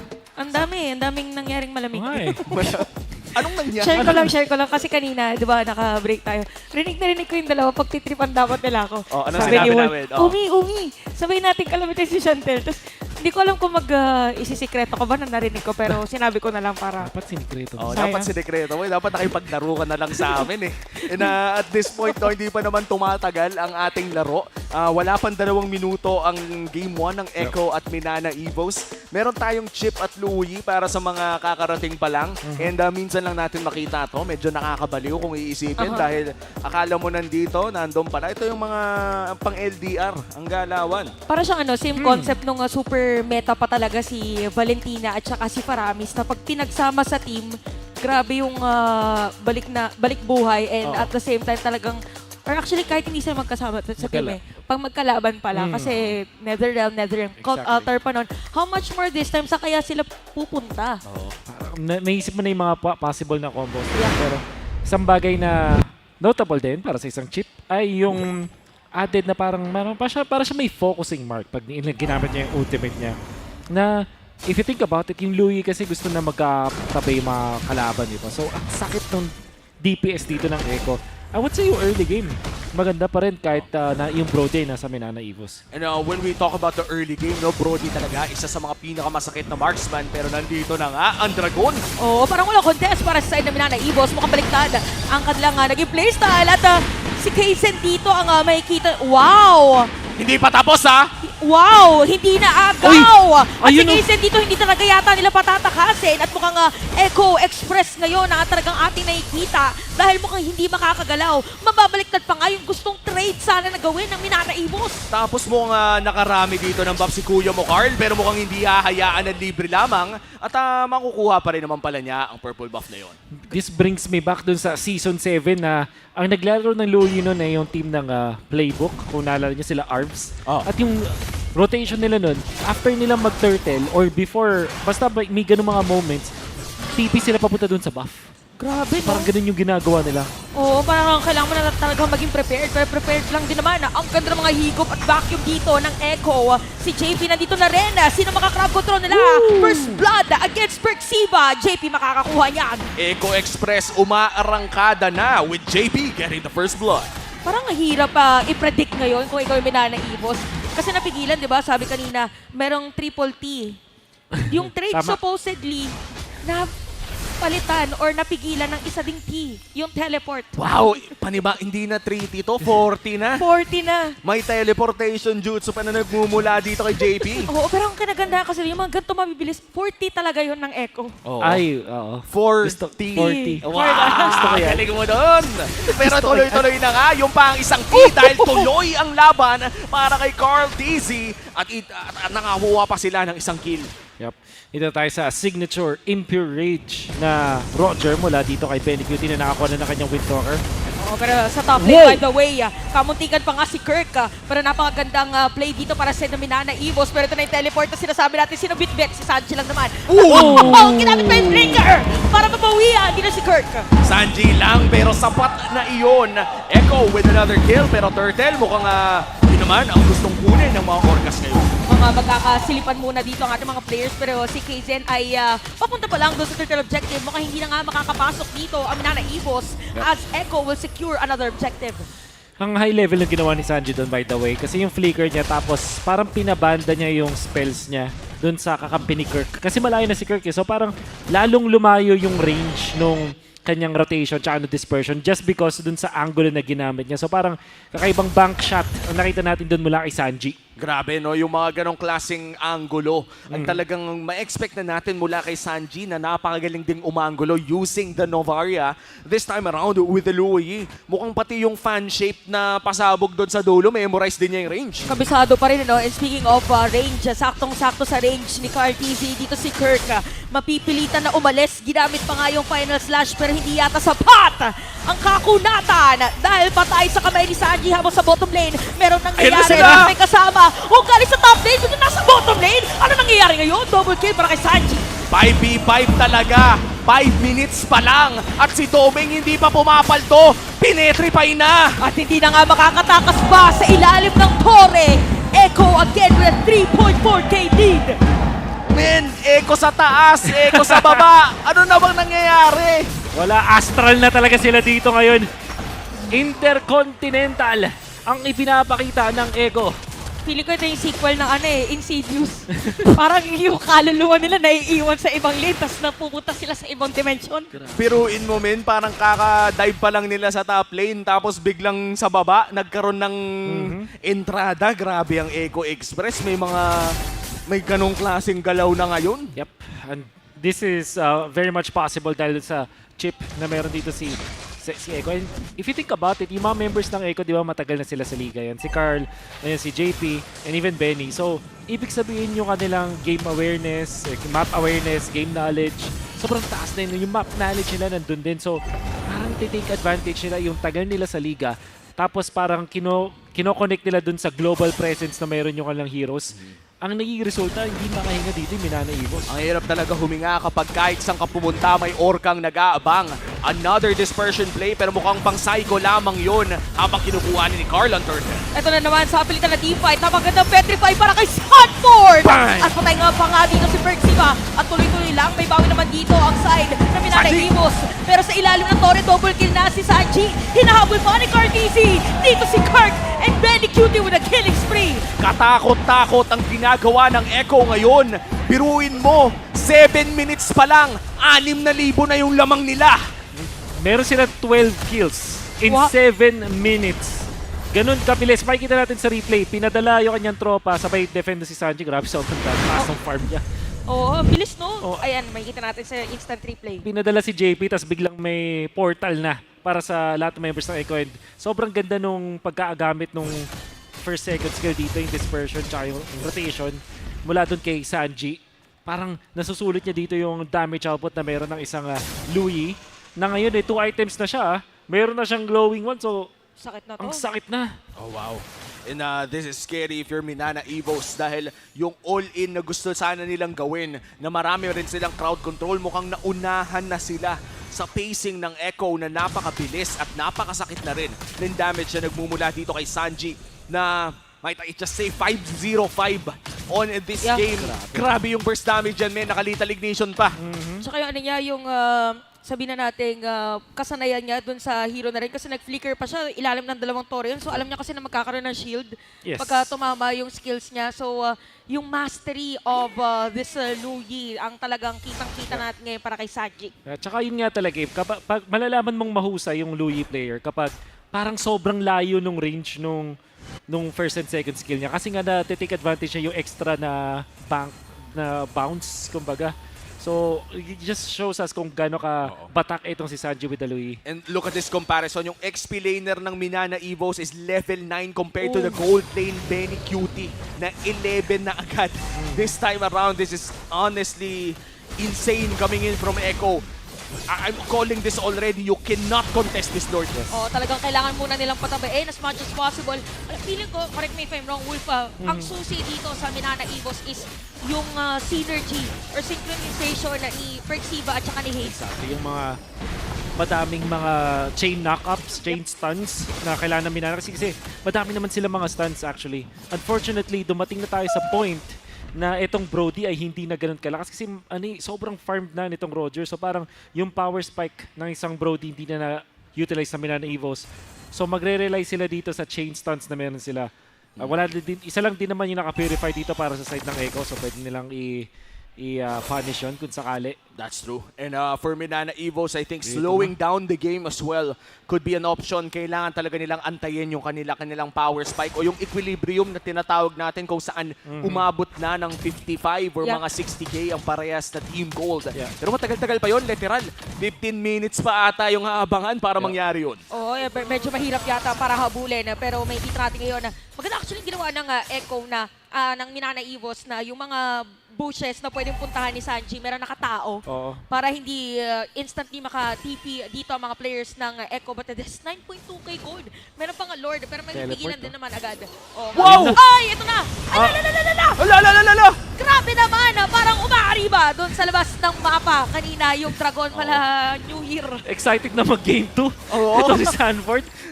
Bunating na trap sa Galaxy. Hindi ako na-prepare sa mga gantong moments.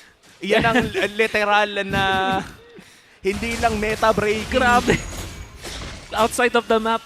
Oh, ito sabi nila, think outside of the box, pero sobra na to. Iba.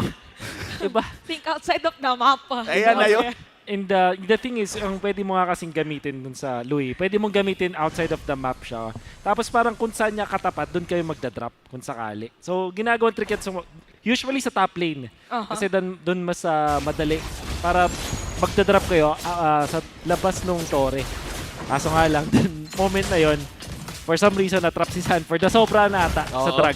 Kumbaga parang merong vertical clearance doon, idol. Hindi masyadong matangkad ang Dragon.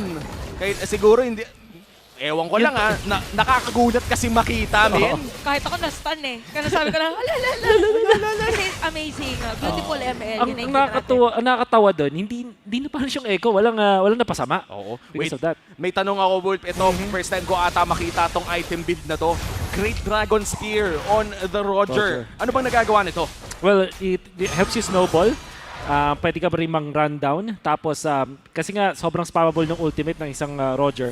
So, pwede siya magamit. So, pang ano to, to sum it up, gusto nila tapusin agad. No, they're not banking for the late game this time. Gusto nilang tapusin by the second Lord. And sakto-sakto, Luminous Lord ang sunod na lalabas. 10,000 lamang ng Echo at kadalasan kapag ganito ang ating nakikita. At 10k gold lead, 12 minutes in with the Luminous Lord. Isang magandang set na lang ang kailangan nilang makita. And meanwhile for Minana Evos, if makadepensa sila dito, significantly tumataas ang kanilang chance. Too risky rin actually, pero parang ipipilit pa rin ang Minana Evos na sumilip dito sa My Lord Objective. Level 13 na backshot versus sa level 15 na Fredrin. So medyo malaki ang discrepancy in terms of the retribution damage. Ito na. At ang mga teleport saktong-sakto, pero wala nga aabot. Pero si Kaisen, mahatak pa nga nila. Meron pa paghikop doon. Ang sakit ng damage na dito na Echo. Biruin mo, nakuha na nga nila yung Lord doon sa kabila. Nakuha pa nila yung purple doon sa base ng Minana. Ano na lang natitira para sa mga Tigre, Wolf? Wala, kailangan nilang hintayin yung mga minions na papunta dun sa base nila. That's the best that they can have. And ito, minamaximize pa yung pag-farm as well as to manage the minion wave. Hintay nila, tas tsaka nila i-clear. Magsasabay-sabay para sa Echo yung mga lanes. Total, naghihintay na rin lang tayo dito. Ang hiling ko lang naman ay sana wala akong makasalubong sa RG. Na ganito. Na ganito. Oo. Na pakiramdam ko ay hostage ako sa loob ng larong iyon kung saan wala na akong makuha. At napakasakit pa ng Louis. Kalahati agad yung damage against Domi. More than kalahati pa nga actually. At pwedeng magkaroon ulit ng setup play dito sa may bottom. Inaabangan ko yung mga teleportation at diversion dito ng ating mga players. Pero sisilayan muna nila yung Torre dito sa may bottom lane. At mukhang itutuloy na nga nilang pag-push. Pero ito na ata ang hinihintay ng Minana. Carl TZ is down pero naandyan na nga rin ang Dragon ni Sanford. Nakikita rin natin dito yung mga higo pa pero alam ng Echo na medyo delikado na ipilit dahil wala din yung isa sa frontliner na kanilang lineup. Perks, ginamit yung kanyang flicker for that play but they did defend. So, kung ikaw ay nasa Minana Evos, any port in the storm, masaya ka na dun sa pick-off na yun dun kay Carl. Lalo na kasi nakapag-defend kayo afterwards. That's true. And I have to say as well na parang best case scenario na isang inhibitor turret lamang ang nakuha ng Echo with such a big gold lead. Problema ba ang endgame if you're Echo? Itong ganitong klaseng lineup ba parang mahirap kapag sieging ang usapan? Hindi rin kasi they have Roger Speaking of, they have everything dito na pag-set up play. Mega kill na para kay Benny Cupid. Mukhang dediretso mga grabe mga pitik dito ng mga back. At Lucas Sanji, monster kill na. Meron pang energy eruption na bibitaw. Habang dito, double kill na para kay Sanji. At unti-unting mawawala mga players ng Minana Evos. Mukhang that's it. Dahil si Hive lang ang naiwan na dedepensa dito para sa mga Tigre. Dahil mga Orca ang unang magwawagi para sa ating unang laban. Grabe, nagre-reset pa lang lahat, biglang bumalik na. Ito yung literal na pauwi ka pa lang, pabalik na kami. Yung isang bagay na nakalimutan natin sa chip, kapag ginamit mo siya, merong isang matitira dun sa base. So kahit merong dead sa inyo currently while you activated the ultimate, basta within the 10-second frame, makakaabot at makakaabot. At yun yung nangyari din kay Carl TZ. Kumbaga nasama pa rin siya sa promo dahil umabot pa siya dun sa deadline. At saka kinagandahan doon, di ba nung last na talaga, even si Sanford, at that time siya yung hinihit ng base. Pero okay lang sa kanya kasi fully aware siya of the damage that they have, na regardless kahit mamatay siya doon, alam niya na matatapos nila yung laban. Kung ipapa-explain sa akin in an emoji yung laban na yun, yung nakangiti pero may drop dito, water drop. Yung may parang sweat. I will be very candid right now at maging honest talaga ako. Ito yung laro na promise sumakit yung ulo ko. Same. Sumakit talaga yung ulo ko na kailangan kong kumuha mamaya ng masisingkot na mayuntol. Dahil hindi ko, sinusubukan kong intindihin yung laro. Yeah. I think pwede nating i-boil down dun sa idea na parang dahil mataas yung knowledge ng Echo as a team, parang dami na nang nalaro tapos world champion naman to, tapos meron kang global presence, pwede mong talagang pabilisin yung laban. Yung Fred rin yung naging key kasi parang no matter what happens, pag may pinadala sila na beat the portal gamit yung chip or yung kay Louie ultimate, meron silang CC tas may tankiness at no matter what may makakasabay kasi parang makunat na yung Fred rin enough para sumama yung teammates. Tapos yung pinaka namangha ako na parang binring back ng Echo, yung invade after nung turtle. Kasi parang ito yung Louie na ginagamit ng Season 7. Ito napaka-fast-paced ng Echo Express. Kaya naman, ang driver ng bus ngayong araw na to ay si Sanji na sabihin na lang natin kung point-to-point bus ang kanyang dinadrive ay ito na ata ang pinaka-mabilis na driver na makikita nyo. Another satisfied client. 5 stars to for sure kapag na naging driver mo tong si Sanji. Ang bilis po ng service. Ang lupit po. 7, 0, and 6. Notable yung paggamit niya ng ultimate but also yung paggamit niya ng kanyang skill 1, skill 2 combo. Parang napapalayo niya yung range ng kanyang damage output. And we're gonna see that through the replay. Tignan mo naman, nasa likod na si Perks at si Hayes pero sama pa rin niya gamit yung kanyang passive ability niya, kanyang first and second skill combo. And then even more on that part. Tapos ito naman para kay JP na dumepensa dun sa may bot. Biglang nandun na si Carl TZ. Yun yung play ng Echo. Mauuna muna si Carl TZ para minake sure nila na unang tumapak dun sa portal si Carl para pagdating niya matataunt agad siya. Tapos na-chain CC na nila afterwards. And then constantly ang Echo, every time na makakuha sila ng objective, binamarkahan nila yung purple buff, pati yung orange buff ng kalaban, tapos invade. And look at that, Sanji. Tinake note din ni Chantel kanina na alam niya kasi na pwede siya mag-dive because of the shield. The punish coming out from Minana Evo. So Carl TZ is down at this point, 40 seconds. Ginawa nila, nag-teleport play agad sila dito with JP. Tapos nahanap nila din sa backlist yung lahat mga members na Minana. Dahil sa sobrang laki ng lamang ng Echo, okay lang na 5 sila nasama-sama doon. Tapos eventually yung Echo na lang yung babawi afterwards. And ito si Sanford, bibili din ng kanyang immortality just at the right moment para din mabuhay. Eventually, napag-push na sila. It was Echo with a different level of express na ipinakita sa laban na to. Tingin ko, ito na yung moments na mapapasabi ka kung Minana Evos, okay, huwag na natin ibigay Louie tsaka Chip. Which makes a thing, ano ba yung mas magandang iban dito? Ibaban mo ba yung Louie, ibaban mo yung Chip, or just ban them both? Kasi ang mangyayari, no matter what, merong isang mapipili dun sa first phase. Echo will be very happy to pick up itong Louie kasi parang hindi naman din siya naka-counter afterwards. And I'm not sure kung yung Minana Evos ay isang team na katulad nung ibang teams na kina-counter yung Louie with Selena, for example, for extra vision. Usually, ang Selena ay nilalagay dun sa roam role o dun sa position 5, which in this case, si Perks.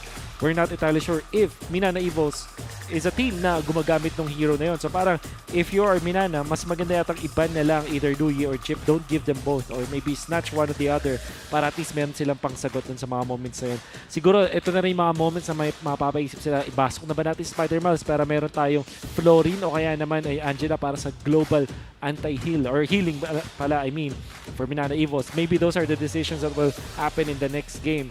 But for now, yung richest guy para sa Echo ay 770 GPM.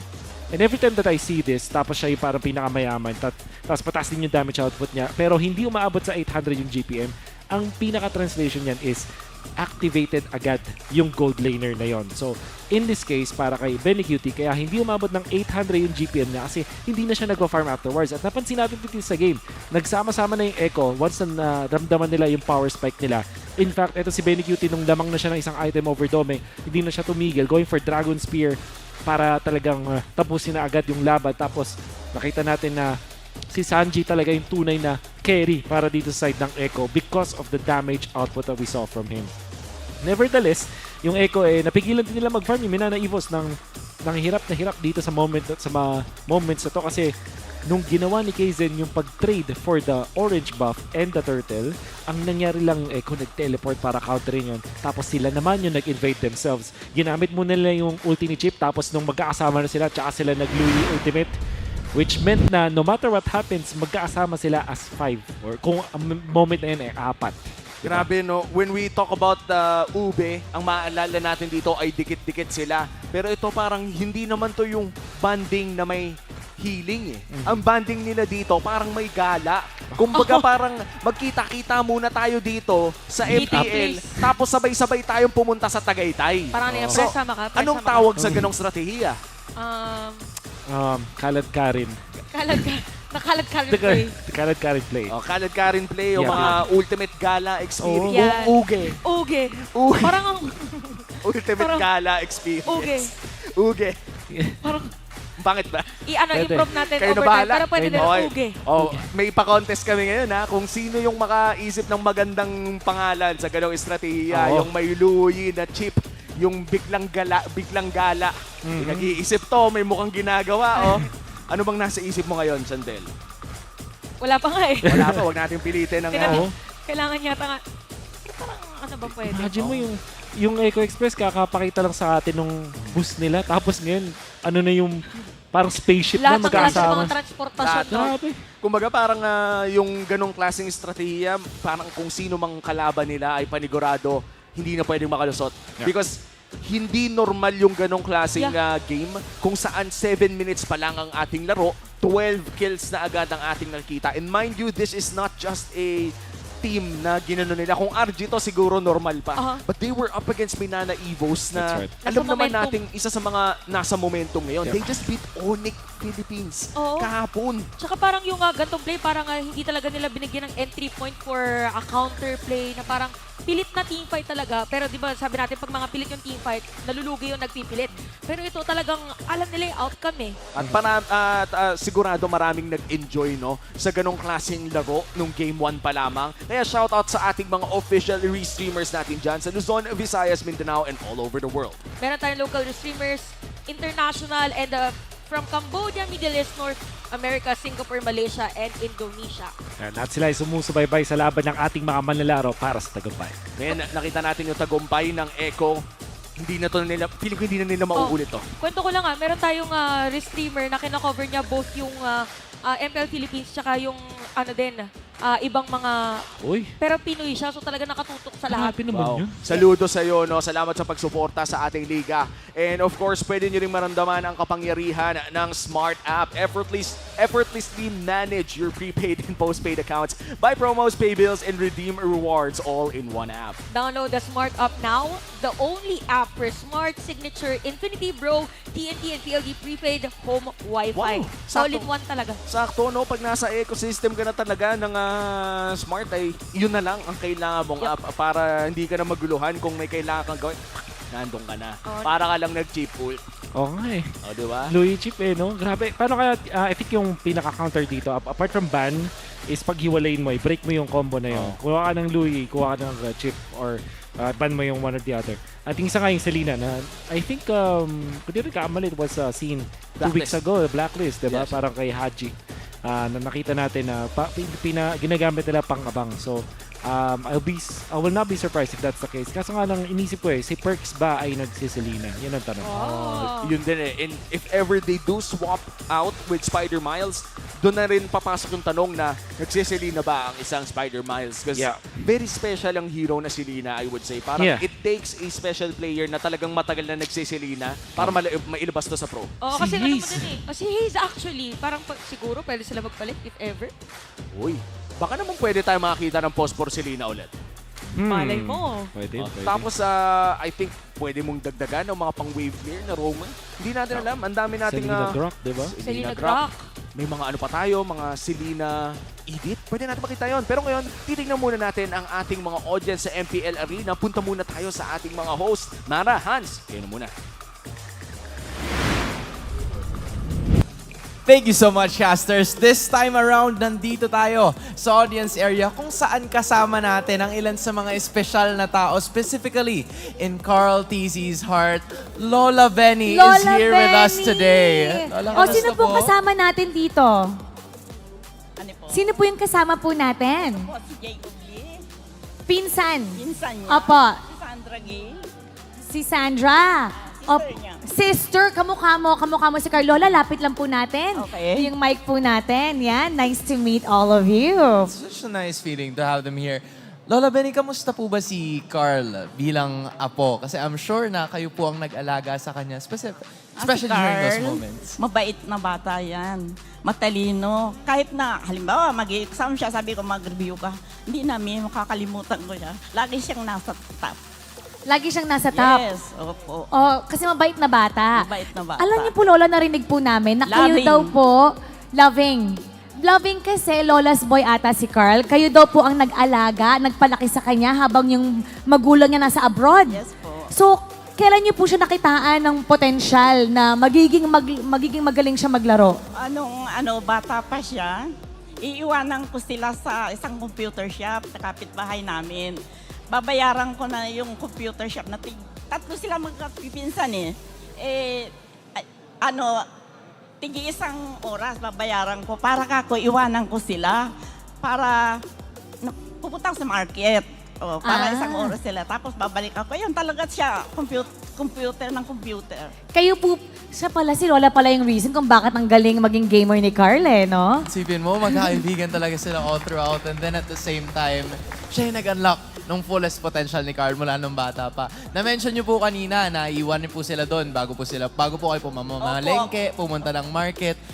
Ano naman po yung mga paboritong pagkain ni Carl? Kasi I'm sure marami po yan. Nabanggit na rin kanina. Ang daming request niya. Minsan, ang gusto niya, sinigang, number 1. Halimbawa, pupunta siya ng abroad, naglalaro siya. Pagdating kailangan, Mami, nasa airport na ako, kailangan, lulutuan ko na siya.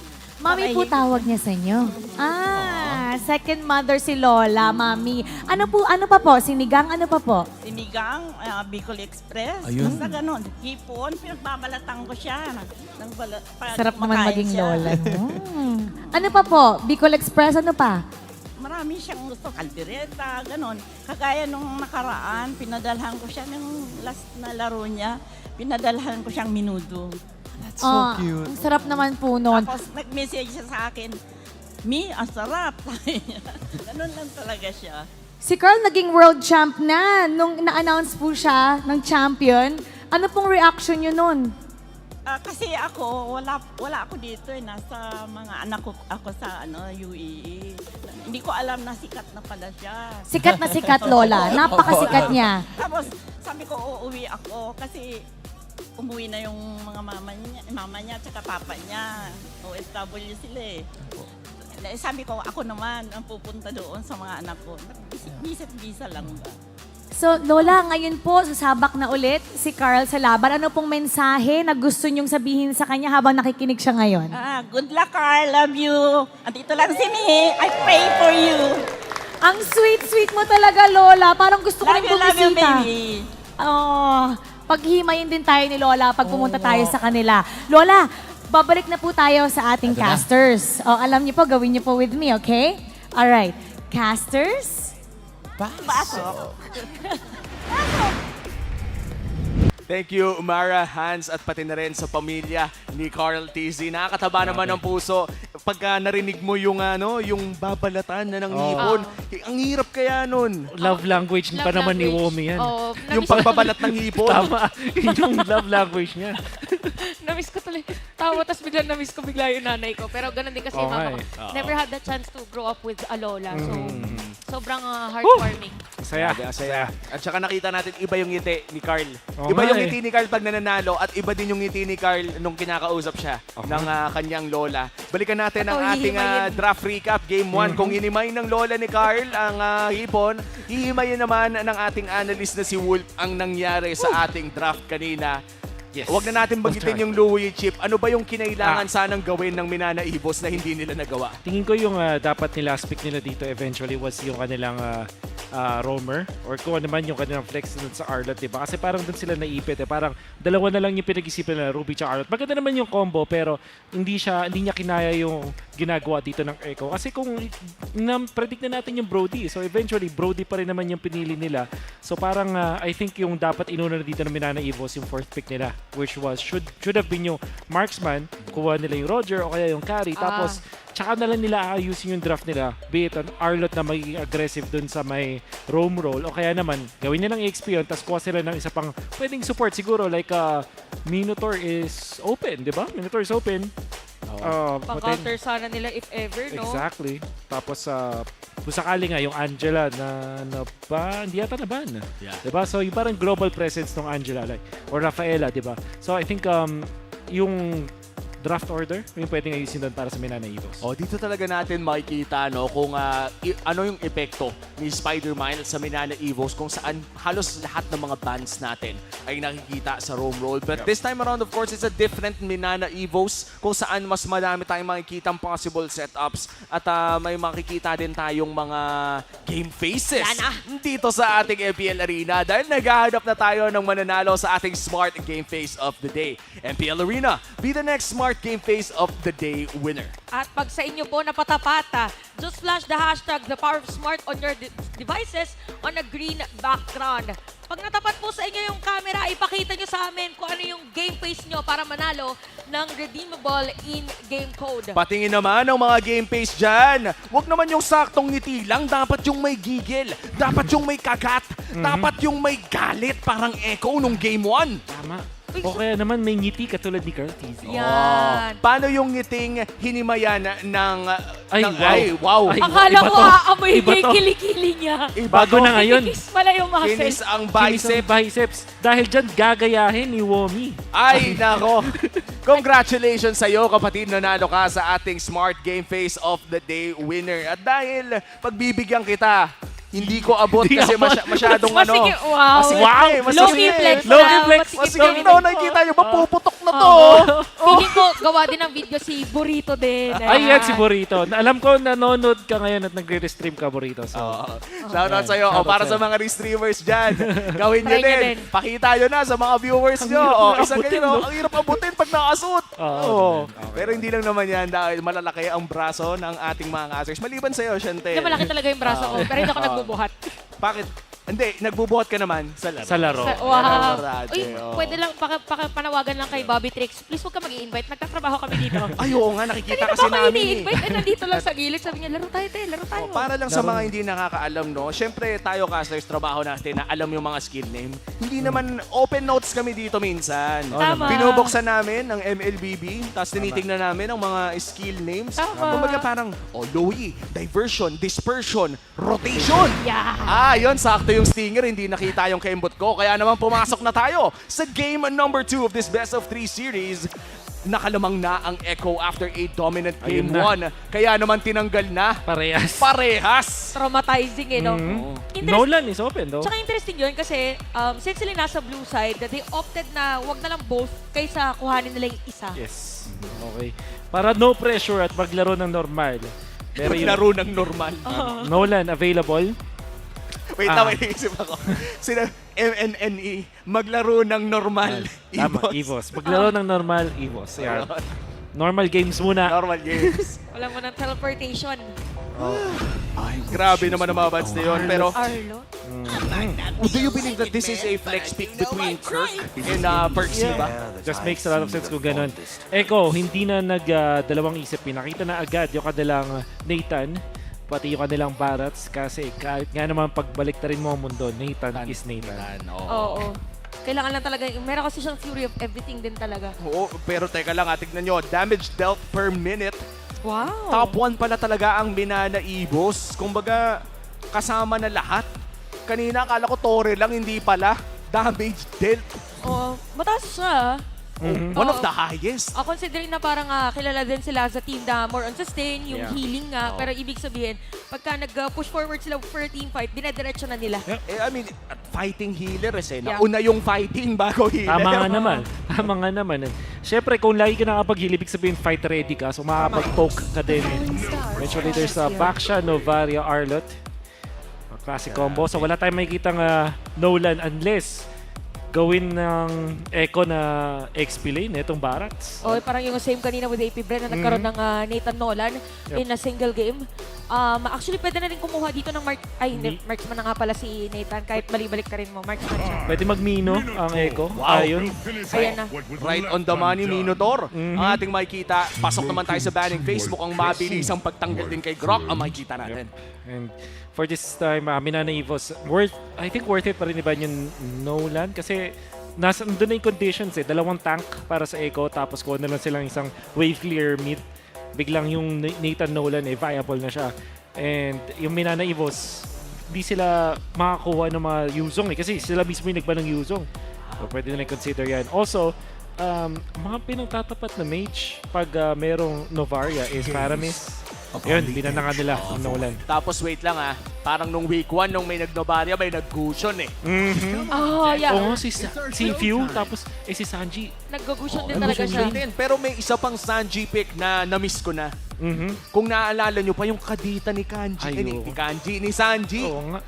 Ay, oo nga, no? Maganda siya actually kasi parang masastop mo din if ever dun sa mga objective taking para dito sa side ng Minana Evos. Pwede, no? Yung I-revive ang mga hindi na natin masyado nakikita. Tapos kung sasaktuhan mo pa yung adjustment sa Blood Wings, adjustment sa Holy Crystal, parang oras na burst mage mo na to eh.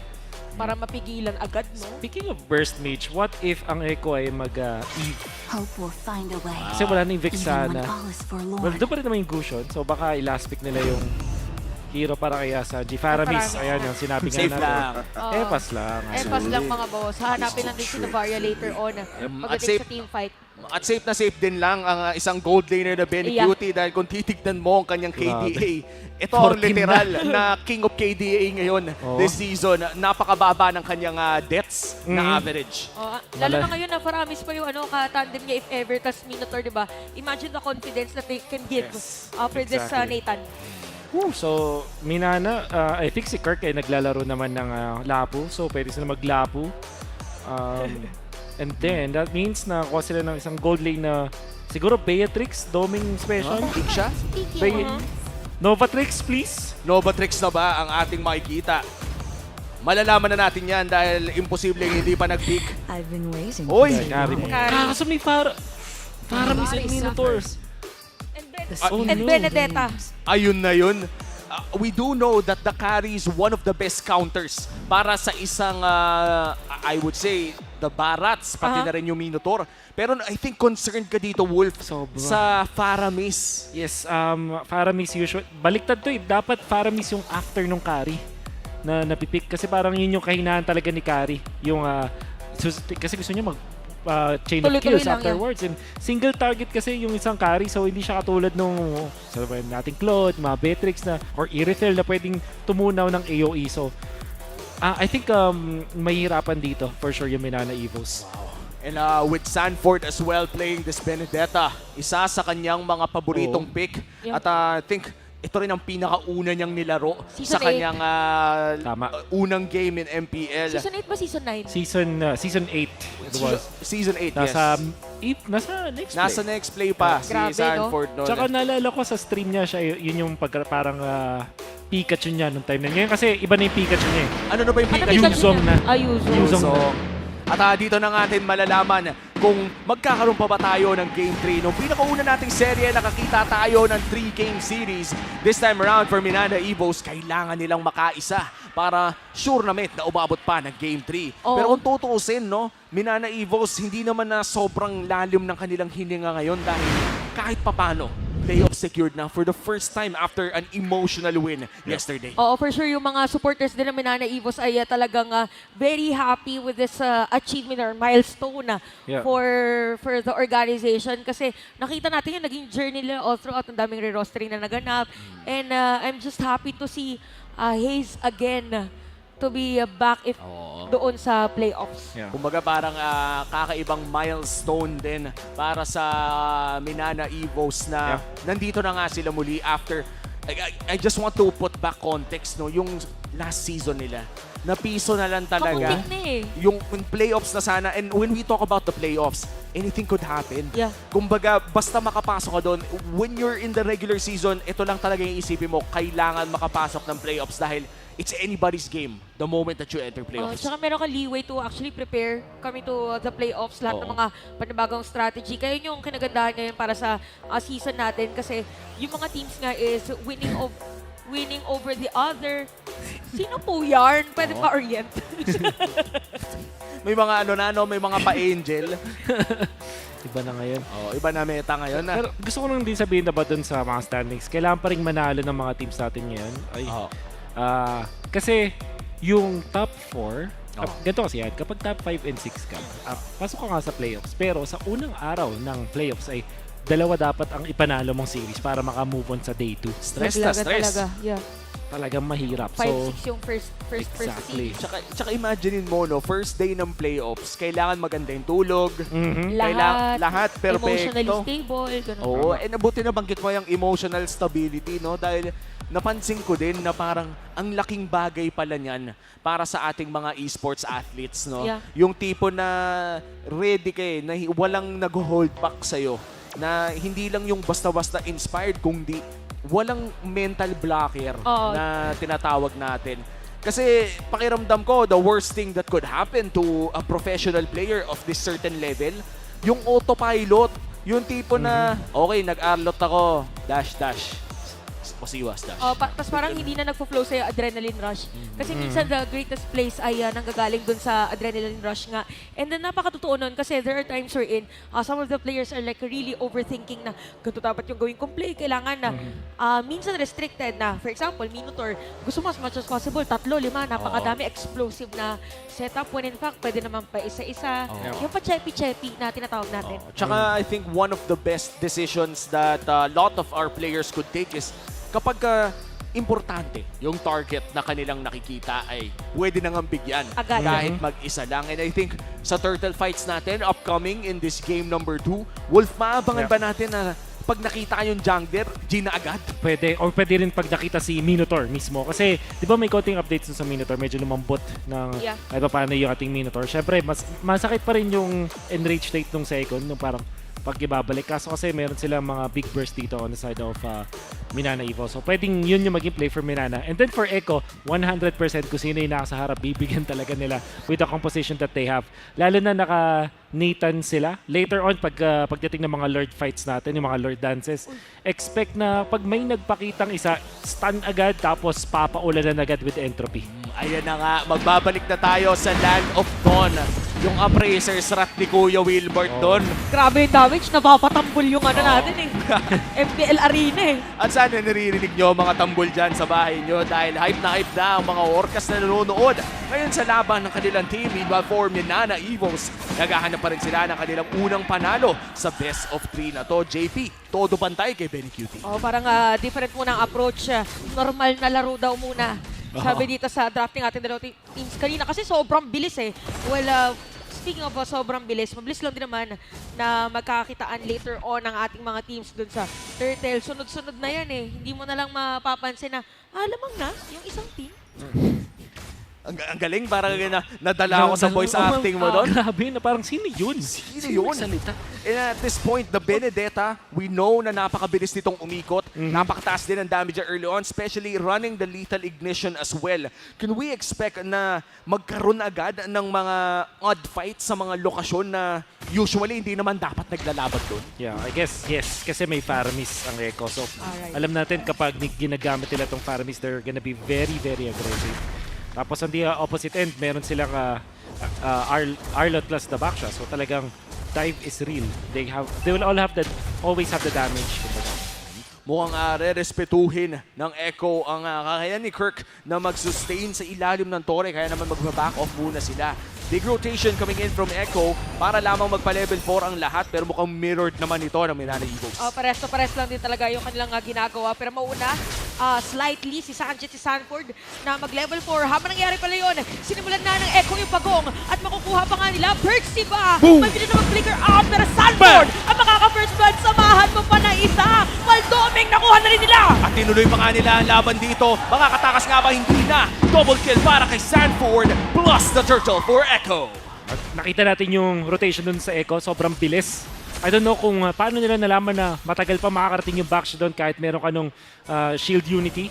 So ginamit din ni Sanford agad yung ultimate niya dun sa turtle mismo to be more aggressive. Parang hindi na hero yung tinarget nila. Tapos naka-solo kill pa si Beneguti. Everything's going good para sa Echo. That's true. And I love the decision-making coming in from Echo. Kumbaga yung nabanggit mong agarang Alecto final blow na binato ni Sanford para lang sigurado na bago pa makarating ang Minana Evos ay kanila na ang pagong at nasaktuhan pang tumama ang mga abilidad din ni Carl TZ. Look at that trading here in XP lane. Grabe, ginamit yung final slash though, kaya mas masakit ang damage against Sanford. Mukhang makakabawi. Alecto final blow para makatakas, but the respect is there for both players. Aalis na lang muna sila. Wow, yung ganun yung mga hinihingi nating action Jackson kanina. Kapag XP lane talagang usapan ngayon, parang imposibleng di nagsasakitan. Oo, parang sinasabi nga nila anime sword fight daw ang nangyayari. Kumbaga, paalitan agad na maagang maaga. We know kasi Arlet, this is Arlet versus Benedetta, so outplays, sobrang daling expect kumbaga dun sa lane na yan. Kailangan paunahan agad. Supposedly may play ang Minana Evos para mauna dun sa may bottom lane. Ito na naman, Action Jackson. Espada laban sa espada. Spear? Espada. Spear. Pero at least malapit na doon. Malapit na. Parehas matulis ang dulo. At ngayon, purple buff ay pupuntahan ng Echo. Mukhang nanakawin nila ito kay Kaizen. Nare-retrihin na rin ni Carl. Bye-bye Kaizen, akin purple mo. Sobrang bilis ng ginagawa ngayon. Imagine this is a backshot as well. So parang it's not very usual na magto-turtle tapos naunahan agad doon sa may purple buff. And the thing is, yung Echo, mukhang nagbibigay sila ng intention na mag-hero talaga. It's a turn para sa Echo. Yeah. In 10 seconds bago lumabas ang retribution, tsaka lamang sisimulan ng Echo ang turtle na to. Kaya naman yung retry na ginamit niya kanina sa pag-steal ng purple buff ay up na rin for this turtle take. Kita natin Astral Echo. Si Sanji dito ay medyo mapapaligiran pero petrify. Wow! Steven's gonna be down. Habang si Curtis sumapating rin si Kaizen. Ginamit ng Netherrealm para tuloy-tuloy lang ang laban. Si Kirk ang mag-isa na hinihit dito. It's gonna be a double kill para kay Sanford. Ang linis ng ginawa ng Echo doon, men. Sobrang linis. Lalo na yung timing doon ni Sanji. Binate talaga yung mga members na Minana Evos. Ang tagal niya sayaw sa kamatayan niya kung saan 1 bar na lang yung HP niya. Tapos hinintay niya pumasok si Kirk. Nung nag-commit na si Kirk, doon niya ginamit yung kanyang final slash. Was no damage na pangtanggal ng mga shields and then Echo. Na-bait na yung Minana Evos. Na sobrang notable pa yung ginawa doon ni Carl TZ na ni-reset niya 2 beses yung turtle knowing na wala pa siyang retry. Talagang na-bait yung Minana Evos. Wow, hindi lang malinis yung micro, malinis din yung macro. Kumbaga parang alam nila kung kailan i-delay, alam nila kung kailan i-GG. And this time around, Alecto final blow to clear. Nako! Nahuli si Sanji na walang ulti. Oo, pero mabilis lang din naman. Since this is gonna be a Faramis, pero yung kailangan ng Minana Evos dito yung pa isa nakukuha ng mga kills. Pero nakakuha din ng isa dun sa may bandang ibaba na Torre. Dito ang Echo makakasalubong pa nga. Detonas welcome. Nakita na natin dito, Percibo makakaset up play ba? Makakapag-flicker out at hindi nakaabot dito ang mga ibang players ng Echo. Oh! Abot pala! Merong flicker, tas Minowan's Fury dun sa ilalim ng Torre. Kasi Percibo dito ay makakapag-counterplay pero hindi. Sanji with that shadow stampede. At itutuloy pa nga ata ni Kirk, nahila pa pabalik na Petri, mukhang hindi na nga mabubuhay ang Architect. 3 ang nawala at grabe yung setup. Kaninong may kasalanan yung play na yun? Kasalanan ni JP yung 3 kill sa Minana. Oh, 100% yung flicker na yun. Sobrang ganda nung timing kasi parang hindi mo talaga madadodge at hindi mo ma-expect. Gamit yung animation transfer with that flicker. Tapos, nakita pa natin si Sanji doon popping yung kanyang Netherrealm. Tamang timing. At sinalupan niya yung final slash ng up close and personal kay Kirk para hindi talaga mawala yung tali. Doon niyang Shadow Stampede. Converting for more kills para sa Echo. And yung CC chain na ginagawa ng Echo dito, biruin mo, akala ko tapos na eh. Akala ko makakagalaw na sila, biglang pop! Petri! Oh, tsaka dumiretso pa, flicker na gamit na rin. It's really more on the confidence na pinapakita ng Echo dito. Kaya naman na turtle objective pa lang, ganito na agad. Kalaki ang kalamangan at hindi na makakasilip pa ang mga Tigre para sa objective na yan. And wow, kanina nung game 1, napakabilis ng Echo Express. Pero ito wala ng Louie and Chip, 7 minutes, 9 kills na agad. To compare, 12 kills, 7 minutes yung kanina. Yeah. 3 kills lang yung difference at wala silang luwi chip dito sa game na to. Ang dahilan kung ba't nangyari yan dun sa mastery nila with the Faramis as a team, kung gano'n sila ka-aggressive. Tapos ito, Minotaur, JP Hero, na alam natin, kabisado din ni JP, pati na rin ng entirety ng Echo. Tapos yung Milan Evos kasi ang kanilang naging solution dito is going to be the Ruby plus the Novaria. Novaria hindi naman siya ganun ka-bilis talaga when it comes to tempo. And Sanford, Grabe si Sanford at sa ilalim ng tore ginamit pa kay Ayun na. Henry Boy! Sapat ba? Wow, Meron na ito wow! din. Hinabol ni Sanji dito para makakuha ng kill. Si Doming ang makukuha nila. Perks si laban sa tatlo. Sapat ba? Hindi. Kill spree na para kay Benny Cutie. At hindi pa ata makakauwi dito si Kirk. It's a 1v1 with a great one. Anime sword bite pero ipapasabukas na niya. Sanford bumalik pa. Killing spree para kay Faramis. Gwen! Yun na yun! Tuloy-tuloy lang talaga ang ginagawa na Echo. Talagang hindi nakakahinga ang mga players dito na Minana Evos. and to think na walang flicker nun si Sanji, he didn't have to commit it. Talaga mabilis lang, tapos nag-pop na kanyang ultimate. We can see it through the replay. Watch out for the sandwich play or yung pinch na ginawa nung Echo. Meron nandun sa taas end si Sanford. Tapos nandun na pala si Carl. And then ginaggle nila yung Torre this time. Sanford surviving after this. Lalo na dahil sa ginawa nun ni Sanji. Tapos out of nowhere, nandun na si Benny Cutie. At pwedeng i-dive kasi nandun pa yung Nether Realm. And si Perks, kung yun ay XP lane or Golden Ruby, siguro nakakuha siya ng 3 kills, but it wasn't. Roamer na Ruby yung natira sa moment na yun. And even under the turret, hindi sila nakakuha ng kill. San duo is real. Ito yung tipo na nangyayari pa lang yung ginagawa ng isa. Ready nang sumalo eh. Mala LeBron James, Dwayne Dwayne Wade. So, Tsaka si Kevin Durant tsaka Westbrook. Ewan ko kung tama yung sinabi ko. But ito, naman, makikita tama natin na Lord I was secure ng Echo, isang mabilis para sa kanila. And I gotta say, grabe Benedetta talaga si Sanford. Yung mastery niya sa an eye for an eye. Hits diff yung ano? Hits diff. Hits diff. Sanford but diff. Na magulat ka next time, yung mga IGN nila may butt diff na, no? Oo. Pero feeling ko, kung ako ang may-ari ng liga, i-stick natin, ang hirap i-cast nun pag lahat may mga adjective sa dulo eh. Eto na yung mga diff. Sanford but deep.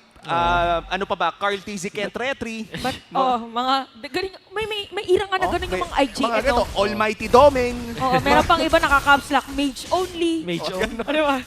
Funny Only. Hindi, may nakakasabay talaga kung ganun na mga IGN. Pero ito yung mga sumikat na ganyan, super ayan na naman si JP! At parang biglang mawawala na nga talaga si Doming habang si Sanford nandun sa ilalim ng tore. Mukhang makakakuha pa nga ng kill. That is against Haze. Si Kirk dito mamipilitan na mag-flicker out habang si Benny Cutie unti-unti lang na mag-hit dito ng tore. Grabe ang aggression. Take note na meron pang Lord na pwedeng gamitin dito ang Echo Express. Grabe, hindi pa nila tinatapos. Tuloy-tuloy lang ang pag-push ng Echo dito sa baba. Tapos nagtitipin na rin si Sanford. Mukhang magpupush na nga rin dito sa gitna pero mukhang endgame na ang call nila. Yep. May entropy. Pero si It's Sanji, over. It's gonna be it para sa ating laban. Echo Express. Napakabilis lang. Sorry ang tawag ng Echo. And the Orcas show kung bakit nga ba Echo Express ang tawag sa kanila. Sobrang bilis. Nakita natin yung saya din ng mga supporters.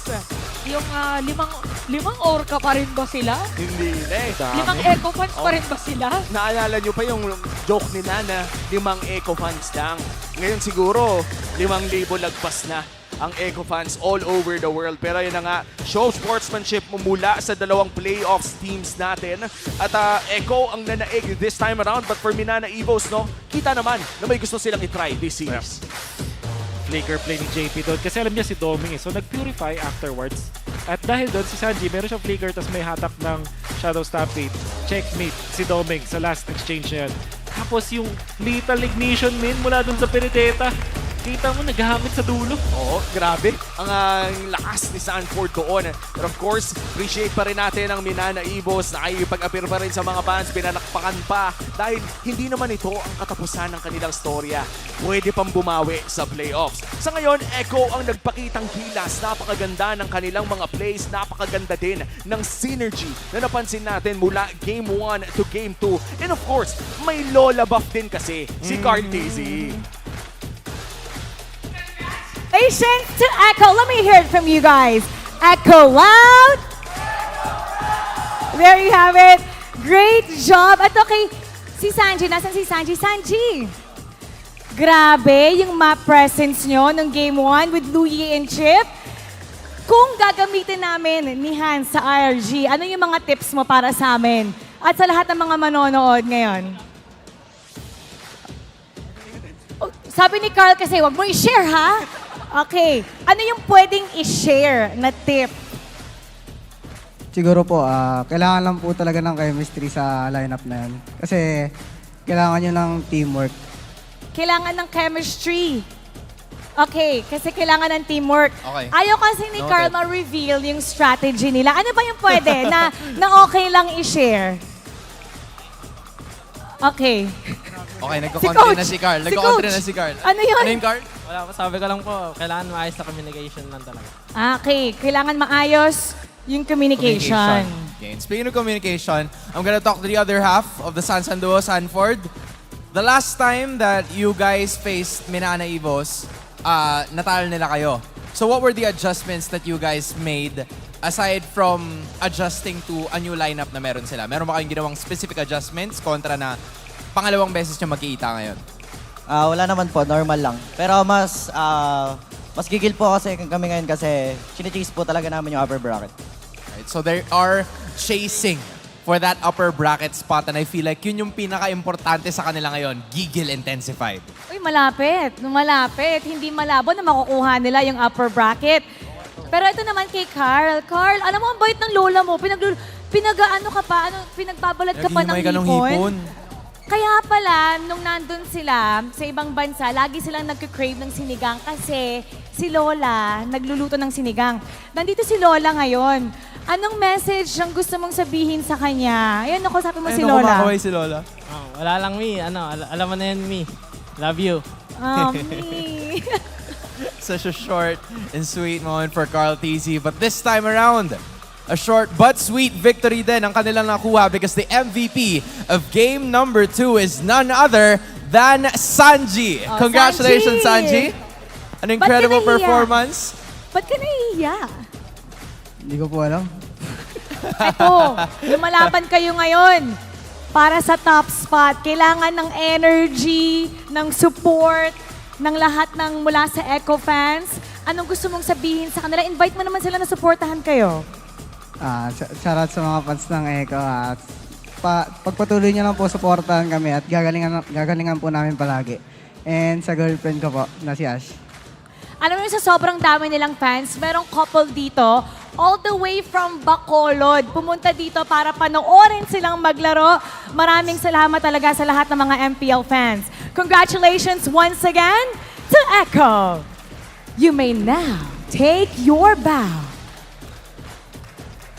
and take your walk of victory.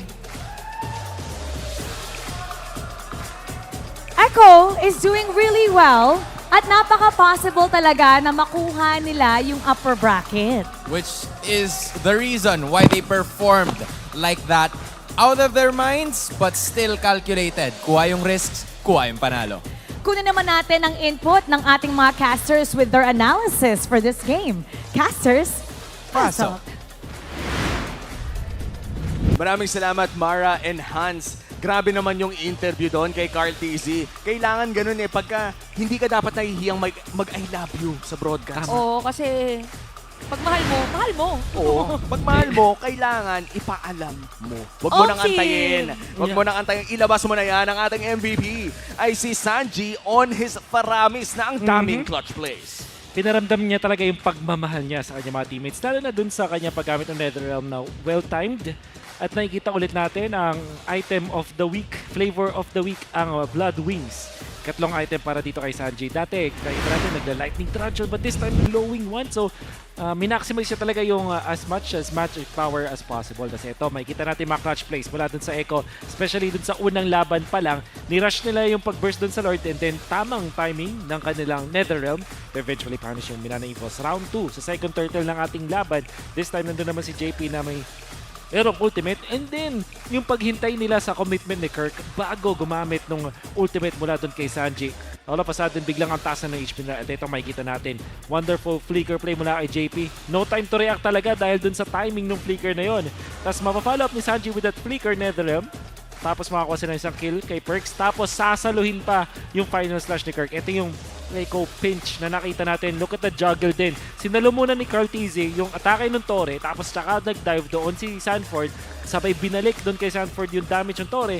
Then Netherrealm with Sanji na hindi pa kinailangan yung flicker ng time na yun. And then, ito na yung killing blow kumbaga dun sa Echo. Isa lang yung kayang i-purify ni Domeng pero dalawa yung nandun. At mapapatay pa si Hayes kahit sobrang layo na niya dun sa laban because of the lethal ignition. Ulasin mula doon kay Sanford. Ang daming mga pang MVP na galawan dahil lahat ng members ng Echo ay nag-init dun sa laban na yun. And other important dito na take note, syempre lethal ignition para dun kay Sanford tsaka ito kay Sanji. This time naka quantum charge itong si Sanji para mas madali siya makahabol dun sa mga teamfights, which we saw na sobrang effective din dun sa laban na to. And then syempre nakita natin kay Cortese na traditional na emblem set for the Barats, and then kay JP na this time kumuha talaga ng mga tanky items, and parang hindi natin naramdaman yung nerf dun sa Minotaur dun sa laban na to dahil sobrang bilis. At alam natin na hindi na yung effects dun sa paghina ng mga tank items will happen dun sa late game pa or dun sa mid game to the late game, but in the early stages almost the same. And we can see na Echo dahil binilisan nila yung laban, hindi nakahinga yung Minana Evos. We can see na walang Toring na patumba, walang Lord na nakuha, walang Turtle din para sa side ng Minana Evos in this 10-minute game that we saw. Sobrang taas tuloy ng GPM ni Benny Yuti dahil 10 minutes pa lang, 949. Samantala, when it comes to the damage, that is going to be Sanford, the Benedetta, sobrang active sa mapa na to. And nakita natin si JP ending with 12 assists. 0 deaths, 0 kills, 12 assists. Yan ang tinapos dito na stats ni JP. Let's look at the damage taken. Naturally, mapupunta yan sa side ng Minana Evos, and Sanji nga lang dun sa side ng Echo dahil dun sa kanyang Netherrealm. He knows na ganito dapat laruin itong laban na to. Tignan mo naman yung damage values para sa side ng Echo. Sobrang taas. Halos doble ng ginawa ng mga members ng Minana Evos. If you compare Benny kay Domeng, that's 22 compared to 9, and that will go across the board. May kita natin dito kahit si Sanford dealing 35k damage compared kay Kirk na 15 lang. This is how you know kung gaano ka-active yung Echo sa laban na to. And that is only possible dahil dun sa tempo na pinaglaro nila as well as dun sa confidence nila sa kanilang mga teammates. Like, they know na pwede silang isalba ni Sanji at any given point in time. There's always JP for the flask of the Oasis play na pwede mag-heal sa kanyang mga teammates. So, really good communications at good synergy mula sa Echo. At ano nga ba yung term, Womi, na uso ngayon? Anong term yun? Synchronicity. Yung synchronicity ng Echo ay napakataas. Hindi ko alam kung tama yung pagkakagamit ko nun. Tama naman yung pagkagagamit mo, pero malapit kasi sa salitang synergy, no? At pwede na. Pwede na. Sabi, pero yung sunod nating laban, hindi pwede na dahil mabigat to. Seryoso talaga at may possible na elimination na magaganap. Yes. And napaka-importante din, no? Not just for the barangay, but also for the agents. It's Omega versus Blacklist International for our last match of the night. Kung saan ito na ata yung pinaka-importanting match for today. Actually, yung Blacklist pwede sila mag-double kill pag nanalo sila dito. Kasi yung TNC din ay hindi na makakaabot sa playoffs kung sakali manalo yung Blacklist. Parang so nakadepende talaga sa laban na to yung remaining teams for the playoff spot. Grabe, no? Ang bigat na... Saturday night. Saturday night. 3 teams, 1 playoff spot. Kung matalo ang Omega dito ay wala na rin ang pangarap ng TNC. Mabigat to. Kami ang naging casters nyo for this series. So nga pala si Umi, kasama ko dito si Chantel, pati na rin si Wolf. Magbabalik ang MPL Philippines Season 13 after a short break. The 13th season of MPL Philippines is brought to you by the following sponsors. Smart, the official telco partner of MPL Philippines Season 13. Infinix GT Series, outplay the rest.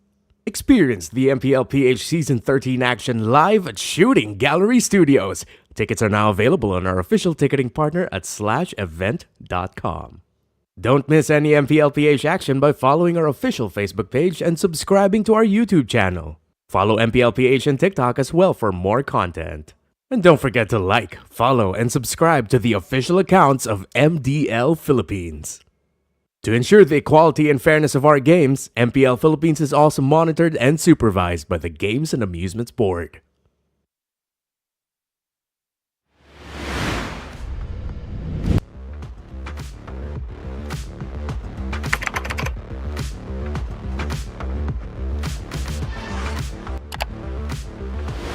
Minana Evos, if anything, the best team fights this week came from those two series. They were so scrappy, and I'd like to highlight Haji brought out a Selena Rome. Yeah. The only successful Selena Rome in season 13. So now that they have Haji back in the driver's seat, do you think this is what they're going to stick to? Do you think this is the payoff for the process, or we're yet to see the full results?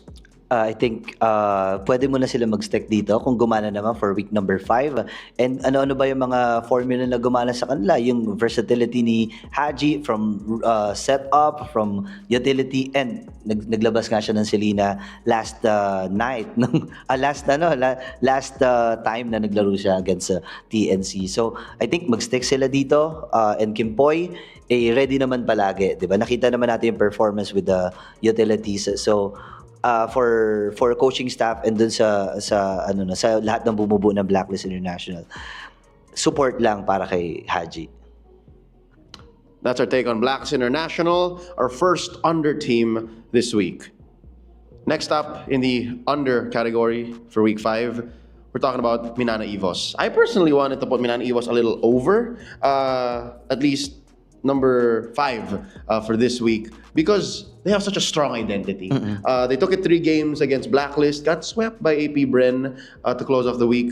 But you gotta give them respect. The fact that they, more than any team, not just in the Philippines, but maybe across all competitive MPL regions in C, they have such a great footprint. Like they're the most ube team. Florin, check. Angela, check. Rafaela, check. That's all Miles. That's all MNE. Yeah, dumating lang sa point na nag-Florin na sila, nag-Angela pa sila. So talagang walang mamamatay sa pamilyang to. Yun nga yung quote-unquote. Fighting healers. Yeah, the fighting healers. And isa sa mga kapansin-pansin, no, nung mga last weeks na naglaro din ang Minana Evos, nagtry naman sila. No? Binigyan nila si Spider-Mas ng Arlot, pero hindi kasi yun yung identity. So nag-stick sila sa identity. Naging mahirap naman yung mga laban last week para sa kanila. Pero kailangan nilang i-work out kung ano ba yung mga macro decision makings para mag-gel doon sa lineup nila, di ba? And that's why Minana Evos, I feel like the fact that they have an identity and they're sticking to it, support is life, means they might actually make it to the playoffs. Burrito and I did the math earlier, and based on their next matchups and what their potential point rivals look like, it looks like they might make it. It's very optimistic. I think this is the season. I think this might be it. That's Minana Evos.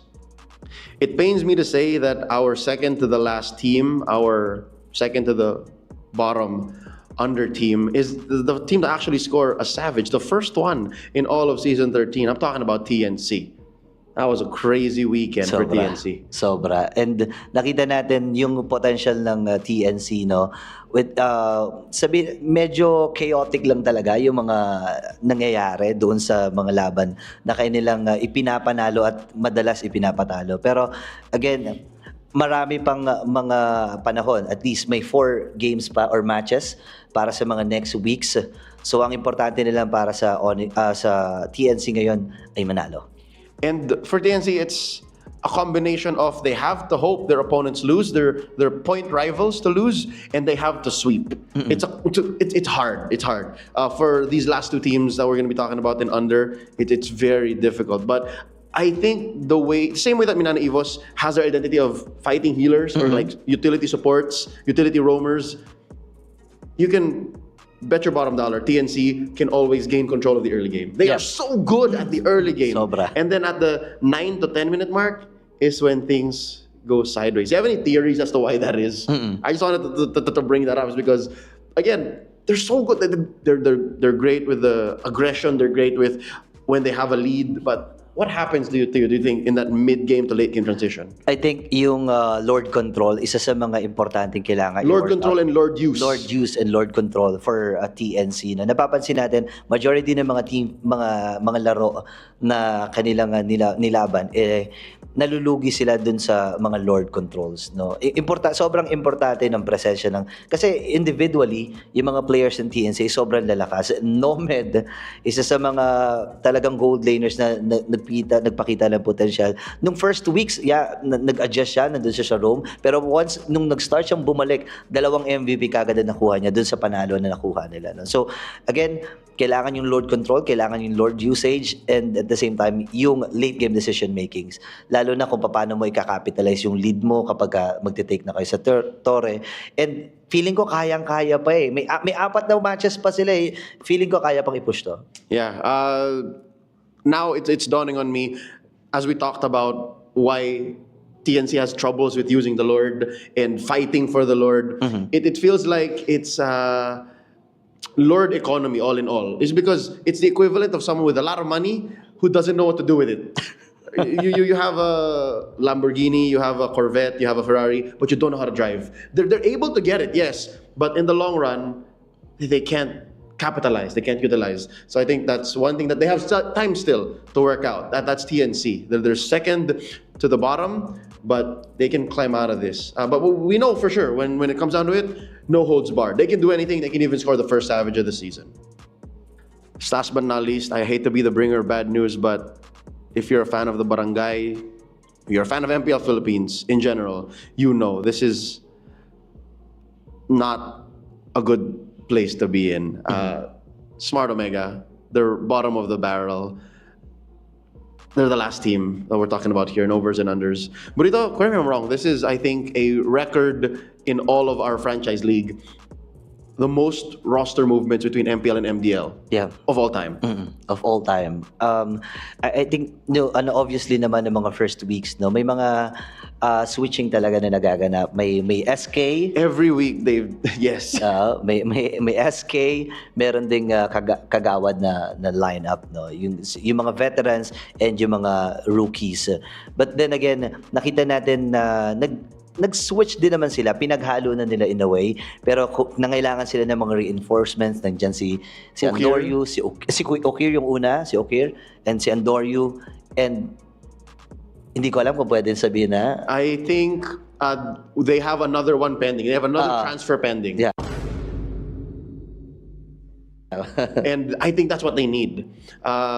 They had to call in reinforcements from the other barangay, from Neos. And here's the thing. Here's what's weird. If you guys are following MDL Philippines, you know that Neos is doing well. Regardless, Neos is doing well even with these transfers, even with these trades.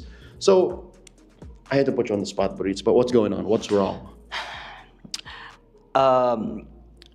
Hindi ko sure kung ano yung nangyayari. Kasi again, wala ako doon sa loob ng barangay, no? Pero, kailangang mag-double effort ng coaching staffs, no, specifically si Coach Lembol, sila Coach Nap, 'di ba? And kailangan nila magtulong-tulong, Coach Stronger. They have all the pieces. That's what's weird, is they have all the pieces. So what do they do? Yun yung for me lang naman, kailangan pagtulong-tulungan to ng coaching staff. And syempre, more puso, kasi yun yung kailangan ng puso ng barangay. Nandun tayo panibagong identity ng barangay, panibagong mga players, panibagong halo, panibagong formula. Pero again, kailangan pumunta doon sa end goal mo, kundi makapasok sa playoffs. I think more than anything, this is literally growing pains. It's you built a new barangay, what you're used to isn't there. Like growing up, let's say, you're used to there being a bakery at this corner. You're used to there being a sari-sari store on this corner. And you come back as a grown-up, you come back as an adult. Where is it? It's a new barangay. Where were the things I was used to? I think that a version of that might be what's going on with Smart Omega. So I wish them the best. Again, this is both new and familiar at the same time. If you guys know, Smart Omega is known, they're notorious for just barely making it to the playoffs and then making a glory run. We've seen it happen even in their execration days when a good chunk of that roster moved over to the barangay. Season 8, Same thing happened. They finished third. Season 9, it happened. They flew out to Malaysia. They were at the grand finals. Yeah. Even season 10 and 11 and 12, like they always just barely make it. I'm just afraid that this season might be different. I don't know. I'm not ready for that. I'm not ready for that. That's our take on overs and unders. It actually gets heavier and harder week in, week out because we're getting closer to the end of the regular season. Once again, that was our take on week 5. If you agree, let us know in the comments below. If you don't, go wild, go crazy. Let us know just the same. Burrito, thank you so much for joining me on this episode. Where can people find you on social media? Ayan, mahanap niyo po ako sa aking handles sa lahat ng social media at BurritoCastPH. Nag-stream din po ako sa TikTok and sa YouTube. Of course, abangan niyo po ang MPL Philippines Season 13. Malapit na rin ang playoffs at papalapit na malaman kung sino nga bang 6 na teams na papasok. Let's get it. We'll both be on week 6, so watch out. Saying what's up and hello to all of the fans and everyone who joins in the discussion. We love it. Thanks to Rayash making sure that the content comes up and on time. You're a hero. And that's it. Peace out. Y'all take care. Busyan, minanaivos busyan. Spider-Miles, mag-Florin at mag-Angela ka na, yeah. Doming, mag-Clinton, Harith Kirk. Here in the MPL Arena, kasama natin ang dalawang super fans all the way from Bacolod. We have Mark and we have Nat. ML couple sila, Hans. You know, that's so nice. Saan po kayo galing? Bacolod. So it really is something na... Sino po ba yung sinusuportahan nyo so far? Sinusuportahan namin yung Echo. Kasi nanonood kami sa kanila since M2 pa, si Carl TC. Si Carl TC favorite? Yes. Si Carl TC favorite niya. How about you? Sino yung favorite mo? Yung favorite ko po si Carl. Si Carl din. Bakit ba si Carl? Kasi na-witness ko kasi yung niya, yung parang maturity niya from M2 and now being part of the Echo team. I've seen his growth po. And alam ko minsan sinasabi niya na naging mahina na siya daw, but for me, never siya. Malakas talaga siya. Malakas pa din. Yun yung parang nakakatuwa na OG supporters sila ni Carl TZ. Matanong ko, how long have you been playing then? Kung sinusuportahan niyo si Carl TZ nung M2 pa lang. We've been playing ML siguro since 2018 pa. 2018? Yes. Sige nga, anong role at favorite hero? Marksman, Hanabi, and Carry. And Carry, uy. Mid po, tsaka si Vixana. Si Vixana yung may flying ulo. Parehas meta heroes yan ngayon. Ang hirap gamitin nun. Okay, so ngayon nandito kayo sa MPL Arena. Kwento nyo yung experience nyo. Na-meet niyo si Carl. Yes. Yung main goal lang talaga namin is manood. Yun lang. Tapos na. Pero hindi namin in-expect na bibigyan kami ni Miss Mitch ng mga merch. Mabait si Miss Mitch. At saka nakapag-picture din kami sa Echo, which is grabe talaga. We are so lucky. At saka hindi kami nabigo kasi na-sweep nila yung Minana. Exactly. Bakit nyo naman naisip? Kasi ang layo nyo.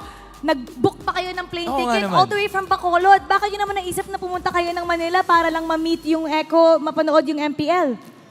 Matagal na talaga namin gustong manood kasi kaso hindi kami makahanap ng time kasi may 7-year-old din na kaming baby. So, now lang nagka-time, tsaka sabi ko sa kanya, push na natin. Nag-book kami ng flights, ng Airbnb namin. Tapos buti na lang, nakakuha kami ng tickets from Slash. From the last minute. The last two tickets. Bago nag-sold out. Meant for them. And look at that, diba? The last 2 tickets were also a ticket para makita nila yung buong team ng Echo. I'm sure you guys have met them, pero hindi yata kayo nagkaroon ng much conversation. So kung may message kayo kay Carl TZ and the rest of Echo, anong mensahe niyo sa kanila? To Carl and the rest of the Echo team, let's win this. Atin yung season 13.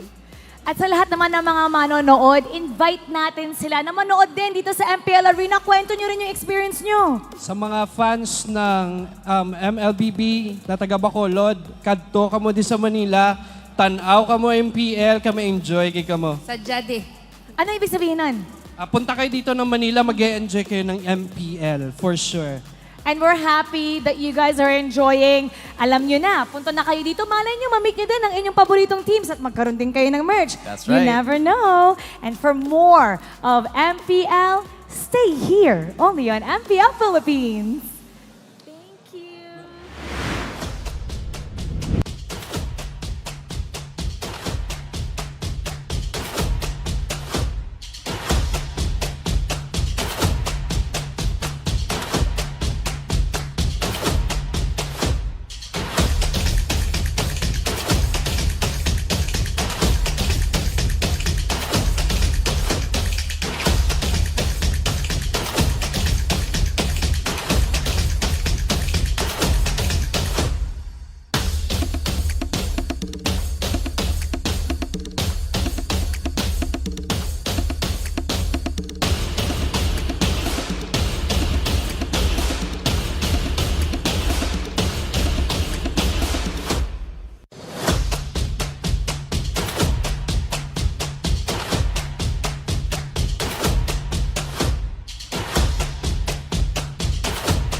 Malakas, Pilipinas, malakas Kahit anong lane, we become the monsters Malakas, Pilipinas, malakas Faith golden sun and ribbon for the 3 stars Look at us to the top, no ifs, no buts Winning any game, para to sa PINAS Di mo matikin ang aming boses on your level Nasa kalye man o mobile, you know I become a legend Open fire, reunite, we winners Built with pressure, the diamonds are made of Switch in a lane na parang gera HP racing, may reset up Built agad ang buhat ni Hilda Full load SS parang Lyra Susundan ko ang iyong bakas Kasama pataas Tagumpay natin to Dahil tayo'y malakas Para sa Pinas Nasa amin ang alas Hindi tuwa atras Kinikilala sa taas Kasi kami ang malakas Para sa Pinas Nasa amin ang alas Hindi tuwa atras Kinikilala sa taas Ganito kami sa Pinas Wow! Hold on Yeah, malakas ang Pinas We are Laging MVP No surrender, no retreat Pag nagsama-sama Just imagine what we can achieve Laging MVP No surrender, no retreat Giving 100 all my all Cause we just cannot be defeated We are unstoppable Immune and invulnerable Ready ang equipment Lahat frozen Malang crowd control Pakita ko na jab like Beast of the southeast Takas sa matawat proud and loud Cause every enemy we devour Susundan ko ang iyong bakas Kasama pataas Tagumpay natin to Dahil tayo'y malakas Para sa Pinas Nasa amin ang alas Hindi tuwa atras Kinikilala sa taas Kasi kami ang malakas Para sa Pinas Nasa amin ang alas Hindi tuwa atras Kinikilala sa taas Ganito kami sa Pinas Wow!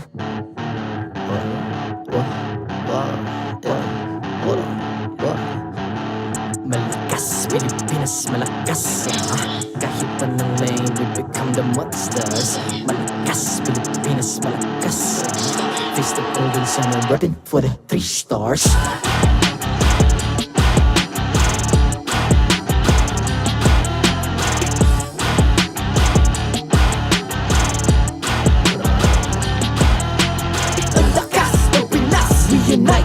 stars. Ang lakas ng Pinas, we unite, be the stars. Ang lakas ng Pinas, we unite, be the stars. Ang lakas ng Pinas, we the stars. Ang lakas ng Pinas, we unite, we the stars. Ang lakas ng Pinas, we unite, we the stars. Ang lakas ng Pinas, we unite, we the stars. Ang lakas ng Pinas, we the stars. The 13th season of MPL Philippines is brought to you by the following sponsors. Smart, the official telco partner of MPL Philippines Season 13. Infinix GT Series, outplay the rest. Experience the MPL PH Season 13 action live at Shooting Gallery Studios. Tickets are now available on our official ticketing partner at /event.com. Don't miss any MPL PH action by following our official Facebook page and subscribing to our YouTube channel. Follow MPL PH on TikTok as well for more content. And don't forget to like, follow, and subscribe to the official accounts of MDL Philippines. To ensure the equality and fairness of our games, MPL Philippines is also monitored and supervised by the Games and Amusements Board.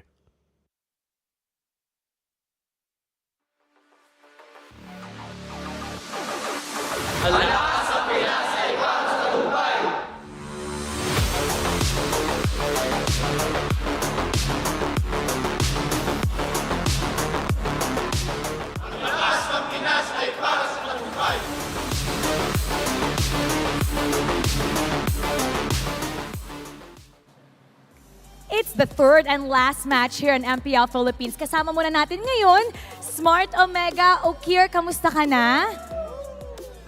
Okay lang po.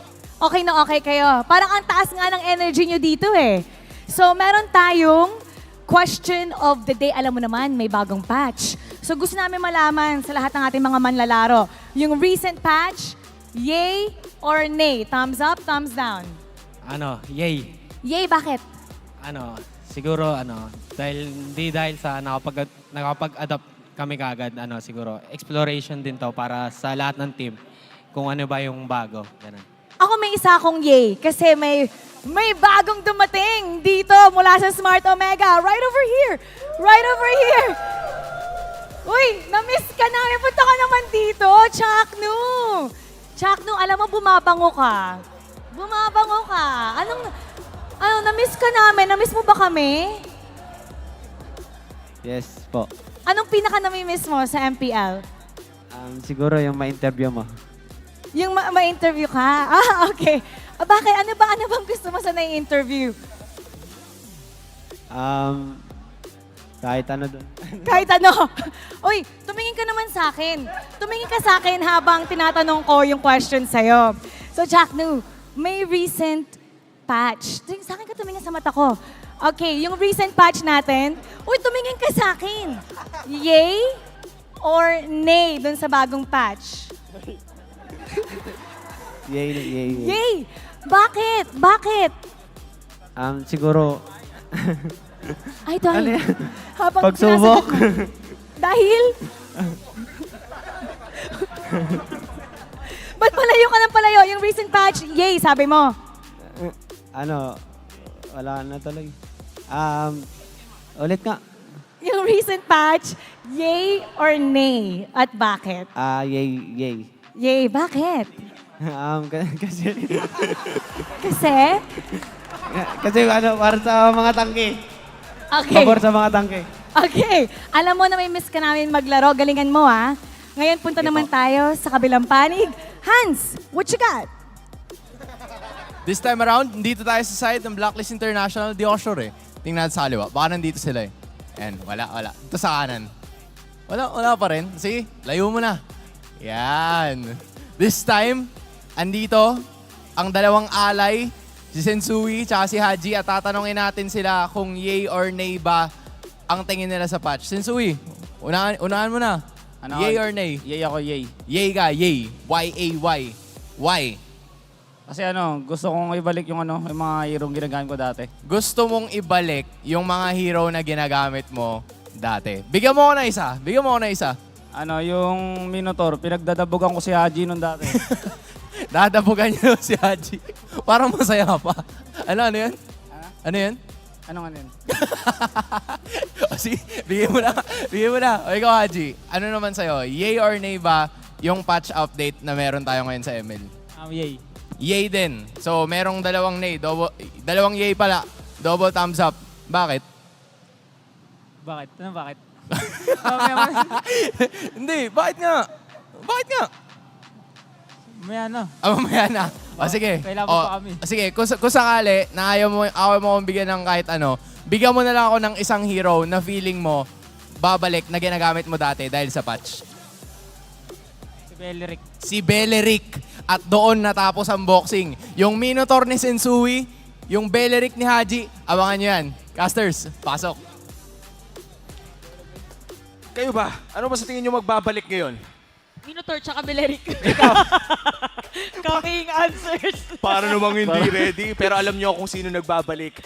Si Chaknu. Para sa pinaka-importanting laban ng Smart Omega this regular season. Magsisimula na ang pinaka-importanting laban. Hindi lang ng Omega, kundi ng TNC, pati ng Blacklist na rin. At kami ang magiging casters nyo para sa last series of the day. Ako nga pala si Umi, kasama dito si Chantel at pati na rin si Wolf. Welcome to the last series of the night. Ito ang pinakamabigat sa lahat.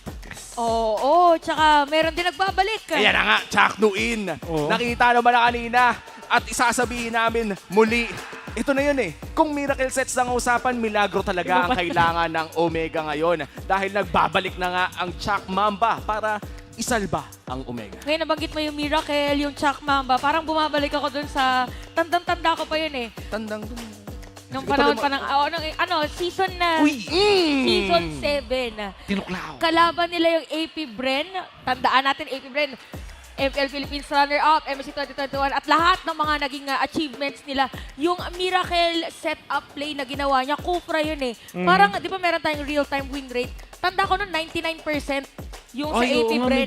Tapos 1% yung sa Smart Omega. Execration pa nun. Oo. Pero grabe na agad yung kanilang naging setup play niya to turn things around. Yun ba yung longest game Longest na rin? game, man. Parang nakita natin yung... Hindi ko makakalimutan yun, boss. Kasi caster ako sa English broadcast nun eh. Naubos na lahat ng English sa dugo ko, men. Caster din ako naman dun sa Tagalog broadcast. At sinabi ko ang malupit na words na parang imagine mo kung Uranus kasi si Regio nun. 52 minutes na Uranus. Nakakapudpod ng daliri. At sa pagpabalik naman ni Chaknu, lalaruin niya ang pinaka-importanting laban niya kontra Blacklist since MSC 2021. Sa labang kasing ito, nakasalala yung chance na hindi lang ng Omega, kundi pati na rin yung sa TNC para makapasok sa playoffs. So, ang ibig sabihin nito, parang kung puso lang ang labanan, 2v1 ang ating makikitang fandom dito. Oo, parang ma-picture out mo na eh. Dito pa lang sa laban natin. Kaya parang grabe din yung bigat ng pressure dito kay Chaknu. But at the same time, sanay kasi siya sa mga pressure din. Parang hinulma siya na wala siyang pakialam sa pressure. Parang ito parang kung ikaw si Chaknu, malabane yung parang kung ikaw pinalaki ka sa pressure, ako pinanganak sa pressure. Grabe. Ngayon na lang, nire-recall ko yung lahat ng mga games na napanood natin si Chaknu before. It's all about the sets, di ba? Kaso, nag-wonder ako dun sa talagang opinion ng Omega sa ating patch na meron ngayon. Kasi, alam natin na hindi masyadong pabor dun sa late game for the tanky heroes dahil dun sa mga tank items. And then, utility, usually talaga yung nag-work eh. Kahit yung RSG, imagine mo si Light, diba? Nag-utility siya with the Matilda. So, I wonder kung ano yung opinion talaga at yung outlook ng Omega sa patch na meron tayo ngayon. Yung pagpunta ba ni Chaknu, pag-transfer niya pabalik dito sa MPL ay talaga bang mapapaganda para sa Omega? That's something na kailangan talaga nating abangan. And ito lang medyo ang hinihiling ko lang talaga dito sana ay alam kong masaya yung mga Angela, pero Chaknu to, men. Sana naman meron tayong mga setter type talaga para naman mahirapan yung mga taong hulaan kung sinong mananalo dito. Speaking of hulaan kung sino mananalo, kung ano ang itinitibok ng ating mga viewers dyan, tutok kayo sa ating official YouTube streams at mag-subscribe sa MPL Philippines YouTube channel. I-comment nyo na, #Omega ba, o #OMG, o #BLCK with your game and server ID para sa chance ang maging isa sa 4 winners ng 1,000 diamonds. Oo, ayan na yan. 1,000 diamonds na ang ating pinapamigay dahil ito ang ating star match of the week. And grabe gusto ko na magsimula agad to. And regardless kung sinong manalo, sana 3 games Alam ko, mahaba na araw natin. Sana 3 games na natin to dahil i-welcome na rin natin ang ating mga marshals na mag-o-officiate ng laban na ito. Sinisiguro nila ang fairness at integrity ng ating games. Kilalanin na natin ang mga maglalaro sa pinaka-importanting laban ng regular season. It's Smart Omega versus Blacklist International.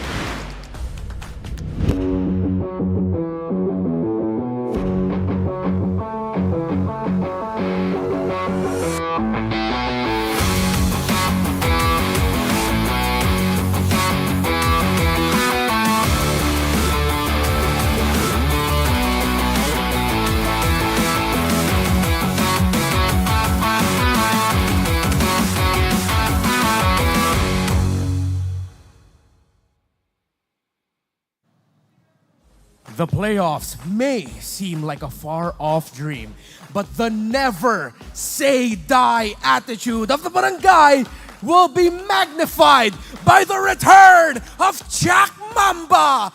This is Smart Omega!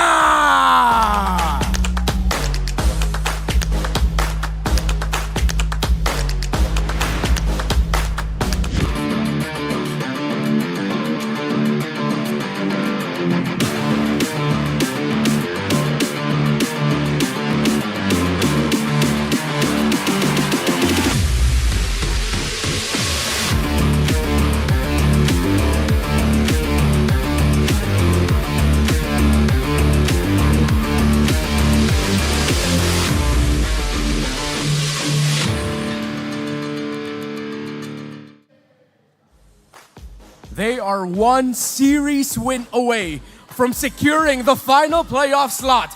The championship mindset has taken them far. Can it take them to the playoffs? Truly top tier. It's Blacklist International!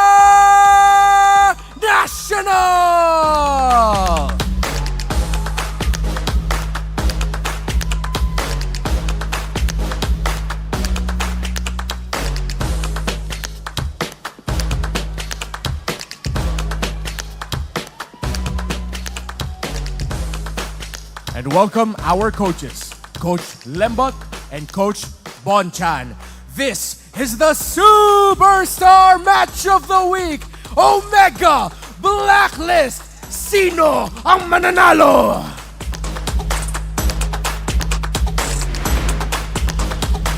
Buong Pilipinas ang nag-aabang sa laban na to. Welcome na natin ang Smart Omega. We have Jome, Andorio, Ukir, Riota at ang nagbabalik na si Chaknu. Alam mo pa, nakikita natin si Chaknu. By the way, welcome back sa Chak Mamba. Talagang excited tayo kung ano nga ba talaga ang kanya naging improvement from the developmental league. And I gotta say, yung presence niya itself ay parang talagang iba yung moral boost sa kanyang team. At pamilyar ang kanyang kalaban dito. It's Blacklist International with Oheb, Sensui, Yue, Edward, and Hachi. Nandiyan yung MV3 na laging katapat ni Chuck Mamba from before, and this time it's Sensui as well as Yue. Yung Blacklist International, nahirapan sila dun sa mga unang parts sa ating group stages, pero clearly last week nakita natin yung napakadaming improvements from their side, and napakasimple nung naging solution nila. Sinabayan nila yung aggression ng mga teams ngayon.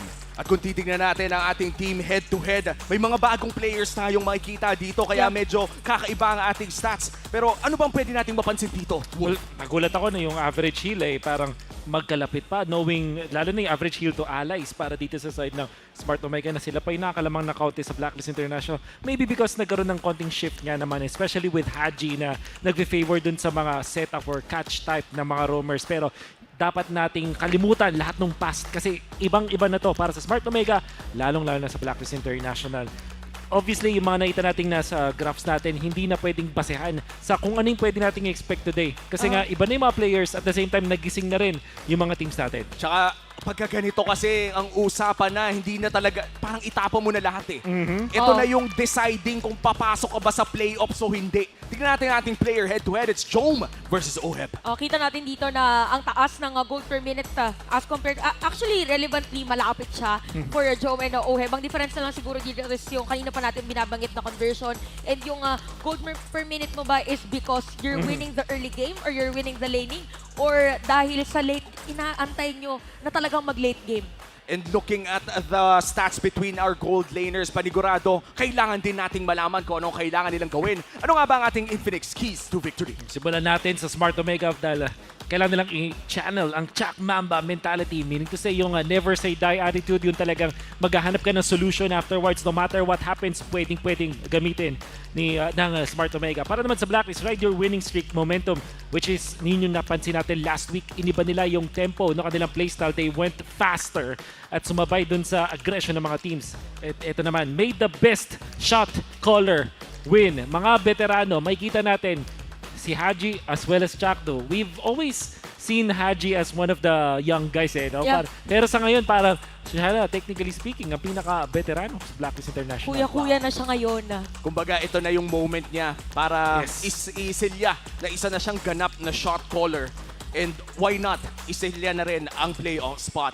Available na ang live stream viewer rewards ng MPL PH. Halika't manood ng MPL PH sa TikTok para makasali sa ating goodie bag lottery and magkaroon ng tsansa para magtagumpay. Para makasali, pumunta sa TikTok at pumunta sa MPL Philippines TikTok channel. I-click ang ating official live stream at itap ang top left corner para makasali. Pwede kayong manalo ng marami sa ating Superstar Match of the Day. May 1,000 diamonds din tayo dyan na alam nyo na kung paano sumali. Kaya secret na lang muna kung paano nga ba yan. Pero alam nyo na yan kung i-comment nyo na ang inyong mga predictions. But this time around, ang bigat talaga ng ating laban dito dahil this is the last playoff spot. Yeah. 3 teams, nasa week 6 na tayo. Hindi natin inakala na Sabado pa lamang ng week 6 ay makikita na natin possibly ang ating playoffs picture. Honestly, gawin natin big yung question. What are your thoughts about this? Anong nararamdaman mo sa serye na to? Actually, for this one, I'm clueless kasi ang tagal natin hindi nakita din talaga si Chakno kung paano na siya, well, he's playing for MDL. Pero iba kasi yung pressure na dun sa pinakakailangan na moment, tsaka siya maglalaro. And he's expected to be the shot caller. Yeah. Siguro hindi natin siya pwedeng tignan as yung performance niya individually as a player. Siguro yung makakontribute niya dun sa team. Pagiging veteran, pagiging nandun sa run ng Omega / execration nung kanilang championship run. So, it's more about dun sa moral na pwedeng dalhin dito ni Chakno, which is never natin mame-measure. It's gonna be up to the game, di ba? At feeling ko, ito yung series na mag-game 3 din. Lalong-lalo na dito si Ate Chantel Kanina, game 3 din. Isang sweep pa lang ang ating nakikita. And this time around, of course, looking at the bands, mukhang respetado ang Rome sa side ng Blacklist International. Tatanggalin nila ang isa sa mga Chakdo special na Grok. Kasabayan na rin ng isang Matilda. May respeto din actually yung Omega naman doon sa grabing napakabilis na Arlot ni Haji. Ayun yung parang biglang nirelease na Kraken talaga yung kanilang playstyle. At maganda yung pagkakaban ng Chip kasi nakita naman natin kanina yung potential. So, Louie and Chip, huwag muna ngayon. Normal na game muna. Normal game muna tayo at mukhang hindi natin makikita yung intergalactic na playstyle. At mukhang tatanggalin na rin ang Harith dito, isa sa mga pinakamalakas sa gold lane. Ano kaya magiging Fredrin na naman ba to? Fredrin na to.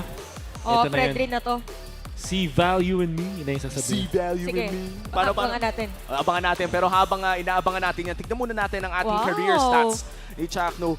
Winningest Kufra talaga to. Alam mo, 32-18 ang ang daming Kufra men sa Pilipinas and I do want to believe na isang malaking rason sa kasikatan ng Kufra ang isang Chakno. At ito na yun, anong Fredrin? Walang Fredrin. Nino na ni Chakno to. Feeling ko factor kanina yung nung tinanong kong ano yung kinagustuhan mo sa patch ngayon. Sabi kasi ni Sensui, Minotaur. So, ako napatanong din ako ng moment, so gagamitin ba ni Sensui sa jungler Minotaur? Parang ganun yung una ko reaction Ayan na.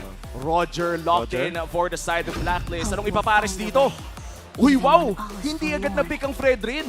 Interesting kasi Blacklist, favorite din nila yan. But this time, it's going to be Vexana, pati na rin yung Roger. Knowing na wala na yung Harith, so confident ka na mag-Roger dito. So baka mapilitan mag-carry si Jom. Carry is actually the most picked na hero ni Jom sa ngayon. Picked 4 times for the team. And then syempre Omega, kukuha na sila ng nilang jungler. It's either Fredrin o kaya Baksha. Alam natin na sobrang lakas sa meta natin ngayon. Ang dami rin kasi talagang utility junglers na mahirap ipalitan ng True. mga assassin. And I would like to believe as well, at least in the state of our ranked games, na bumabalik naman ng mga ibang assassin katulad ni Ling. Pero dito sa MPL ay Fred rin pa rin talaga. Sinabayan pa ng Faramis. Wow. This is really good. First 3 picks coming in from Smart Omega. Team fight heavy dito yung Smart Omega lineup. Yep. Pero maganda din yung counter. Alam mo, kung ikaw yung Minotaur, ang hirap kapag kayo Deadly Grasp. Lagi nakasakto doon sa sa Landing mo. Minotaur. Yes, Yeah. o parang paurong. Gusto mo umabati pero pinapaurong ka eh. Hindi ka pa dumadamba na lilito ka na. Ang Blacklist can secure yung kanilang junglers na ngayon. But instead, Ayan the na. Vendetta, kasi ito yung sagot usually ng Blacklist sa Faramis. We know na kapag may Faramis, usually mga lapu-lapu, you see the Claude, but typically for Blacklist International, they pick up the Benedetta. Yung Omega, they can now target si Sensui, either Akai o Barats, Baksha, the bands. Siguro kaya kinuha agad ng Blacklist yung Benedetta kasi alam nila dalawa lang yung mababan and tatlo yung natitira. So madami pa silang choice for Sensui. That's true. And I think, Wolf, naging guest mo ata si Chakno sa iyong podcast. Ano Tama may nabanggit si Chakno na kakaibang words eh? Ano ba yun? Kasi it was a 1-hour interview at kilala naman natin si Chakno, man of few words. Man of few words, Man of few yes. words. Sumabot ka ng 1 hour, wow! Oo nga eh. I'm proud of you, proud of you. Thank you. Ang pinaka tumatak sa aking utak ay yung tinanong ko siya, paano ba yung never say die attitude? Paano ba sila naging comeback kings?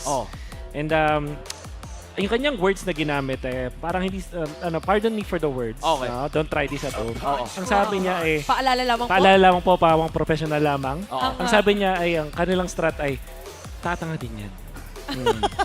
Yun na kanilang mentality. Magkakamali din yung kalaban basically. So, basically, in-explain naman niya parang may mga players kasi lalo na nung mga early days ng MPL, parang magpapasikat daw kasi lamang na lamang. So parang pwedeng ganun yung mangyari. Parang dahil sobrang confident na, sobrang complacent na, pwede nang gumawa ng mga kakaibang plays at pwede nilang i-punish afterwards. At alam naman natin kapag, as Chakno said, kapag tumanga na, ay tutuklaw ang mama. Tsaka yung pag ganun na nga yung scenario, ang nangyayari is parang rattled ka na kasi all along akala mo kayo yung lamang. Tapos biglang, saan nanggaling yung mga setup plays na ganyan? Kaya naman talagang ganun na lang din ang doon sila kumukuha ng confidence. Yes. Kumbaga, doon na talaga maaabangan ang lason True. ng barangay. Bagong barangay man ang ating nakikita ay hindi ko masasabing panibagong lason ang ating makikita. Pero ito na ata ang panibagong lason. Carmilla locked in for the side of Blacklist International. And this will be the debut pick of the Carmilla inside MPL Philippines Season 13. That's right. Alam natin may mga changes din sa Carmilla. Tapos yung Blood Wings, na isa sa mga go-to item na yan. At alam niya, Faramis nag-group up, so pwedeng masulit nga naman yung spells, yung pagko-connecta, kumbaga, di ba? Yung bonding, yung anti-bonding kasi itong Carmilla. For Omega, they have to look for stable na laner dun sa gold. Diyan yung Brody, Jakari, Nathan ang kanilang i-prepare. Tapos, siguro sustain EXP para kay Ryota. Export is there. Masha! Nakalusot pa pala. Kailangan pigilan dito yung Masha if ever kasi mahirap yan para kay Yue pag nagkataon. So, speaking of Yue na rin, kita na natin yung statistics niya dito sa ating screen with Vexana. So, very high kill participation with a 77%. So, if you're the Masha dito ng Smart Omega, definitely si Yue ang pinaka-viable target. Pero ito medyo iniisip ko ngayon kasi hindi ko, alam kong most likely XP lane Masha na to. May chance din kasi na may panibagong flex pick pero Carmilla Jungle! Ay, oo nga! Carmilla Jungle mula kay Sensui.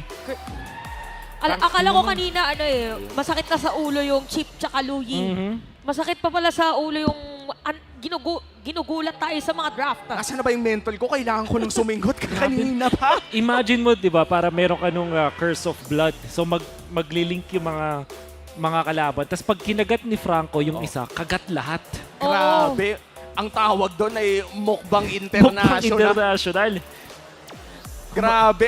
Ito yung mga... Stand ako. Kakaiba. Okay, so Yue, please, sana may Sicilian ka para makita natin Carmela Sicilian eventually. Oo, please, please, please, please, please. Nakakatuwa din kasi Nag-request mo. yun din yun ang isa sa mga paboritong combo ng mga couples natin dyan sa RG. Oo. Na mga level 12 partner na.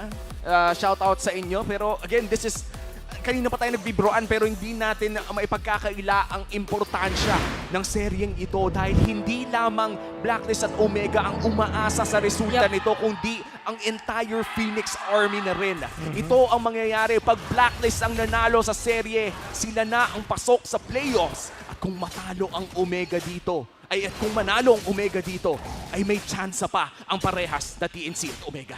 Grabe na yung dito na siya test of emotional stability, lahat na yung proper decision making under pressure. Dito may kita yan sa ating mga players. So tingnan natin kung paano dito gagawin. Ako talagang excited ako kung paano yung Carmela na na jungle, kung paano yung setup. Pero isipin mo ikaw yung center ng team fight. Tapos grabe yung magiging burst damage pag tumamay Eternal Guard, di ba? Oo. Ay, nakita na rin natin to sa YouTube. Ang daming gumawa ng video tungkol sa Carmela Vexana. Na yung tipo na pagka, yun nga as you said, yung Curse of Blood, tas sabayan ng EG Boy. Sabay-sabayang pagpotok, malachicharon. Malutong-lutong. Nagtitake ka kasi nung parang 50% ng damage mo din nung magkakalink, di ba? So pag AOE na yon, imagine yung tinamaan na kayo lahat, tapos may tig-50 pa sa kabila. So talagang tunaw is real. Basta malink dito ni Sensui.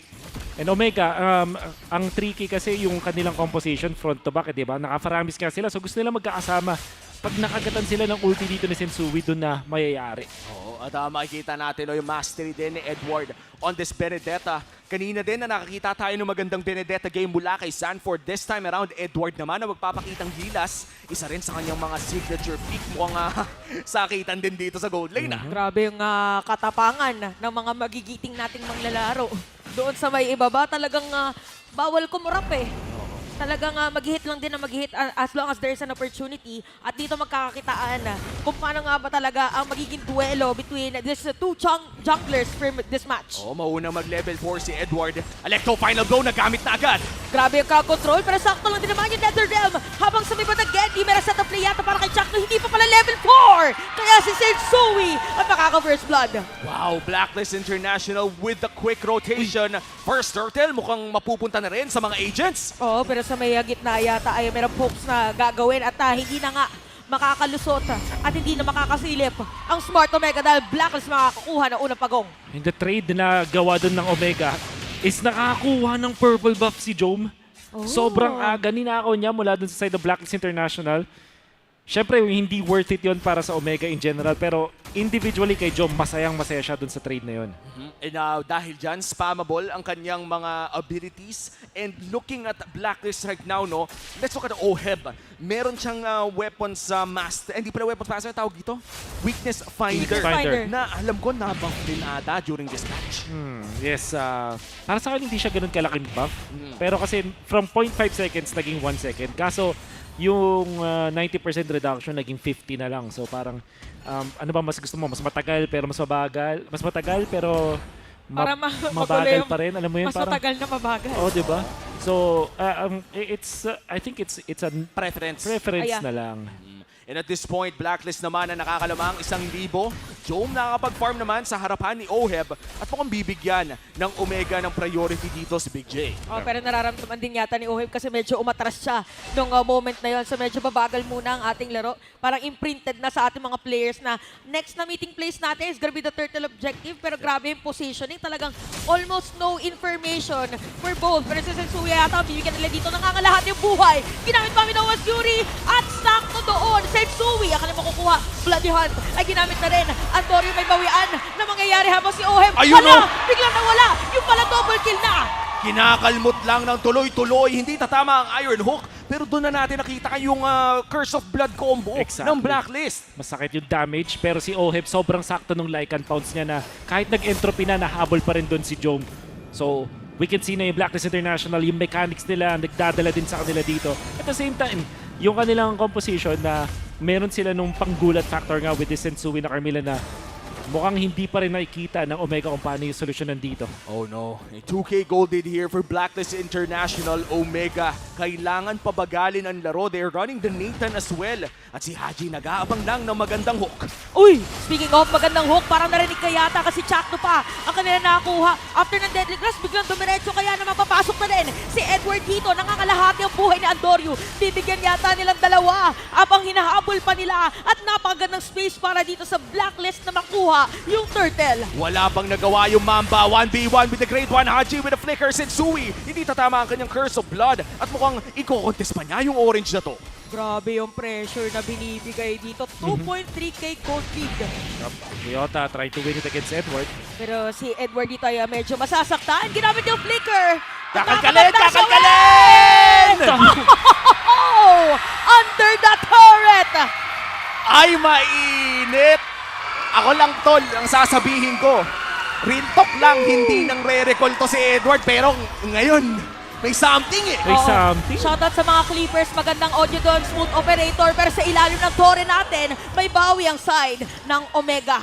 Chak Mamba with the play doon sa baba para ma-equalize ang trade. Still a 2K gold lead for the side Blacklist. Pero makakaagaw din si Andoryu ng bahagya. Panoorin natin kung ano nga ba nangyari doon sa may bandang itaas. Ano bang ginawa dito ni Edward? Well, mahuhook din eventually kasi itong si Ryota. Nandun din si Aji eh. So tatamaan din. Pero alam natin kasi parang immune sa displacement at that moment. Tapos meron pang ginamit na Ifer Nice. So sinigurado ng Blacklist na masastun at masastun din si Ryota. Kasi may Ifer Nice as well as the hook mula kay Haji. No escape talaga si Ryota nung time na yun. Grabe, grave play yun. Grave mistake by Ryota and grabbing micro para kay Edward. At makikita na nga natin na nagbabalik na sa Land of Dawn ang isang Carmilla dahil the last time na nilaro si Carmilla ay nung Season 6 pa. Si Full Clip pa naglaro, idol, nasan ka na ngayon? Sa mga hindi nakakakilala, Full Clip was Kyrie. Yan. Sobrang tagal na nun, no? Full Clip pa yung pangalan niya, no? My alter ego, Full Clip. At ang nakikita natin ngayon is Omega not finding the ways. No way talaga mag-survive dun si Ryota. Bloody Hunt plus damage output. Ang taas ng poke potential ng Blacklist International pero ang taas din ng commit nila because of the Bloody Hunt. Oo. Ibang klase yung burst talaga, yung kain plus burst. Bloody Hunt talaga eh. Parang eto, meron tayong putahe ngayong araw. And speaking of putahe, itong kailangan paghaluan ng ating mga players ngayon. So merong reset on that turtle objective. Yeah, Chakno still has his ultimate. Lahat ng ultimates ay available para sa barangay, kaya naman kaya nilang mag-contest ng turtle na ito. Pero si Sensui nag-aabang lamang na magandang setup. Pero mukhang hindi tatama yung Iron Hook. Edward, low HP na. Ginamit na yung eye for an eye. Pati Electo final blow habang yung Bagong ay nandito pa rin. Boy ay tinawag na rin habang si Andoryu makakakuha niyan. Saktong-sakto yung Netherrealm pero tuloy-tuloy lang ang pag-abante. Dito ng mga players, lamang pa rin ang Blacklist International. Malinis na pag-take para sa Omega. Nakuha nila ang Pagong pero Blacklist, as you said, nahuli pa nga. Si Andoryu ang kanilang makikita, hindi pa nakapag-purple buff nung moment na yon at masisira pa nga yung Torres sa may bandang gitna. At si Haji ginamit na flicker Bloody Heart! Si Chakno ang makukuha nila. Si Haji nag-iinit, men. Hindi labanan ng shot calling to, minamicro niya eh. And Omega are showing signs na parang lapses of judgment lang dun sa Franco. Parang halata na hindi sila ganun kasanay. Kasi yung pathing doon mula kay Andoryu, ang dali niya mahuli. Now, Ryota masastan pa nga. Oo, bibigyan na nga yata. Bigla na dumating mga players dito. And Ryota is gonna be down. At mainit ang labanan ng mga XP laners natin ngayon. 9-2 ang ating score. Almost 8 minutes para sa ating laban. And grabe yung read ni Edward doon, no? Walang animation yung tas na eye for an eye pa rin niya. What a game for Agent Zero at mukhang mag-i-invade na nga ang Blacklist. Kailangan mag-regroup ngayon ng Omega if ever na gusto nilang bumawi doon sa mga plays na ginagawa ng Blacklist sa kanila. Pumasok na si Andoryu pero siya pa nga masastun. Ginamit pa dito ang Eternal Guard. Netherrealm nandun na rin pero aalis muna ang mga players natin. Pero dami nagamit ng mga skills. Buti na lang para sa Omega, di sila nag-commit ng mga battle spells ng mga moments na yun. But interesting nga, lumaban pa rin sila. Clearly no damage yet. Kailangan nilang hintayin si Jome na umabot dun sa may late game, which is malakas naman talaga! Oh my goodness! Sabi ni Edward, para nakikita ko ang future na makukuha ko si Jom no moment na yun. Oh, wow, that is a big pick-off for Blacklist International. Entropy forward, nakaamoy ng dugo si Agent Zero. May something eh. Oo, may something sa... parang Iba yung gising. Oo, parang yung dito nung Roger, napunta din sa Benedetta. Oh, wow. Alam kasi din talaga ni Edward yung damage output ng damage build, Impure Rage na Benedetta. Pwede talagang mang-burst. And at that point kasi mababa pa yung HP ni Jom. Oo, pero speaking of, si Chakno ay sisilip lang sana pero nakuha din dito ng Blacklist, so -1 agad. Pwede natin sabihin na mabilis na makukuha at walang contest para sa Omega on this Lord objective. Wow, Lord secured na ata para sa Blacklist International. That's the first Lord of the game secured by Blacklist. At mukhang tuloy-tuloy lang ang pag-angat ng kanilang gold lead as we get closer and closer to that 7K mark. Oh, inch by inch talagang their move. Oh! Another flicker, Bloody Hunt. Saktong-sakto na naman another one against the Big J. Grabe. Oh my God, Haji. Sinapian na ni Uncle Boy. Oo. Uncle Eson is in the building. Pinakita niya na, you'll be proud of me, Uncle Eson. Lalong-lalo sa play na yun, imagine natulak na siya ni Jom. Siguro alam din niya na yung movement speed ng isang Nathan at that moment, mabagal. So pwede niyang gamitan ng flicker, max range hook. Obviously, hindi rin yun in-expect ni Jom. Napakagandang paggamit ng Franco dito mula sa Blacklist. And this is a very crucial time for Blacklist International. Nahuli na naman! Another hook bites the dust. Sabi dito na Blacklist International, yung Lord sa middle lane, pipilitan na depensahan. Pero parang napapaligiran na dito. Ryoto makukuha na naman nila. Okay. Chakno meron set up play ba? Pero makukuha din nila dito si Sensui. Pero nangalahati yung buhay ng inhibitor turret. 2-15 is the kill score. Napaka-action-packed ng Blacklist dito. Tuwing makaka-pick off, naghahanap talaga sila at kailangan ng dupepensa ng Omega. Nagsiputukan na ang mga tore nila sa loob. Meron pa silang minion wave doon sa may bandang itaas. Si Halberd ay nabili na rin. And look at Haji talaga lagi naka-advance. Even Okira ay medyo nag-aalinlangan na mag-poke dito ng mga players against Blacklist. First Lord of the game, dalawang inhibitor turret. Mission successful nga ba para sa Blacklist? More than successful para sa Blacklist. Typically kapag first Lord, hindi ka makakuha ng inhibitors pero nakakuha sila dalawa pa. It means na mahihirapan yung Omega on their defense. Especially kasi yung kanilang composition dito, parang late game talaga. So pagdating nung second Lord natin na mayroong extra na damage tapos mahirapan pa yung Omega with their defense. Every time na pick off sila, lagi silang kakabahan sa kanilang defense. And now Sensui picking up yung kanilang winter truncheon play para pwede nga naman maging aggressive on the front lines for Blacklist. And men, hindi lang gold lead ang meron ng Blacklist kundi XP lead na rin. Yeah. Tignan mo naman, level 15 na si Edward. Kahit yung retry, actually dito ni Sensui level 14 na rin. So imagine yung, kaya palang taas na rin damage dealt dito ni Edward. Para nag-aantay na lang siya ng biglang sisilip.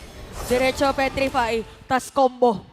Ito yung mga oras na nakapag-snowball na yung Benedetta tapos kahit anong gawin niya, most likely makakatakas din siya. So Blacklist International in full control of this game. Isa na lang siguro yung inaantay ni Chakno dito, Wolfie.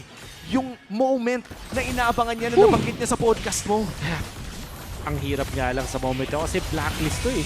Parang disiplinado pag-take ng mga tore and to be fair, pwede nilang i-rinse and repeat. Pwede ngang hindi nila tapusin dito sa second Lord natin. Maybe last Lord nila i-take. Because we can feel na ganun pa rin eh. Dahil dun sa effect ng Carmilla, meron silang damage kahit late game na. Tapos yung thing with Haji, walking win condition, lagi natin sinasabi sa Franco. And so far, sobrang on point ni Haji. Ayun o. Ayaw pang Kahit ibigay, purple, pati yung Purple buff, sabi niya, mamaya, paabutin po na natin yung mga kakampi. Ito na yata, aabot na nga yata sila. Hahabulin ba? Merong flicker, by the way, dito si Haji. Kamunti ka na, kasi napanood na natin yung kanina eh. Akala ko nga, uulitin niya. Pero ito na yun eh. Luminous Lord on the side of Blacklist. Para sa Omega, inaabangan talaga na lang ni Chakno yung moment na sinasabi niya, yung tumanga. Pero ang hirap eh. Mahirap to, lalo na sa mga items ng side ng Blacklist. Meron ka pang fleeting time para kay Haji. pwedeng i-rinse and repeat yung Bloody Hunt Flicker. Oo, dalawa pa yung minion flow nadadaan dito para sa side ng Blacklist International. Talagang kapit sa pagdepensa dito ang Omega. Mangangalahati yung buhay ng Lord. Isang mabilis para sa kanila pero take note na meron pang pwedeng mandaan doon sa may bottom lane. Bottom lane naman ang ipupush dito ng Blacklist International. May 2 minions pero mukhang hindi pa nila i-all in ang call. May malaking wave dito sa bandang gitna. Big ultimates. Inaantay na lang nila ang pagpindot. Ito na, binitaw na nga dito. Another flicker na naman para sa kanila pero nasagot ng Netherrealm. Habang sa may bandang ready, may sagot yata. Ginamit ka rin dito ang Wither Truncheon. Bloody Hunt as well. -1 Oheb. Ang nakuha na Omega. Pero yung minion wave! Yung minion wave dito inaantay! Pero madedepensahan pa rin. Kapit lang sa base, sabi ng barangay. Ito na ata yung sinasabi ni Jack, no? Natatanga din, pero hindi naman always. No. Dahil si Yue Boy pa rin. And I don't think that was a mistake for Blacklist. Well played na talaga mula sa Omega. Gusto ko yung call ni Haji to actually get Chakto, pero yung timing mula dun kay Ukir with that Netherrealm was perfect. And then si Jom untouched and big plays mula kay Ryota. Napaflicker na rin. Ganun yung intention niya dito. Nahanap ni Ryota si Oheb. Sobrang importante nun. Literal, isang one hit na lang ang base. Wow! At ang tagal na nating hindi nakikita to. Sakit ng bato ko. Barangay Omega with another breathtaking defense. Look at that dun sa may likod. Inuna talaga ni Ryota. And kahit may bloody hunt na yun, nandun kasi si Andorio for the chain stun. Ayun o. And dun sa may backlines, good na push mula doon kay Jom. Yun nga lang, literal isang one hit. Buti na lang kamo, meron palang flicker si Jom. Exactly. Nung moment na yon, had it been na nagamit niya earlier, hindi nila madedepensahan yon. Yeah, and with the changes na naganap sa ating Crystal, dahil na rin sa mga shotgun play na nauso several seasons ago. Parang naaamoy ah. Oh no. Nagkakaamoy yan. Oh no, okay. Hindi Grabe. siya nadali Moonwalk ng... Michael Jackson. Hindi siya nadali ng Albert Bush. Ayaw nga. Oo, tama. Delikado yung Albert Bush Walang na yan ganun talaga. dito sa Pinas. Both international. Uy, pero may flicker ba ulit si Haji? Tumutuloy pa rin 14 seconds. yata Merong 12, 10. Okay. Pwede bang manood na lang? Ayan din nata nararamdaman ng mga madla. Pero ito mula 8K gold lead, 2,000 na lang ang lamang ng Blacklist International. At ang ibig sabihin nito ay kaya ng pumalag ng Omega sa team fight. Ang tanong ay team fight nga ba ang hinahanap ng Blacklist? Tignan mo yung pwesto. Pwede nila talagang i-keso. Pwede nilang i-split. Kasi may conceal din si Haji kung di yung nagkakamali. Pwede nilang ibigay kay Edward. As long as the minion flow is okay, gonna be good para sa side ng Blacklist. Kahit anong sabihin natin, kahit may never say die attitude, yung lamang ng macro, pati yung pagiging mas madali ng laro, nasa Blacklist. Andorio has to steal this away. Hindi afford ng Blacklist, ng Omega rather, na tumambay dito sa Lord area. Walang nag-check. Si Ryota ay nandun sa may banda baba. So talagang hindi nila binibitawan. Just in case. Si Chuck na ibit-bit na ni Andorio dito sa ating game. At nakaabang din sila Yue. Dalawa din dito. May flicker. Nagamit dito ng ating dalawang koponan na talaga nagkakaamuyan at mare-reset yung Lord. Grabe. Conceal plus the flicker nagamit na. This is a big resource for Blacklist at hahawakan ng Omega ang Lord na ito. This is still just a luminous Lord, but this is 5 people. One big turn could change this game. Napaka-importante ng laro na ito at mukhang itutuloy-tuloy lang nila ang 4v5 scenario in this Lord area. Sitsui! Okay, nagamit yung retribution. Ibig sabihin, it's go time. Sabi ng Omega, ginamit pa nga Eternal Guard para sa iba na likod. Ginamit na si Joe yung naging target nila pero nakapag-win of nature. Napakaganda Minowan Fury actually. Despair Stomp para sa kanila. Habang si Andorio dito yung buhay. Haji's gonna be down. At tuloy-tuloy ngayon ng Omega. Pero makakabawi na din naman. Habang si Ryota, double kill na. At dalawa pa ang pwede targetin niya. Pero sabi ni Ohe, pero di naman kung damage. Pwede kitang habulin. Naaamoy ngayon pero back away na lang muna. Atoy Army online. Dalawa na lang ang natitira sa side ng Blacklist International dahil dyan, the Evolved Lord is secured by Smart Omega. Yung genetics ng never say die attitude na bigay dun sa Omega, bigla naging in the zone lahat ng members ng Omega. Jom was on point. Nagamit niya yung wind of nature ng tamang-tama si Ryota with the killer instinct going for the backlines. And then Ukir, kahit namatay siya doon, alam natin na meron siyang passive. So that means magre-respond din siya. Nakakuha pa siya ng double kill for his team. And now, Omega will have the Lord. Maganda naman ang depensa ng Blacklist International at magiging kompleto sila. But you can feel that Omega is now having the momentum. For the first time in this 19-minute game, hawak ng Barangay Omega ang gold lead. Hawak nila ang Evolved Lord. Bawal magkamali. Kanina isang hit na lang. Edward nahuli ni Royota! Wala ng immortality. Oh! Grabe yung petrify. Petrify lang ang kailangan nagkakabawian ngayon. Pero yung Lord, nandoon sa may batang ibaba. Pag-iba yata ang play na gustong gawin. Gusto ni Edward mag-clean na minion wave. Doon sa may batang ibaba habang meron Minoan Fury sa ilalim ng base dito ng Blacklist International. Bloody Hunt, ginamit na rin. Shock Bomb pa is down. Bang! Tuloy lang ang pagkasa ng Omega. Ohem, lumalaban Jom! pa rin. Pero at Jom! ng double kill. At ito na nga ay naantay ng barangay. Biglang binaliktad. Shock Bomba! Shock in! Isang one hit na lang na baliktad pa! Game 1 sa barangay! Now I'm speechless. Over the edge, I'm just breathless. Ay! Grabe yung laban na yun. Chantel, sampalin mo nga ako. Gising ko, totoo ba to? Mamaya, Is this real life? Pagka-on cam, tingnan mo mabibig. Is this real life? Oh, fantasy lang ba ito? Sa pagpababalik ni Chakno, literal nanlulumo ako ngayon, boy, yung dugo ko mula sa ulo. Unbelievable. Grabe, kasi ayun o, ganito yung base o. Practice yung lamang o. As a famous caster once said, isang one hit na lang. Huy. Ganon sila. Kalapit. Yun ba yun? Basta yun yung term na yun. Teka lang. Ano mo na? Wami, kalma. Hawakan mo yung kamay ko, boy. Hawakan mo yung kamay ko. Ako din actually. Baby, kalma. Baby, kalma. What a game! Grabe yung game na yun, promise.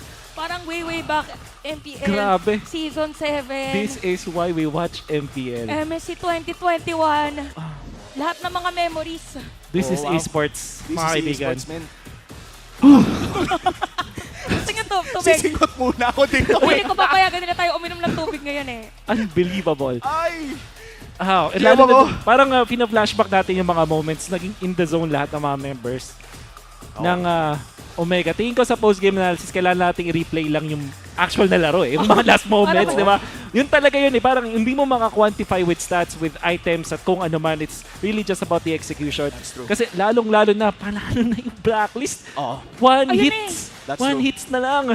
That could have been a Blacklist game, yes. Oh, doon natin makikita how important it is na doon sa most crucial parts, available lahat ng resources like the flicker. Come on. Of course, the MVP, the Mamba himself.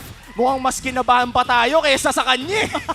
Grabe. At up until this moment, ang ating nonchalant king ay nonchalant pa rin.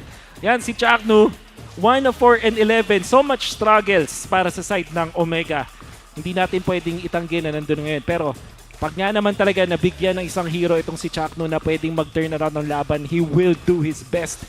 Lalong-lalo na sa meta ngayon na napili niya yung Minotaur, saktong mixture ng utility dahil meron kang motivation roar at pwede kang mag-flask and favor, tapos combo mo pa dun sa kanilang mga teammates. By the way, shoutouts kay Idol Yaktu, Mr. Bong, hello po. Mr. Bong. Nandito pala para supportahan si Noe. Let's look at the highlights.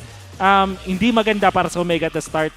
Interesting yung ginawa din ni Jom dito, pero si Oheb na habol pa nga doon dahil sa Lycan Pounce, and Haji on point din dahil dun sa walking win condition na sinasabi natin na pwede nga naman talagang tumapos sa laban. Naging Hook City at a certain point. Pero yung never say die, the defense mula dun sa Omega, waiting for their opponents to make the mistake, yun lang din talaga yung kinapitalize nila. Good defense. Then eventually, makikita natin yung pagpunta nila sa backlines. At eto, yung gagawin ni Jom, yung kanyang BAP awareness, nakita nila dun si Edward immediately, ginamit yung flicker, tinulak pala yun si Edward bilang isang melee hero, kinapos nga naman doon. Dito sa dulo, Jom, nakakuha pa nung immortality after niyang ipop yung kanyang winter truncheon, tapos ito si Uker makakuha ng double kill. Sobrang importante nung ginawa niya. It was actually Ryota pala, nakakuha ng double kill dun sa moment na yun.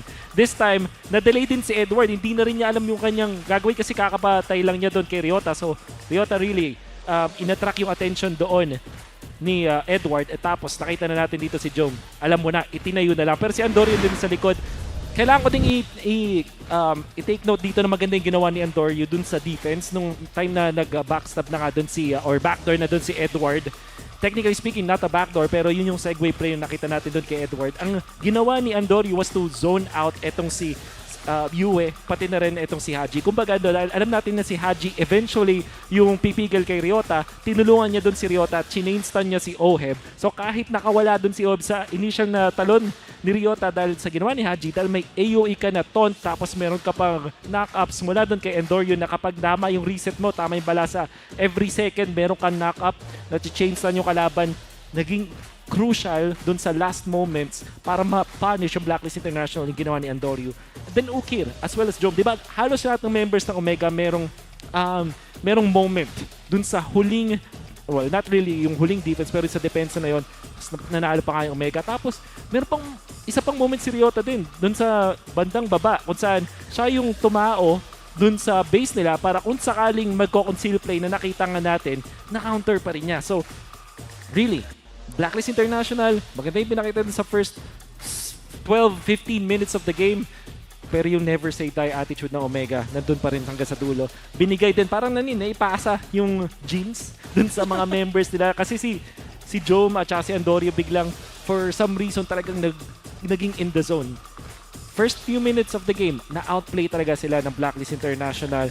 And itong draft na to, alam natin na sobrang lakas nung sobrang nakakatakot, especially with the ultimate mula dun sa Carmilla that can be comboed with the Bloody Hunt. And sobrang importante at critical sa Omega. Imagine, hindi lang series point ang nasa linya sa ngayon. This is actually tournament life. Playoffs contention ang gustong iligtas at isalba ng Omega. And so far, they're just one win away from keeping themselves alive. At syempre, takutin yung mga Blacklist International fans dahil hindi pa sure ang playoffs if they do lose this. However, that's just game number 1. And stats, like I said, hindi ever masasabi sa atin yung storya ng laban na to. Kailangan talagang panoorin itong game na to. Kailangan talaga panoorin, men. And Hinihingal pa rin. alam mo naman, Chantel, I think that moment, those moments in general are just something that is etched in history talaga of MPL history. Regardless of the results of this series, ito yun eh. Yeah. Babalikan at babalikan yung game 1 na yun. Oh, tsaka makikita natin dito, I'm sure everyone, not just Smart Omega fans, lahat ng mga MPL fans ay talagang na-miss din yung mga ganong play from Machaknos.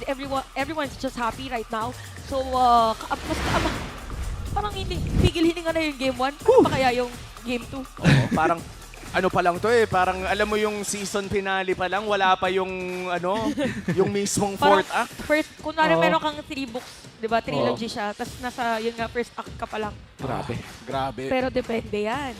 Game 1 pa lang. And again, this is our superstar match of the day. Kaya naman, kung hinuhulaan nyo ang mga mananalo dito ay may chance kayong manalo ng 1,000 diamonds. At mayroon pa tayong isa dyan dahil mula April 6 hanggang April 30, maaari na kayong sumali sa Infernal Wormlord Draw Event para sa chance ang mapanalunan ang exclusive Moscow Infernal Wormlord All-Star Skin at first ever Skin ID Tag. Ito yung meron ng numero ang iyong skin. Tama. Tsaka ito, nakikita nyo din sa baba para, tsaka sa commercials natin actually ay nakaloop din kung ano ba talaga itsura ni Moscow.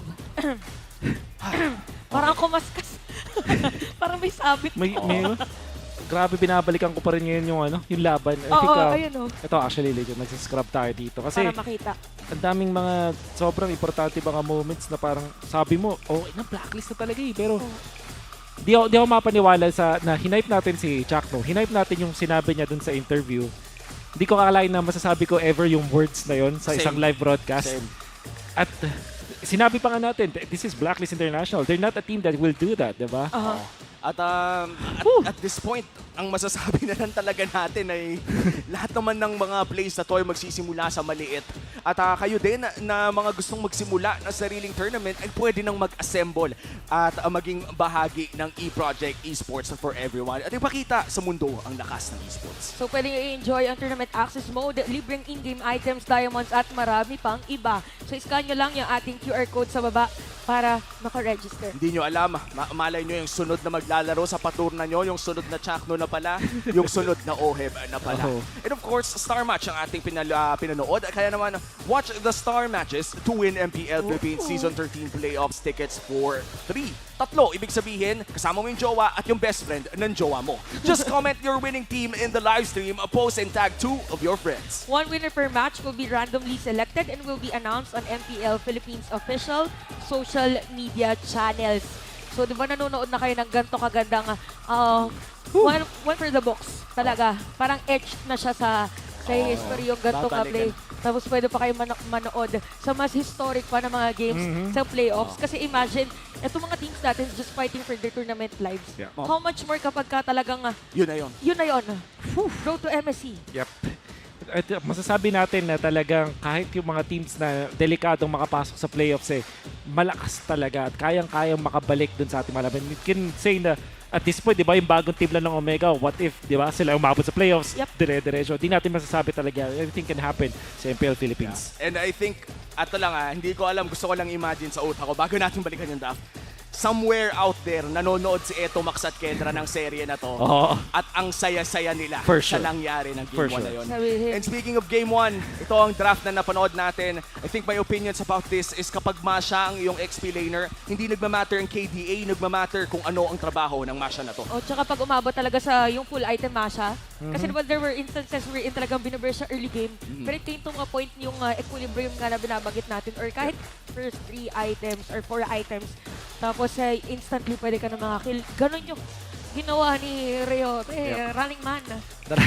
Tama. Totoo naman, tumatakbo lang naman yung match. Running girl pala siya. Running girl, oo. At nakikita din natin yung strength ng mga highlight heroes ngayon, yung mga mage, technically speaking, dun sa gold lane. Nathan is a true marksman naman, kaso yun din talaga magic-based damage at purple buff dependent, item dependent din. Pero pag nakita nga natin na maabot na yung power spike, yung critical mass na sinasabi natin kapag full item na dating ng late game, masakit talaga. Yeah. At nakita natin yung burst damage ay walang gustong lumapit sa Masha. May time doon na 3 yung tumatakbo sa Masha. Na talagang ilang iwas. Parang at that point, even if I think Ryota was around 3-5, kumbaga 5 bets na, siya pa yung nilalayuan. And usually kapag may nakikita kang 3-5, yun yung mga gusto mong bigwasan. Pero yung Masha kasi at this point, feeling ko wala masyadong nakakasabay sa damage output. Kung kanta siya yung I'm unstoppable. Yung 1v1 nga nila ni Edward, di ba, ang daming bets, parang 3-0 ata in favor of Edward lalo na dun sa last flash. Pero yung ginawa ni Ryota, almost a sacrifice kasi parang hatak na yung attention ni Edward, hindi nakadepensa si Edward dun sa push. Yung petrify niya nagamit niya para kay Ryota. Di ba ginagamit ni Ed? Oo nga, no? Ito yung parang mga moments sa mga heist film na may isang magsasakripisyo. Tapos sasabihin nila, ano nang gagawin mo? Na-corner na kita. Ang isasagot niya, nagawa mo na yung gusto kong gawin mo. Kaya papasok na tayo sa ating Game 2 draft. Blue side naman ngayon ng Smart Omega. Blacklist International ay nasa red side. Tatanggalin na naman ang Grok ni Chuck Mamba. Pero gusto ko lang sabihin sobrang laking threat nung Franco ni Haji. Ay, oo. O diba, Flicker, yung mga Flicker Bloody Hunt ay talagang nakakagulat din kung ikaw yung Omega na iwas ka sa same fight, tapos biglang may kadena na humahatak sa'yo. Mabuti sana kung kadenang ginto yan, kaso kadena ng kamatayan And at that point, I have to say na parang napakaganda ng usage ng Franco for Blacklist International. I would have to agree with you, Wolf, sa sinabi mo kanina, that was already Blacklist's game. Panalo na ang Blacklist International doon kanina, but through some miracle of sorts ay nagawa ng paraan ng never say die attitude ng Smart Omega.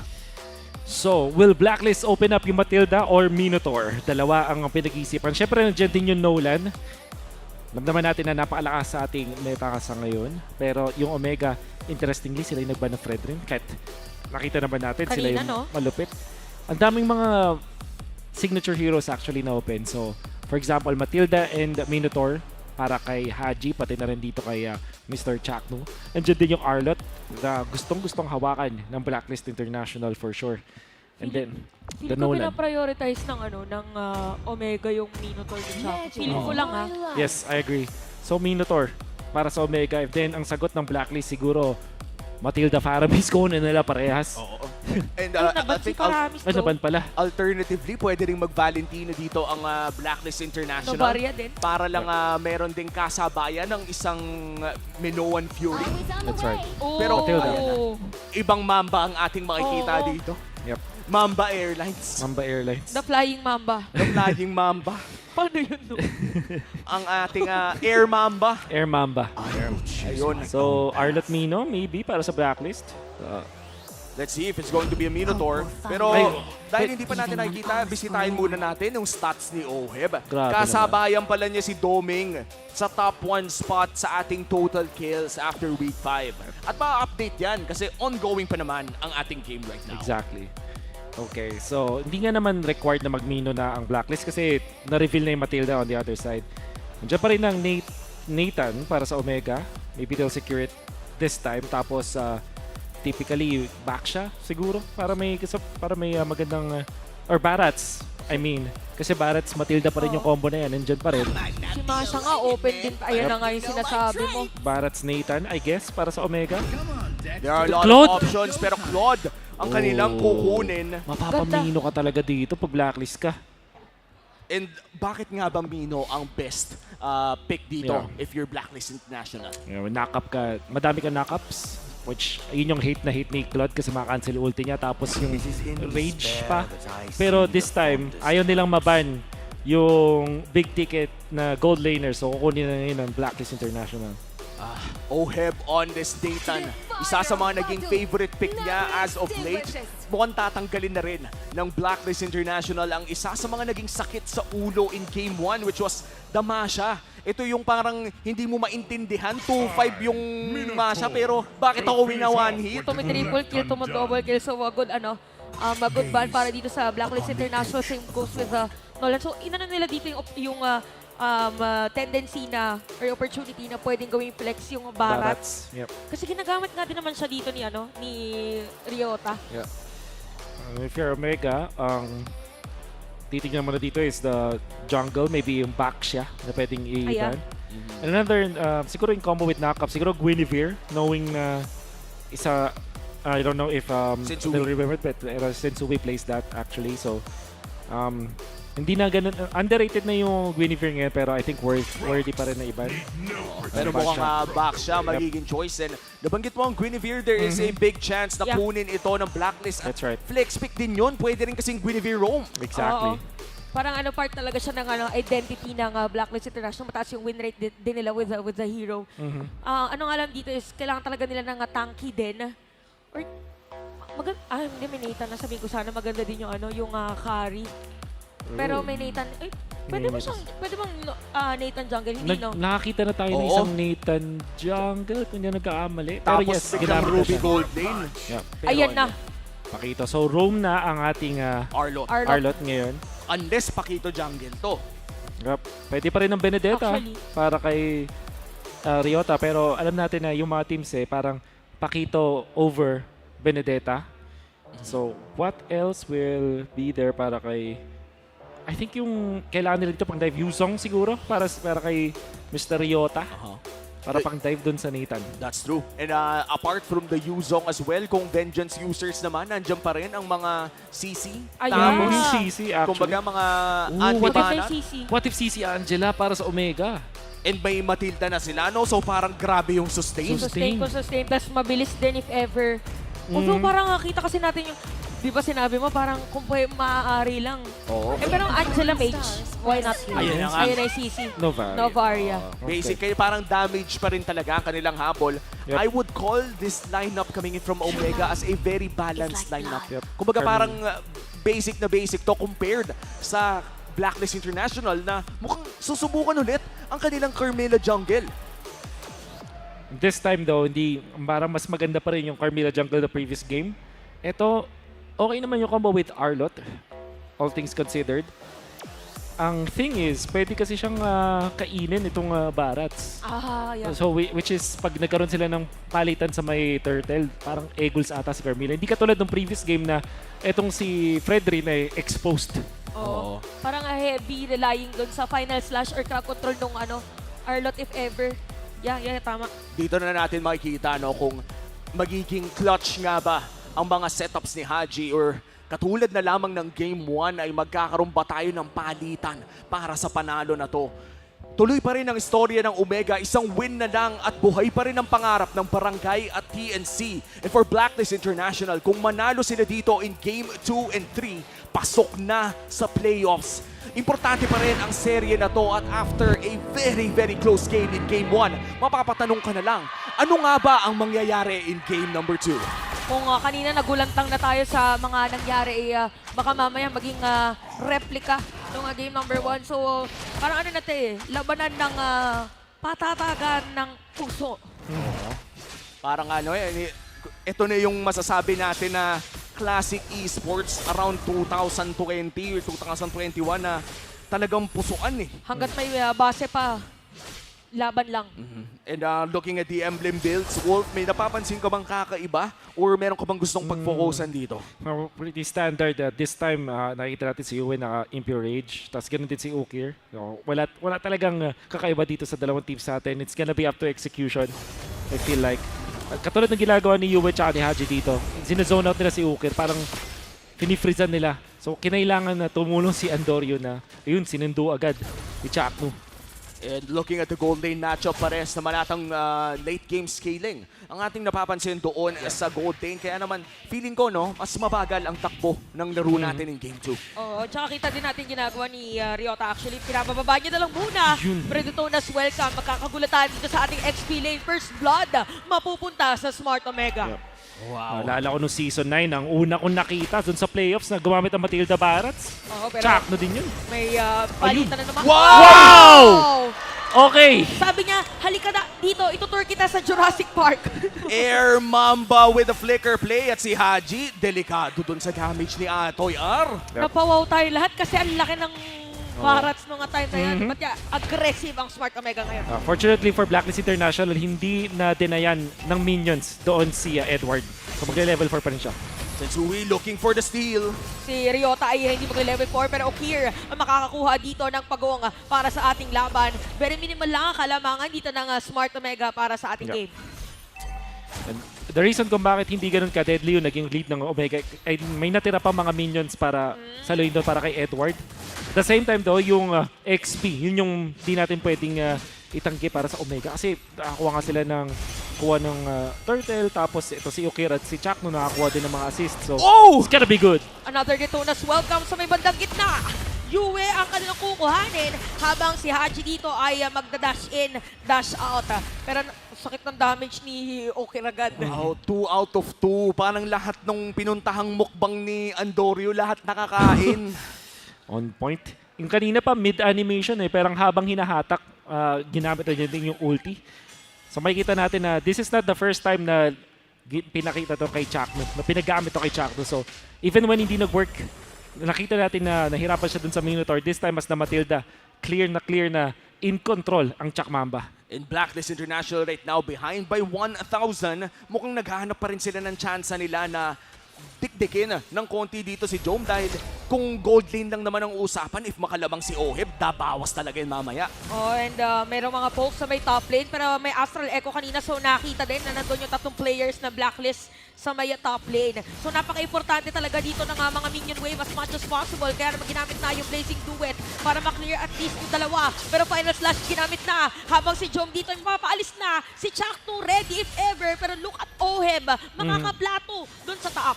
Simot sarap ang plato doon. Pero ito, masarap din. Kumain na naman si Andorio. Si Andorio pala nagkakamay. Hindi niya na kailangan ng plato pero makakatakas pa rin si Yui doon. Mababaliktad Chako! No way! Pero ginamit yung flicker. Haji, saktong-sakto makakakuha ng kill.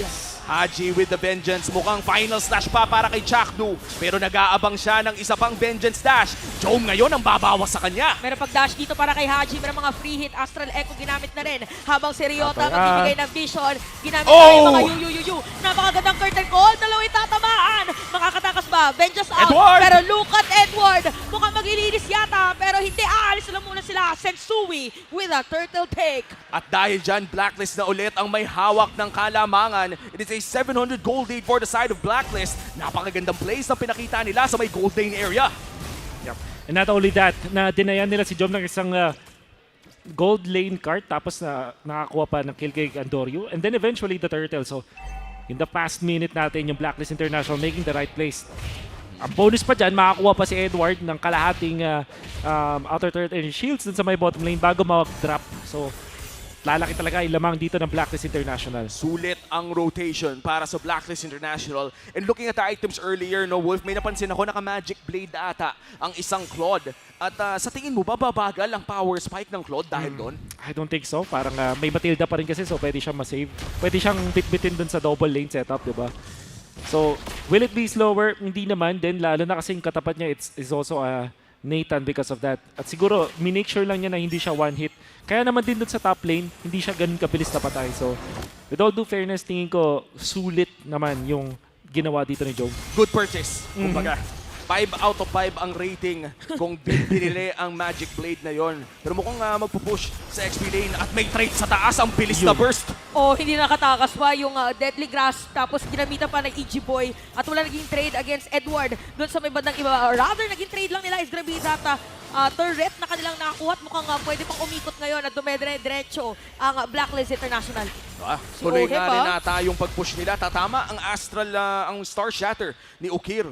At tuloy ang pag-push. If you're Blacklist International, tumataas na rin ang gold difference. Nag-i-invade na rin sila Sensui. 10 seconds bago lumabas yung pinaka-huling turtle ng larong ito. At mukhang lamang ang Blacklist kung kuhaan ng turtle. Kaso hindi ata yun yung gusto nila. Oo, parang iba yata yung pinaka-gustong i-prioritize. Pero sa may middle lane natin, mukhang magpo-poke muna mga players dito as much as possible. Mabilis na Star Shatter para ma-clear agad ang minion wave. Astral Echo 3 ang na-reveal dito ng Omega. Napakagandang missile expert na play naman doon. At mababalitan pa nga yata. Pero Yubi nag-clicker out. Habang si Haji wala ng buhay doon. Ginamit pa yung bush para hindi siya makita. Kaya naman Omega ngayon, sila na ang makakakuha nitong turtle. Napakagandang combo yun. Astral Echo tapos tinalian tas minisile. Oo, sa bagay, akala mo makakataas ka dun sa missile pero increased kasi yung hitbox mo. So parang akala ko ka talaga makakatakas sila doon, but because of that increased hitbox, biglang tumama pa kay Dorio. Ganyan lang tao nakita ng Malaminoan Fury na na second skill na missile expert. Oh my God. Biglang tatlo no? But syempre may combo to yung Omega. Ang maganda dito is kahit lugi sila doon, nakahanap sila ng magandang way just because of how they landed yung kanilang mga spells. At napigilan pa kayong Blacklist dun sa mga time na yon.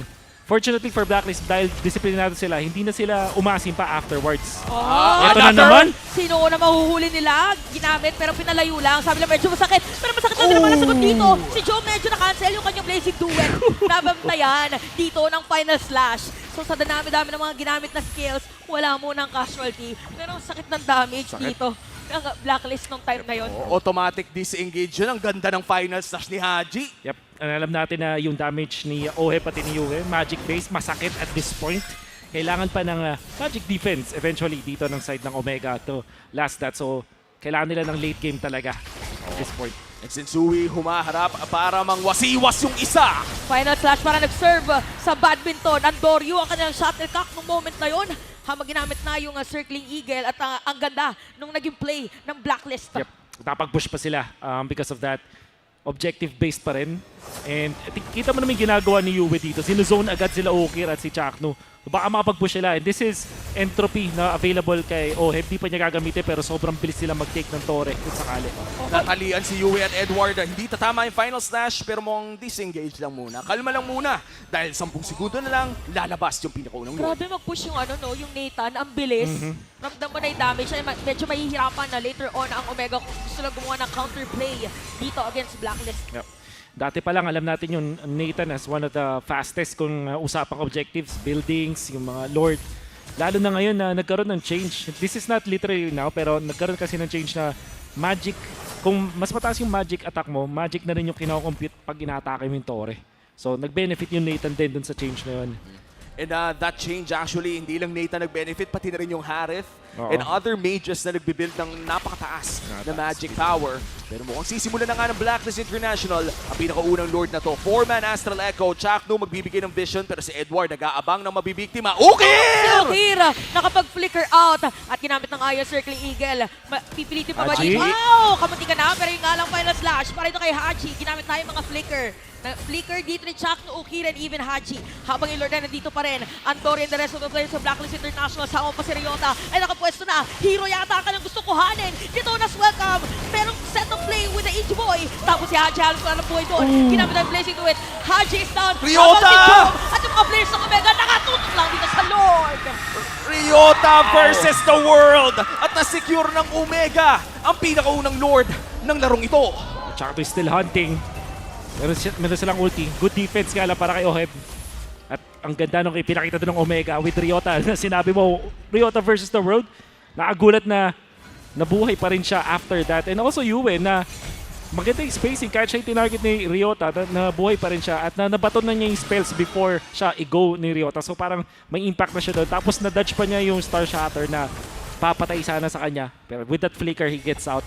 Interesting na walang namatay na crucial dun sa clash na yon, but in the end, Omega pa rin makakahinga sa ngayon. And Omega with his Lord Push, ano kaya ang kanilang gagawin? Ukir, doble ingat na ngayon. Dahil kanina, nakasalubong na to, parang kamatayan na dapat. Buti may flicker. Detrimental yun kung nagkataon kasi merong Lord Objective eh.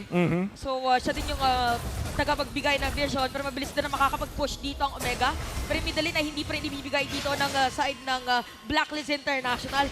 So kapit muna sa cellphone para dito sa ating dalawang teams. Final slash na gamit na rin pero mababa lang naman ang cooldown nun. Ryota still with the vengeance at makukuha na nga rin niya ang torre doon sa baba. Omega na-cut ang lead ng Blacklist mula 2K papuntang 700. Even ball game na naman ang ating pinapanood. 60-40. Oh, lamang pa rin ang Blacklist. But we know na yung Omega can really turn this around na naging lesson na yun dun sa previous game. And this time, maganda rin yung start para sa Omega. Hindi katulad nung previous game na talagang lugmok na lugmok sila. Kinailangan ng milagro. This time, winnables, sabi nga nila. Okay na reveal, 5-man. Yung kanilang tama doon pero ginamit na yung final slash. By the way, si Sensui nakaabangan the rest of the players. Ayun na nga! Nahanap nila si Oheb doon sa gitna ng mga players. Kaya naman sakto ang blessing to it. Basta may padalikod. Si Ryota merong kill. Si Ryota. Ay, si Edward pala nakuha niya. Si Ryota nung moment na yun. Habang double kill na si Andorio. Nag-ahabulan ngayon yung mga players natin. What a play from the Mamba and Andoryu. Nahanap nila si Oheb at may flicker pa siya noon. At mukhang aagawin pa nga nila ang purple ng Blacklist International. In the first time in this 12-minute game ay hahawakan nila. Ay, napakaliit na gumit. And this time yung flying dinosaur natin. Ito na yata yung pinaka-aggressive na Matilda Barracks na nakita ko. At sobrang on point kasi si Andoryu hindi talaga siya nag-commit ng ultimate unless makita niya doon si Oheb. And siguro yung Omega, after yung magamit yung Astral Echo, tapos tinamaan yung dalawa, parang nagkaroon sila ng sense, okay, dahil wala dito si Nathan, siguro nandun pa sa bandang likod. So talagang sinugot ni Andoryu. Ginamit niya yung retry niya para bumilis din yung paglalakad niya, tapos mahanap talaga doon si Oheb. And Oheb did not commit the flicker that time. Kaya nga naman nahanap pa siya ni Chakdo. Yung Flying Dinosaur is just on point para sa Omega. And I think sakto din lang dahil magkakaroon na rin ng first Luminous Lord kung saan may flicker pa rin si Oheb. It's going to be a very crucial dark as well. Si Yue nag-flicker out na. Makakatakas ba? Mukhang hindi na dahil sakto lang din naman ang curtain call.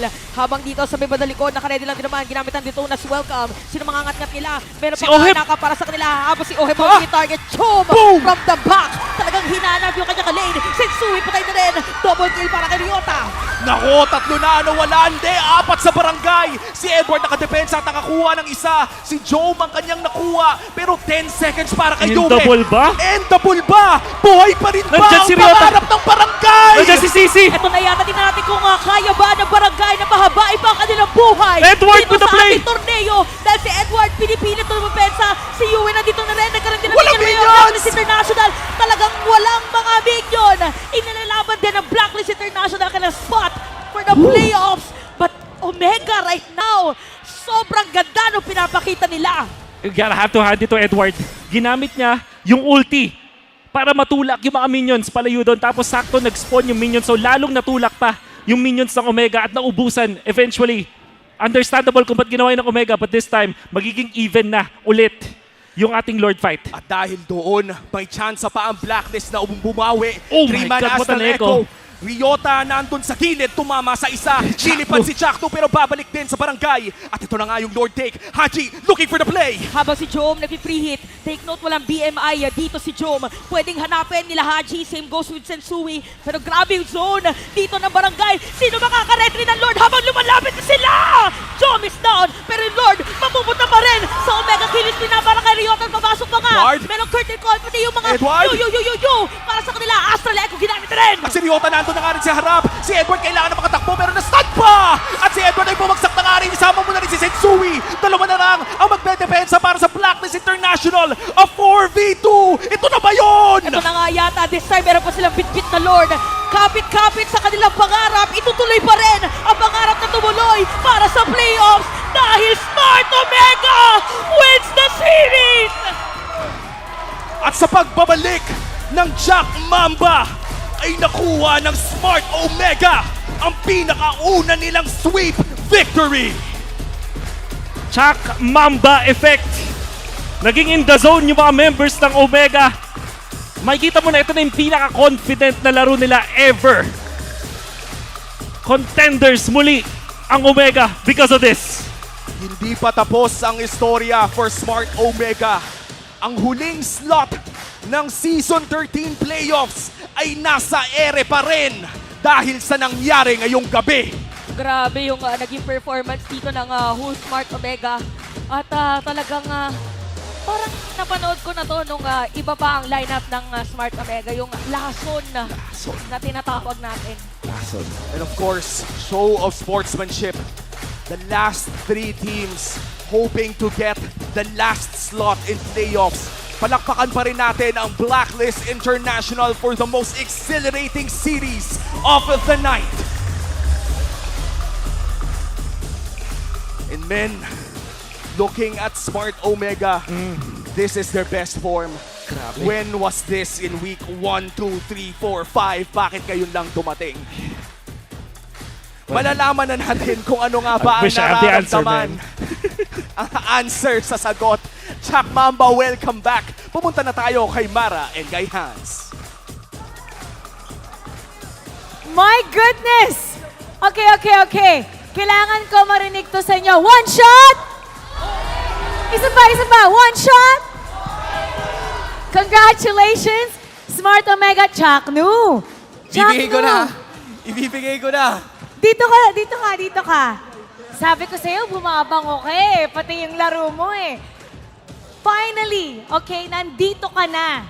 Nabigyan mo ng pag-asa ang Omega na makapasok ng playoff. So, gaano kahalaga ba to para sa'yo? First day back sa MPL, na-sweep mo pa yung kalaban mo. Siguro sobrang halaga na ito eh kasi do or die na tayo pag natalo kami dito. Parang laglag na eh. Yung iba, wala nang kwenta eh. Hindi, wala lang kwenta ibang laro. Okay. Bakit ngayon ka lang? Nag-aaral ako eh. Na-miss mo yung MPL. Nakakamiss din pala. Di ba? Na-miss ka rin namin. Yan yung mga galawan na na-miss natin. Nandito si Chuck Mamba. Ang hindi natin na-miss ay yung game number 1 kasi walang kumukurap nun. Jom, ikwento mo nga sa amin kung ano yung nangyari nung game 1. Kasi isang one hit na lang yung base, pero nadepensahan nyo pa. Kamusta yung comms nyo all throughout? Parang bago mag-start yung clash na yun, parang habang pumapalo ko, namamataan ko si Edward na parang si Segway niya. Kasi parang hilig niya yun eh. Lagi siya sa may Segway. Tapos parang nung nakita ko nagta-tower lock na siya, nag-flicker rin na agad ako. Kumbaga, parang in-expect ko na kaya niyan tapusin. Kaya tinawag ko sila. Na parang kailangan namin madep yun. Kung di namin madep yun, baka di kami makapag-playoffs. At na-depensa nila yun. Kumbaga, mechanics na lang. Mara, naisip niya na, okay, sige, do or die na to. I-flicker ko na papasok para makadepensa lang. Mauulit kaya ulit nila to kasi Chuck na ikaw ulit. Bukas, makakalaban nyo world champion. Makakalaban nyo ang brand. So, paano nyo pagpapatuloy? Paano nyo paghahandaan yung road sa tagumpay? Ito kasi advance eh. Siguro more practice, parang ganun. Tas, more node replay, parang ganun. Sa tingin nyo ba matu 2-0 nyo sila bukas? Kung bibigay nila. Confident ka out of 100? Gano'n ka confident na matu 2-0 mo ang brand bukas? Siguro mga 50-50 lang kasi baka world champ din kasi yan eh. 50-50, pero yung presence mo talagang tumaas yung confidence eh. Bakit nga ba tumataas yung confidence na pag nandito ka? Anong meron ba sa'yo? Walang meron sa akin. Walang meron.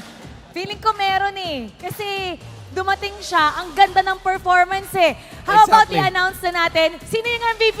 Yung MVP, game number 1, is the same for game number 2, Chaknu! Chaknu! Congratulations! Back to back! Oh, eto, finally nakabalik ka. Ang daming mga manonood dyan, mga fans mo na talagang natutuwa. Pagkabalik mo, 2-0, ang ganda ng performance nyo. Anong gusto mo sabihin sa kanila? Ayan, shoutout sa walang sawang suporta sa Smart Omega, pati sa akin. Sana patuloy niyo pa rin kami suportahan. Gumagaling, gumagaling si Chaknu sa interview. Congratulations once again to Barangay Smart Omega. And finally, you may now take your bow and take your walk of victory. What a game! Congratulations, Coach! Finally, makikita na natin muli maglakad ang Smart Omega sa harap with that 2-0 victory. And etong si Chaknu really made a difference para sa Omega. And this is the Smart Omega we all know and love. It ain't over till it's over.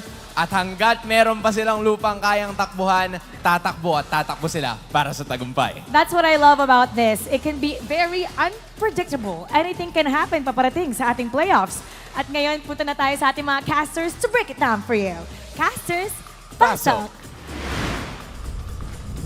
Maraming salamat, Mara and Hans, entering this segment na to na mag-a-analyze ko pa, Wolf. I just have to say that sobrang thankful ko na nandito tayo ngayong nakatayo sa casting desk in this very historical and heavy series. Amen. Kung saan si Chaknu na naman ang ating MVP. 1-0 and 13, 100% kill participation, immeasurable impact dito sa ating laban, lalo na dun sa pagiging aggressive at ilang beses pa tayo nakakita ng saves niya na sobrang layo na. And at the same time, yung idea na alam nila kung sino yung kailangan targetin, walang nagpapanik, walang basta-basta pumipindot, on point and accurate and precise. Yan ang nakita natin mula dito sa side ng Omega. Ganun na rin mula kay Chaknu, forcing yung mga extra moves mula dito sa side ng Blacklist. And look at that. Makita natin si Andorio being saved. And then Ryota dun sa may backlines. Jom on point din. Eventually ay makakuha ng Lord ang side ng Omega. Makikita ulit natin yung mga clutch na mga teamfights dito. Lalong-lalo na to. May flicker as well. Walang flicker na kinumit doon si Chaknu pero napatama niya yung ultimate niya, yung Circling Eagle na may extra pa dahil dun sa angulo na nahanap niya. Tapos magtatawag pa siya ng tropa niya dito. Eventually, si Ohe mahanap ni Jom. And for some reason, dadive nila dito. Kasi alam nila, pwede na nga nilang i-end at this point. Lalo na wala si Haji. Edward giving it his all. Ginamit yung kanyang double ulti para malayo yung minion na yon from the base. Tapos sakto yung spawn ng mga minions para makapag-clear. Yuwen na rin nag-spawn. In this case, Ryota dun sa may backlines muli para kay Ohem, making it difficult for that Nathan na makahanap ng angulo. Tapos, na naman, si Chaknu, tinawag na naman dito si Endorio para makonekta yung stun dun kay Edward. And then eventually, etong si Ryota na hindi na tinantanan doon si Sensui, pati dun sa huli, sila pa rin ang nakakuha ng mas magandang teamfights. Yung target selection na nakikita natin sa Omega na sobrang on point, hindi lang mula kay Chaknu, but also the other members. Like Ryota, for example, very comfortable si Sisi, si Ukir na dun sa moments na yun, dun sa pinakauli, wala na siyang flicker. Kinumit niya yung flicker para dun sa push sana, pero eventually ay di pa rin nila natulak. So parang ang daming mga moments na pwede talagang mapunish yung Omega dun sa moment na yun, dun sa last clash na yun. But it didn't happen kasi napakaganda no kanilang targeting, no kanilang mga heroes, kanilang minaman-to-man. Alam ni Ryota kung sino yung dapat niyang i-pressure. Will it be Yue? Will it be Oheb? Depending on the situation, inaanap nila. Hindi nila pinansin yung Carmilla kasi pwede nga naman na itank na lang nila. Pag walang follow-up ang Carmilla, wala ding damage. So kahit mapag-connect nila with linking that, with the ultimate, kung wala ding damage source, wala din. And saan nga ba nanggagaling yung damage? It's either Oheb or Yue. This case, Ryota shuts that down. Samantala, itong si Andoryu, parang added pressure na rin kasi meron nga namang Matilda na naghahanap ng angulo para tawagin yung Barats eventually to take out either Yue or Oheb. Many moments in this game, ang target locked para kay Andoryu ay si Oheb. Napakahirap ng sitwasyon para sa Nathan sa laban na to dahil dun sa ginagawa ng Omega. At nagsimula yan syempre dun sa pressure na nakita natin mula dun kay Chaknu. When it comes to the overall shot calling, sobrang on point mula dun sa Omega. This time, Blacklist International, nakalamang din naman sila. At nakikita din natin na they have the power to really end this game and take control ng ating laban. But in the end, Omega, dahil dun sa momentum na niride nila as well as yung target selection na sinasabi nga natin, nakita natin na na-punish nila yung Blacklist International in the end.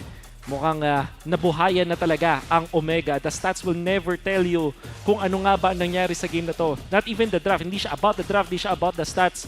Nasa execution. Yan ang lagi natin kailangan i-take note kapag Omega at Blacklist na naglalaban. And wow, that performance coming in from Smart Omega definitely earned them a spot dahil hindi pa yan ang huling kalaban nila. Bukas, kakalabanin nila ang final boss ng liga. They will be facing AB Bren. Grabe, Yun no? ang tunay na mabigat.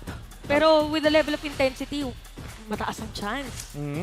50-50 sabi nga ni Jack, no? And 50 is incredibly high, di ba? 50-50. At saka hindi naman natin alam kung sakaling mabigay na naman nila at maganda ang gising.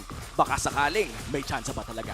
Kami ang naging casters nyo. Kung nga pala si Umi, kasama dito si Chantel at si Wolf. Ibabato na namin kayo sa main stage kasama ang ating host na si Mara Aquino, Hans Galeria, casters, hindi, host, pasok!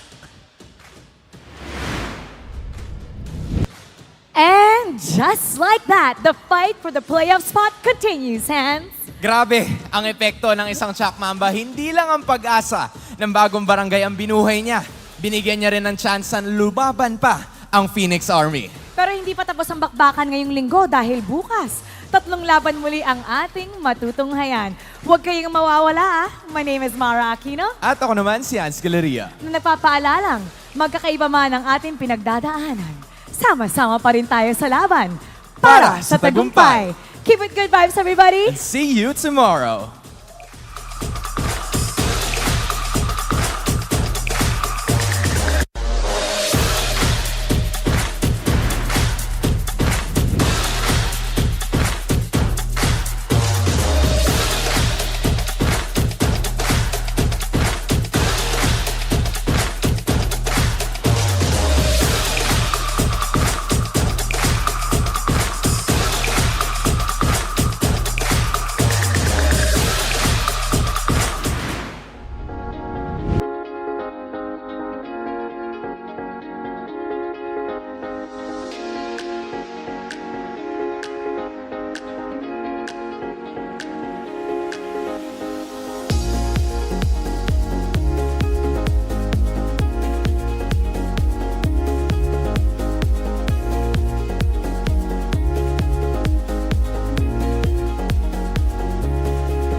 Ala